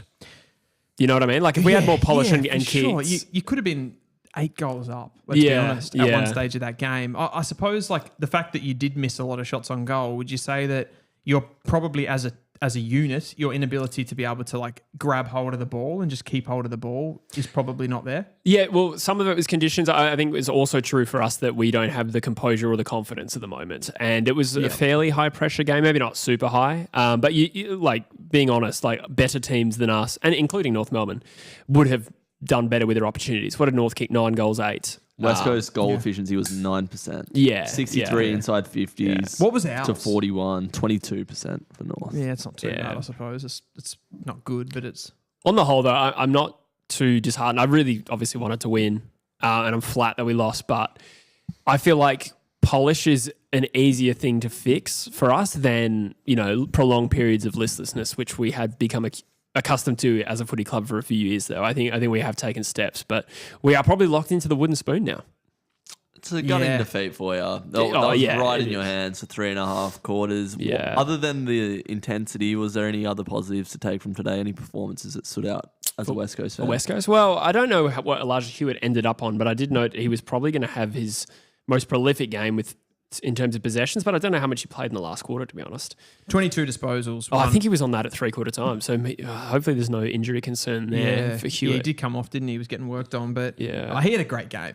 Yeah. Honestly, though, I again, for West Coast, I don't think it was a case of individuals lifting us. I think it was a good team effort where our game plan and our brand was on show. It just wasn't quite good enough. Brady Hoff was another standout for West Coast today, I thought, even though he didn't get the chocolates. 17 touches and 8 tackles really brought that intensity. I thought Jack Williams was pretty impressive. Yeah. Again, like the matchup is probably dictates that a little bit I don't think he was on Logue, who doesn't defend particularly well, but he did stand out, took some big grabs when they needed him. I thought Hutchinson, who's on screen right now, I thought he was pretty good across the day as well. Good physicality. 3 behinds, though. Yeah. Again, it's that quality, isn't it? Yeah. I just feel like overall, if you really look at that game, I feel like performance. If I'm a West Coast fan, I'm wrapped. Result, annoyed. Yeah. And opposite for North. Yeah. Performance, I'm annoyed. Result, it's a win, isn't Let's it? be real. West Coast lost that game more than North won it. 100%. Yeah, that's fair. 100%. And that gives me, that game, the fact that we won it gives me no more confidence going forward for the back end of the year that we're going to put those performances together. That being said, as a North fan, and I said it coming into the last quarter, I said, right now we just have to win the game. And I'm glad that we won the game. That means something, right? Yeah. You just went to sleep for quarters 2 and 3. I think the first quarter was fairly a bit of an arm wrestle, even though West Coast didn't get on the Why scoreboard. are North Melbourne going to sleep for 2 quarters? Like, what Dunno. are we arrogant? Don't know. That middle 2 quarters there was as bad as you've looked. Yeah.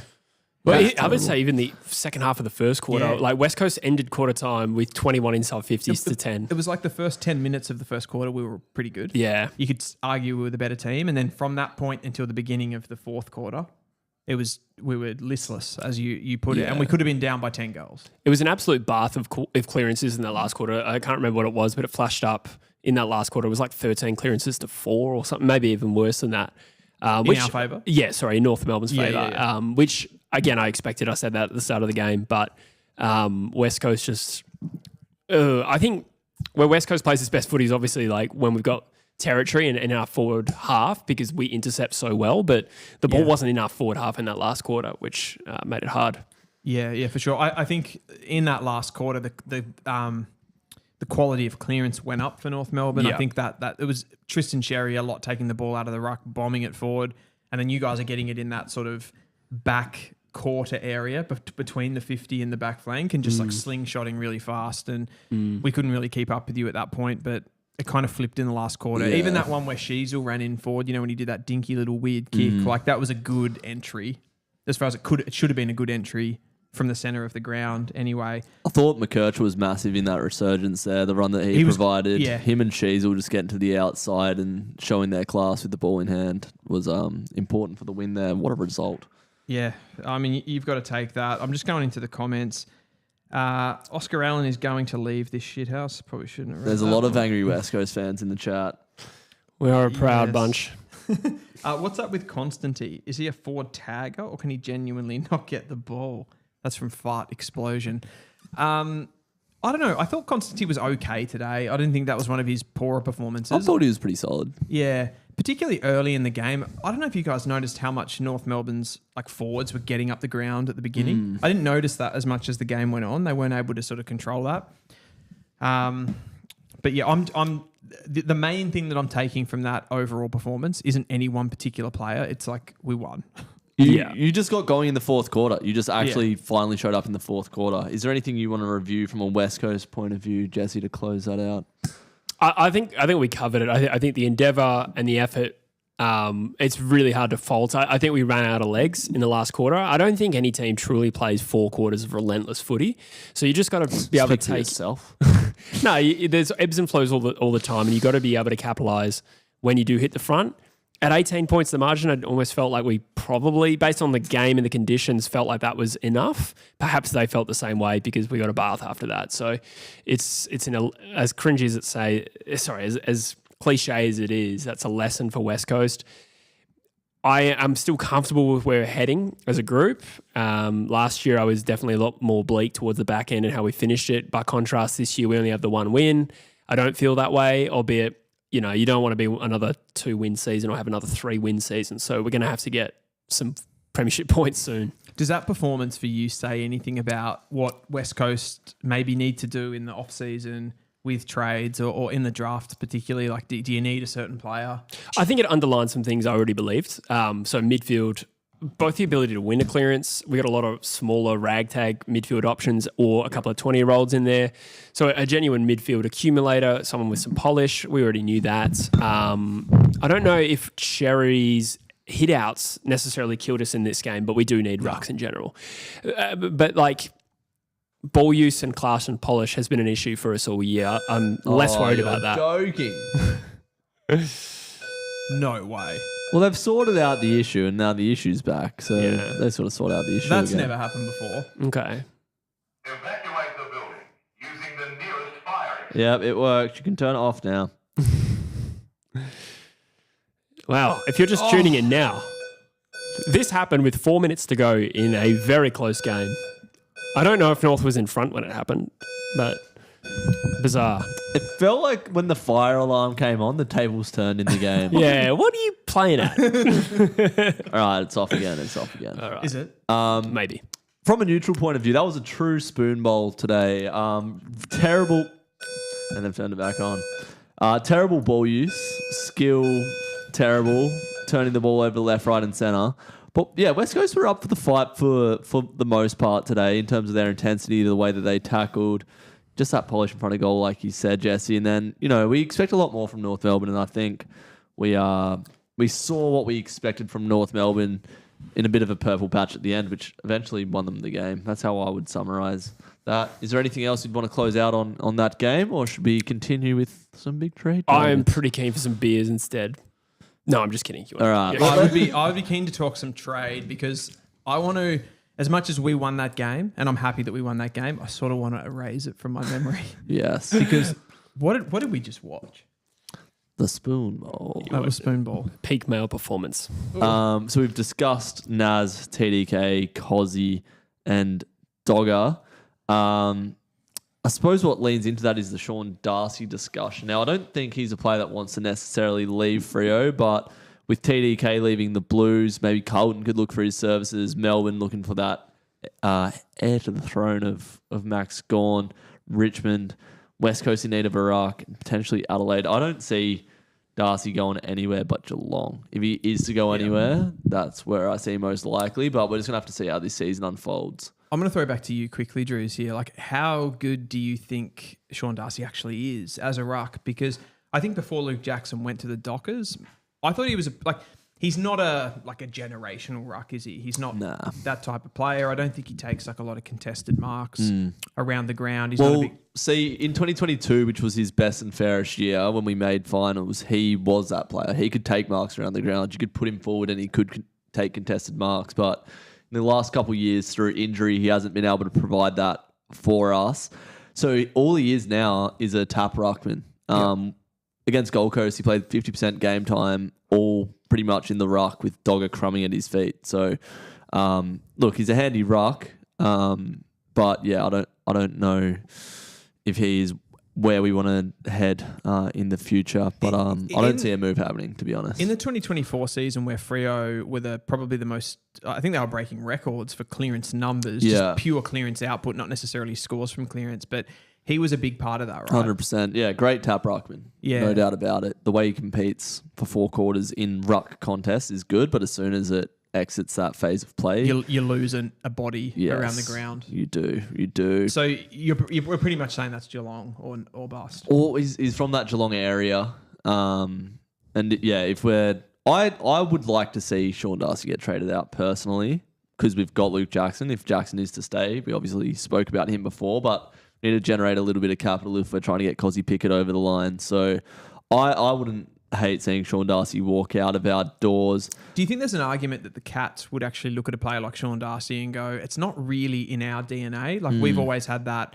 They've kind of always had that hit out loss percentage being pretty low, carrying a guy like Stanley, who is pretty athletic around the ground. He signed an extension, if I'm not making that up. I feel like he signed a 1-year extension. Must have put him at like 35 or 36. They always flirt with dropping him out of the team though. Like I feel like every year there's a period where he goes out of the team. They play him in the VFL and then he comes back and everything's okay again. Yeah. What's Toby Conway up to? Because he had a pretty fairly strong start for such a young ruck. Yeah. Is he in the team at the moment? I've lost track. No, I didn't think so. 2 twin towers at Carlton are being shopped around by AFL media, at least. I don't know if there's any substance to that, but Curnow has been linked to Sydney and Hawthorn, as has Harry Mackay. Mackay out this week in the Essendon clash, which will be viewed after...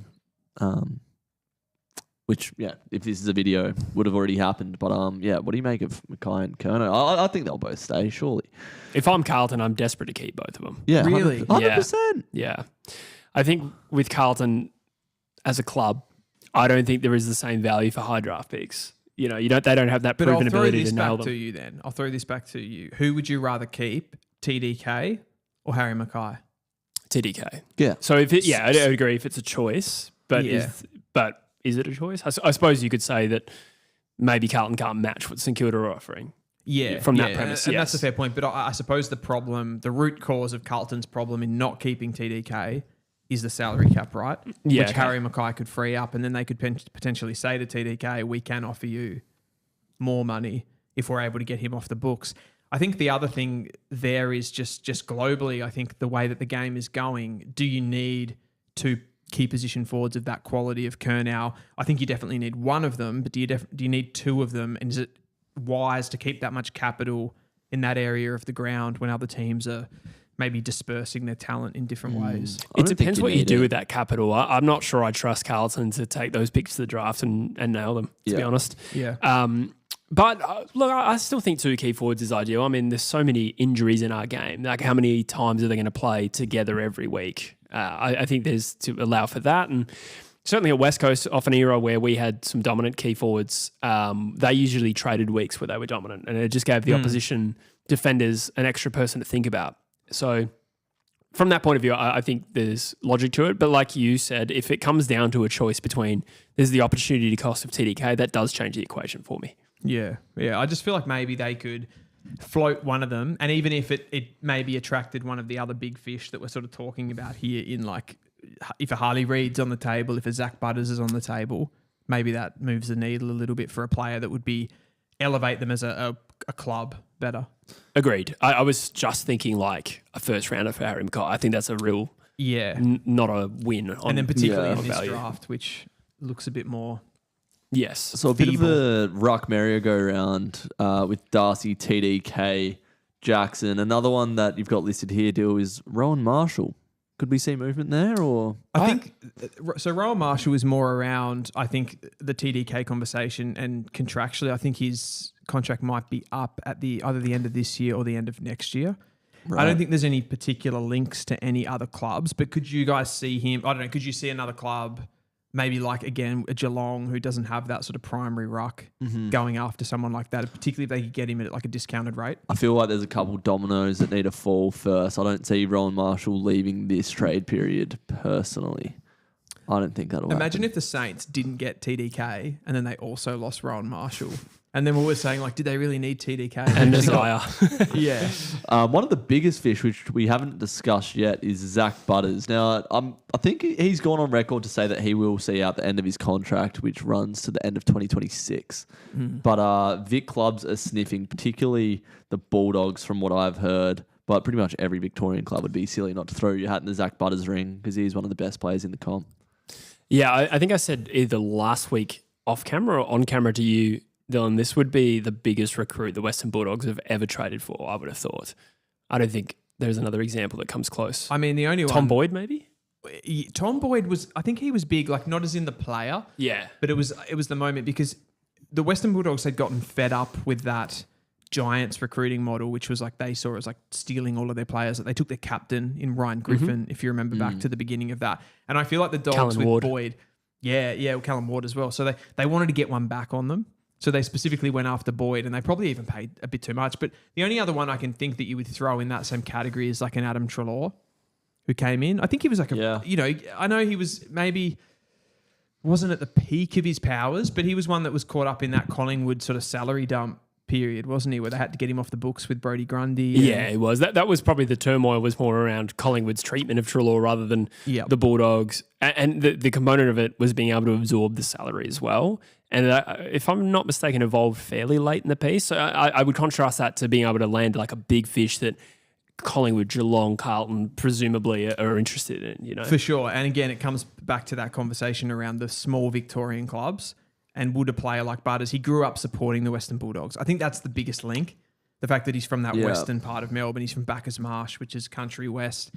Supported the Western Bulldogs, so that's kind of a big thing for him potentially. But at the same time, do you really think the Dogs are the perfect fit for Zach Butters, given the quality that they already have in their midfield? I feel like there's other clubs that would, bigger Victorian clubs, that could potentially pay him more and need him more. How long is Liberatore going to be around for? He is 33 this year, and Treloar is 32 this year. I think you find a spot for Butters. Oh, yeah, you find a spot for him. I don't think he would mess with the balance too much either. I think he could work A player that is on the way out of the Dogs is Jamari Ugle-Hagan, a player that has bundles and bundles of talent if he can dedicate himself to a football club. We've seen him tear games apart in the past. Got lost in the sauce a bit as a number 1 pick in the big smoke of Melbourne. Bit of talk about him going to Sydney, which he shut down with Tom Morris. Bit of beef there. What do we see happening with Jamara Deal? What do you think? Yeah, I feel like him shutting down that was more to just he didn't want to give Tom Morris the power, right? It was a bit of a petulance. Yeah, it was a little bit more like you don't know what I'm doing. Yeah, but as far as who could he improve, I think Sydney are probably one of the few teams that he would go into and absolutely improve, given the fact that they've struggled with tolls in recent years. I don't really rate this guy though. Go on now. Sorry, talent is there. Yeah, but okay, what do you look for in a key position forward? The qualities that I think are the most important in a key forward are work rate, competitiveness, endeavour. When you're talking about desire and application, well, you're 100% right. But aerial abilities there. I think his finishing's there. His attack on the ball is there. Yeah, general athleticism. Yeah. All of that's there. But you're going after his work rate, toughness, which at the moment... I just think for the position, it's such a fundamental. If that was a talented mid, I feel like there would be more upside for me. Attention all. The fire brigade has attended, investigated an alarm in the communal room. It has been deemed to be a faulty smoke detector, and you may all return to your rooms and enjoy your night. Oh, thank God we can return to our rooms. Yeah. Anyway, continue with that, Dylan. I hope everybody heard that. Just letting us know that everything is okay with the fire alarm. So that's kind of where I sit with Jamara. I feel like even before all of this, off-field turmoil happened, he's a talented player, but I don't know if he's actually that functional as a key position forward in the modern era. That's my take on it. I know other people would see more upside in it. So that's just where I sit. I think he could help certain clubs, but not ones that already have established good key Maybe position. not the main man, Jamara, but I think if the pressure's off him at a club like at Sydney particularly, they've always had that pivotal key forward. You just know if he went to someone like Geelong, he'd be a superstar. 100%. I think he's got a lot of upside, and whoever picks him up is going to be a lucky club if they can get his off-field stuff right. He just spent time in a health retreat, it was reported. Another big key forward on the market is Oscar Allen, Jesse, your boy, been largely linked to Hawthorn. Sam Mitchell met with him. It's been well documented. Brisbane also on the cards. West Coast probably in the position to get that draft capital. How do you see this? Yeah, I think the prospect of Oscar Allen leaving is very real. As I said at the time, it was a big shitstorm in Perth in the terms of the media. I don't know how much that was clear over here, but a lot of criticism. Oh yeah. It was? Yeah, I suppose not Footy Classified. What is it? Agenda Setters? Is that a show with those guys? That's the new... Yeah, they've talked about that with Sam Mitchell on it as well. But regardless, on Oscar Allen specifically, I think West Coast has looked at this deal with Oscar Allen, and against the backdrop of a period where West Coast had given out inflated contracts as a bit of a strategy to reward players who played well, probably followed the Geelong model a little bit, long cushy contracts for players, keep that group together and refresh around them. That strategy just completely blew up in West Coast face. So I think they're looking at someone like Oscar Allen who has a bit of a checkered injury history, and there's also the fact that the very real prospect that West Coast could get picked to if Oscar Allen signs a deal worth band one compensation with, say, Brisbane or the Hawthorn. So I think West Coast is engineering the possibility of Oscar Allen leaving a little bit more than has been suggested. I think there's a bit of lowballing there. And I think I'm a little bit grey as to whether that's the right move. But West Coast have some key forward talent and are desperate for talent in other parts of the ground. So I'm one that feels with this for West Coast, the club is doing the right thing for the club. Yes. In this case, I do think that the whole media, you touched on it there, but the whole media part around Oscar Allen's input was really unfair on him. Because I reckon they were lowballing him, and I reckon he was just exploring his options as anybody would that wants to get a contract and keep playing footy, right? So, but didn't Bont meet with Collingwood around that same time? Nobody cared about that. No, it was. I think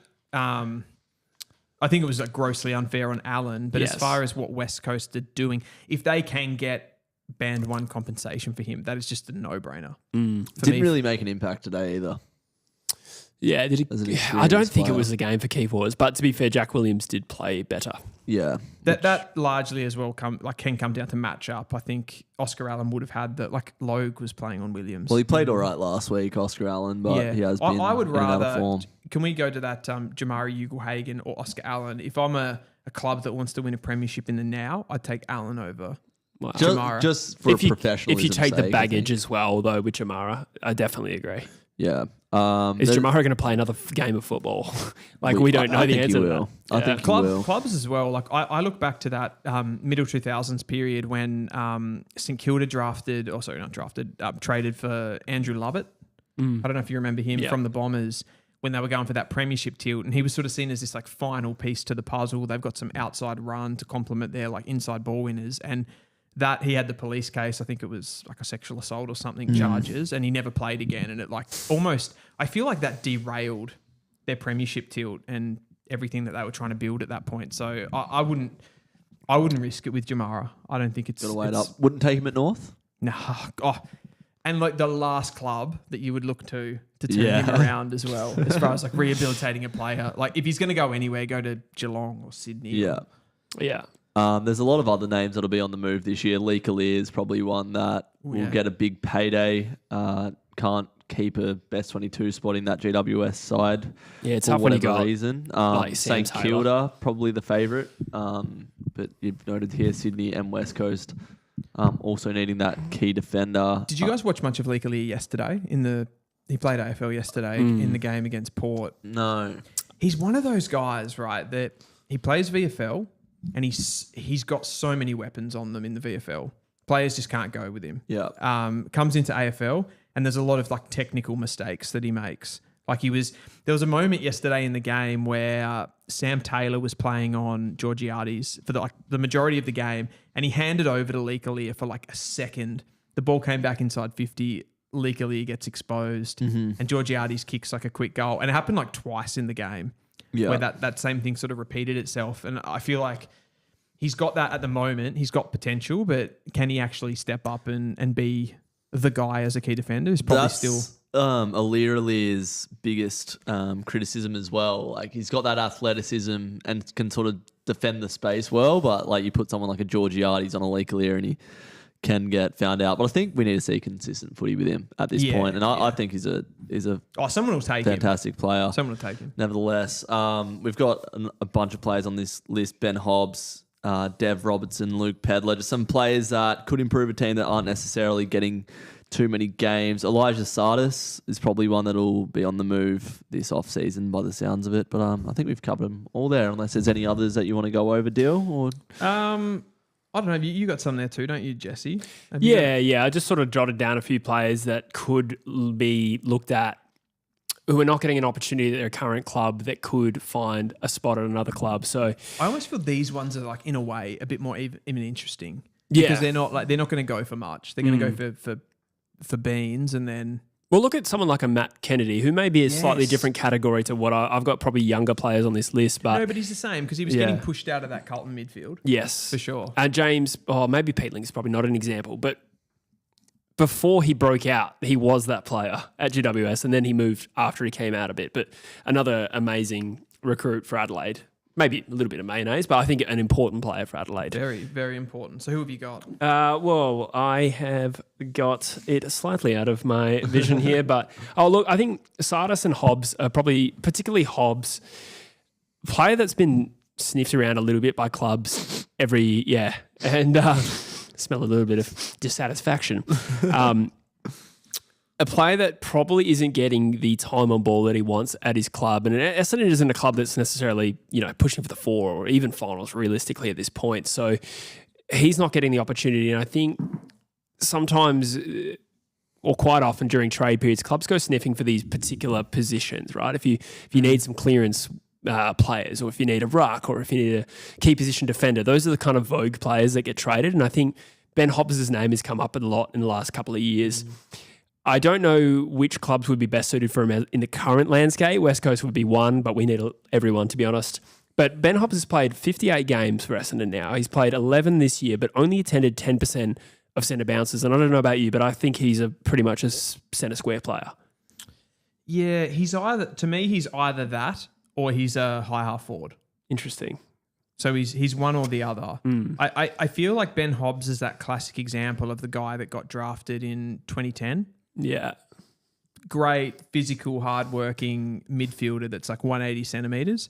And those guys are kind of becoming a more rarity inside the centre square. They are sort of being pushed out onto flanks because they're not athletic enough. They haven't got the physiology of players like Bontempelli and Finn Callaghan and that dynamism. So they kind of get pushed out into roles.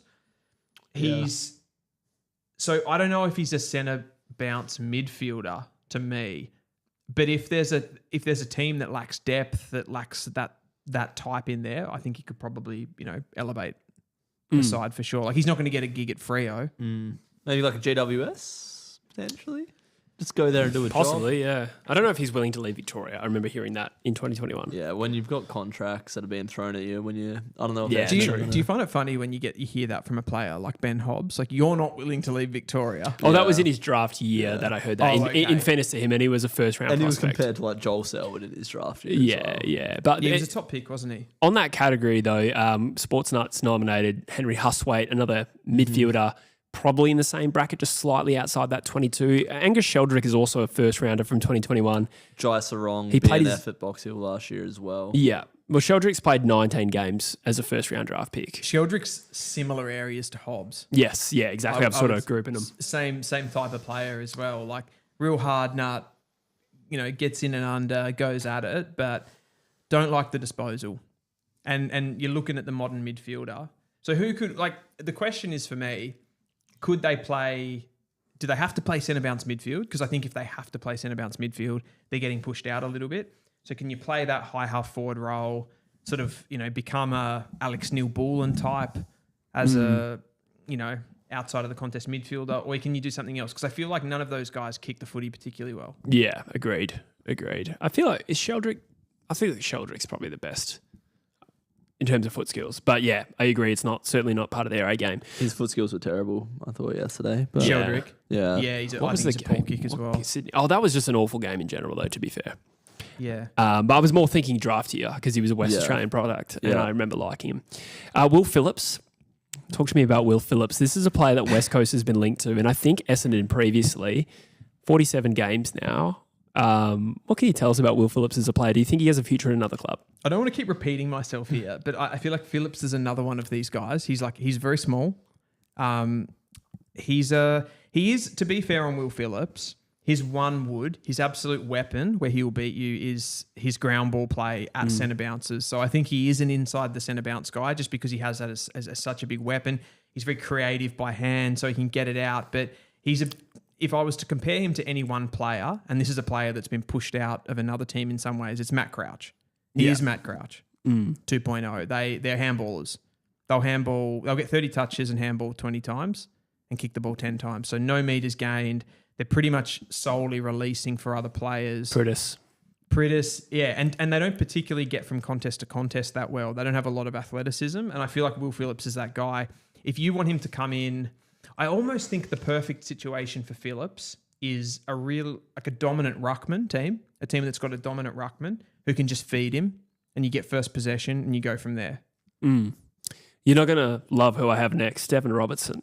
There is a real trend of these sort of nuggety inside midfielders. They're getting kicked out of the AFL. That's Matt it, Crouch yeah. is And there's always a little bit of a look at midfield depth for every club, every office. And to be fair, West Coast could use maybe one player of this category. The test here for teams that are looking at these players, though, is don't overpay for them. Is what I would say. I think a lot of these guys would be pretty bargain basement. I don't know about Hobbs. He's actually getting a game, or Sheldrick, but I don't know. Will Phillips would probably be cheap. Devon Robertson would probably be delisted, I would have thought. Will Brodie will be shopped around. He's the same. He's a handballer. He's a great contested player. Yeah. He is good enough to be in a best 22 somewhere for sure. I think he is, but you sort of get the pattern, right? Yeah. That these guys are getting a little bit pushed out. Yeah, the lack of athleticism and foot skill. Yeah. Mid is out of vogue. I would say though, if we got all of those guys and put them in a line and said, who do you want to take? Top of my list we're talking there, Sheldrick, We're talking Hobbs. Hustwaite. Yeah, Hussey's a bit bigger. So Yeah, he's got more 194 upside. centimetres, isn't he? Yep. So he's a bigger bodied midfielder. I think a team like Essendon could definitely get around a player like that, maybe replace someone like a Setterfield. I think Hustwaite could potentially be a younger, improved version of him. If I was lining those other smaller guys up, I'd probably have at the top of my list Hobbsy. Yeah, that's fair. Yeah. I've seen enough to like Hobbs. Yeah. Good physicality. Yeah. What was I going to say? I just got distracted there. Sorry. I love this touch screen you've got here. I was thinking about a comment. Somebody commented, did you hear, I think it was Jen Will, did you touch on the Sam Walsh to Hawks rumour a couple of weeks ago? Do you think They're shopping around all their stars at well, I think Carlton. he's a pre-agent like Butters. That 2018 draft, which is very strong at the top end, they're becoming free agents, those who are out of contract next year. This is also linked to their change in leadership, right? Hasn't, is it Graham Wright? Is he the one that's gone in there? Yeah, I think so. I can't remember. Yeah, and I think he's wanting to kind of just change the wheel a little bit. Yeah. I mean, it could just be nothing, to be honest. Like every free agent has had a rumour about them at some point. I would say that it's very hard to imagine Sam Walsh not being a one-club player. Yeah. And that is a diminishing thing in the modern game. But I don't think it would be the worst thing for Carlton, though. Again, I said the same thing about... I don't think that... Like, when I talked about Mackay and Curnow, definitely I would favour trading Mackay over Curnow. But I Hey, now. would Sam Walsh, honestly, out of that team, be the worst thing for them? Curnow, you're a rock star. Sorry. Yes, I'm glad you picked that up. I think it would be pretty diabolical for them. I think at this point, if you're offloading Sam Walsh plus maybe a Harry Mackay, you're willingly rolling into a rebuild right as Tasmania's entering the competition.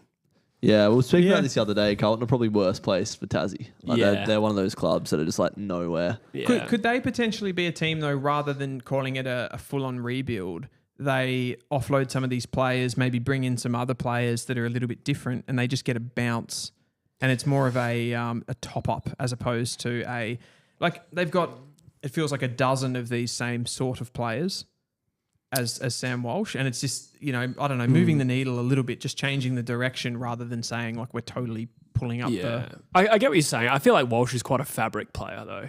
Okay. Like part of the leadership group, really young, just a great player on his day. I know he hasn't quite hit the potential we might have seen in his first couple of years there, but for me, in his prime at 26, I would find other ways to access the draft. I think there's cheaper ways to do it, and I think you can then fall back on your drafting ability. Like you don't need pick 5. Clubs like Geelong nail the draft routinely without that access to top picks. I don't think you need to jettison players like that. Comments are going on about Neil Erasmus. Will he say or go? He's made it clear that he wants to fight for his spot at Freo, and he's just come into the best form of his career. So. He's a bit more of that Hustwaite type, isn't he? Yeah, That bigger tall- bodied. Good ball user, great tackler. Good foot skills. So yeah, probably more. What would than you say are the negatives of a Neil Erasmus? explosiveness, speed. Ball use? Yeah. Nah, ball use. Ball use is okay? See, I'd say the exact same about Hustwaite. Yeah. So, yeah, you kind of just like, where's the punch? Yeah. They're just like a big-bodied mid that sort of gets around. I guess Tom Green's the same. Bit of like forward craft as well. Like you want to be able to swing him forward. I feel like when we drafted him, that's what we thought. We're getting a bit of a mid forward, and he hasn't really delivered on that. He was compared to a bit of a Lacroix type, but that's certainly not the Really? case, is Whoa. it? Yeah. That's weird. Yeah, I don't know where I read that. I have liked yeah. Erasmus this season though. I think he's building. So How many games has he played? God, no, he does. He's played most. I would say he's probably missed like 2 or 3, Really? maybe 4. Yeah, I And reckon he's is played Johnson been in the whole time as well? Yeah. Johnson Okay, hasn't so missed. Johnson's ahead of him. In terms of pecking order in JL's mind, yes, but I think Erasmus has probably had a better season than Johnson this year. Interesting. They're similar players, aren't they? Nah, Johnson's more of a defensive. Yeah, he's playing mid, like defensive runner. big-bodied, terrible foot skills, but like great effort to defend. Okay. Erasmus has a bit more going for him attacking. For the record, Johnson was the player we could have had instead of Campbell Chesser. I'm sure there was more. I was looking at the draft board before if you really want to go there, Jesse, and I can. I'd actually love to see that draft because I feel like I'm a little bit against you on this one, Jesse. Like I feel like Campbell Chesser is It doesn't feel good. I'm not saying he's a great It was selection. Johnson. It was like, do they take Johnson? That was the. I'm not saying it was a good selection. I just the Johnson's disproportionate. a much better player than Campbell Chess will ever be. Though. Yeah, but I don't care if I don't have Johnson in my team. You know I what was I mean? going to Like, say, they're both, I do agree with you there. if you took Johnson at 14, you wouldn't be happy. It's not as if you're going like, oh, you could have had Patrick Dangerfield. Yeah. But you took Campbell Well, you Chesser. could have had Lee Kalia, Darcy Wilmot, Wilmot. I'd take Wilmot. Jacob Van Rooyen, Angus Sheldrick. I don't think we would have ever gone a key forward, to be honest. Kai Lohman. Well, you took Jack Williams in the same draft with pick That's 50. true, but with the first rounder, I do think it's different. You would have preferred to have Jacob Van Rooyen at your team. Yeah, sure. But I think I would have criticised us if we'd gone Van Rooyen with that first pick. Is there anyone else awesome? I wouldn't in have that been draft? Rice. Kai Lohman, I like Kyle Lohman. Connor McDonald. Some of these guys are partially good because they went to teams that utilise them well. I don't Jake know. If West Coast would Saligo have. was a later one. Saligo's good. I don't think there's a lot there, to be honest, compared to the average It's a week. draft. Is that the 2020? 21. Marcus Windhager was taken with pick 47. Yeah. He's an NGA though. You Oh, wouldn't okay. have had access to him anyway. I'm sure you could find worse picks for West Coast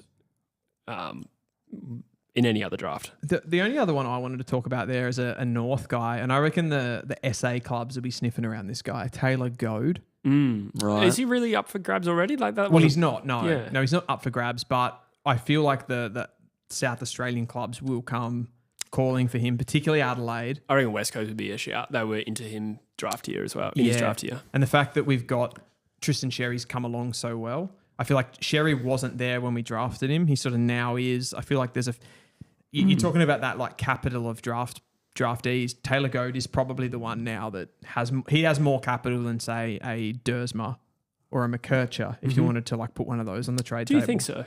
I think so, yeah. Wow. He looks I've seen him in pre-season up against Sherry, like playing for the B team. He looks incredible. Oh, a good player. I remember liking him in his draft year. I think I can't remember where we had, but I was interested in us getting him. I would absolutely be keen on West Coast making a move there. Yeah. I think there's plenty of the Western Australian clubs, or West Coast particularly, and then Yeah. both. I think both SA clubs really, like Port and Adelaide. Port had that like Soldo sweet off season, which I think was the same year. But they've actually got Vicentini in now. That's true, He's yeah. jumped ahead of both of those guys. Yeah. So they're kind of searching for one, and then Adelaide have had Riley O'Brien forever. Yes. But I feel like there's still a contingency plan waiting to happen there. Yep. So I just think that one makes total sense For sure. overall. Do we have anyone else we want to talk about? Don't think so. I think we're all pretty good. What do we got? We've got the game tomorrow, don't we? Yes. Yeah. Collingwood. Collingwood look freaking ridiculously good. What do we reckon? Druzy reckons Melbourne are going to win every game. Yeah. I think they're up for the contest every week. Nah, Collingwood. Except for when they lost to North by 10 goals. Yeah. Well, we're not talking about that. Anyway, Collingwood, their ability to set up behind the ball and bring pressure as soon as you handball is ridiculous. So well defensively organised. Yeah. It's an absolute piss take. They will have a form slump at some point of the season. Not sure when it's going to be. Pretty much play at the MCG every week until finals. But they're looking the goods. That's the thing that's standing out to me about Collingwood. It feels like not a phase, but it feels like this propensity of good teams having kickers. Like just all of their players in their team kick the ball well. Yeah. They've brought in Houston, Josh Dacos off the half back. Yeah. Side bottom, Pendlebury. It's like everybody's a good kick. Maybe as you get like into the forward half of the ground, they've got a bit more of those like worker bee types like Schultz and McCreary. But I don't know. It's just so much elite disposal, and it really stands out for them, even though they've got like a bunch of guys 30 plus that are aging out. Genuinely humming the players, like all facets. Jamie of their Elliott. game. Yeah, all Australian. Is he the Coleman leader? No, I think Jazz Cameron is. Jeremy Cameron, but I think right. he's 2 or 3. I think Higgins was top 2 for a little bit there Yeah. after he kicked 5 against us. That's what I mean. That we were talking before about the key position, Mackay Kern. No, Hey! the Mackay Kern thing. No, I just Fire evacuation. It's back. You got 2 seconds. yeah, like you've got Ben Long, you've got Higgins, and you've got Jamie Elliott, all in like the top 5 of the Coleman medal. Like it's you almost don't need the so much key forward power. Collingwood never really have. They've had Myercheck there, but they've never had that. No. Kerno Mackay. No. They got Membry. Yeah, Memory Dan McStay and Myercheck, Triple M. Yeah. But if you think about premiers of the last few years, how many of them have had stacked key position forward lines? Well, Brisbane did with would he you call put in that Danaher. stacked? Yeah. Ooh, Oh, yeah. they did kick a lot of goals last year, if I'm not Yes. mistaken. They did kick a lot of goals. Jeremy Cameron was 2022 at Geelong, and Hawkins would have played in that game, if I'm not mistaken. No, was Hawkins? Oh, I think yeah, he Hawkins must. played in Yeah, that Hawkins flag. played. Yeah. He did. Because remember he was bullying, I can't remember who the Sydney ruck was at the time. It was pre-Grundy. Right. Hawkins was like bullying someone Not in the ruck. Laddams, surely. No, Wasn't was it Ladder? I don't think so. Yeah. Fuck, who was it? Was it Grundy? Maybe it was Grundy. No, it wasn't in 20. No, Grundy was the year he after. was last 22. year. I'm just having a blank spot, but Yeah. Anyway. yeah. Should we wrap it up? Yeah, I'm Yeah. keen for the pub and go watch this next. This Carlton Yeah. Essendon game. Yeah. We'll be just doing that in chill time. While you guys Well. were talking about that, I remembered West Coast lost this game. Yeah. Almost had just forgotten about it, but Unlucky. but yeah, unreal strain to be honest. Like, Yeah. I wouldn't have wanted to watch it anywhere else. Certainly not at Haynes Oval, given that we lost. Weird game, but congrats, Dylan. Thank you for hosting once again. Thank you to producer Vicar. Outstanding day. Druzy, thank you for actually not being that annoying today, considering we lost. You were pretty good. Thank you very much. Yeah, let's wrap it up. The fire alarm was an interesting cortisol injection, Yeah, it's as gonna somebody be. said in the comments. And yeah, I think we'll wrap it up from there. We'll be back next week, boys. Yes. Do we know what game we're going to be doing yet? It'll be on Saturday, likely. Saturday or maybe Friday.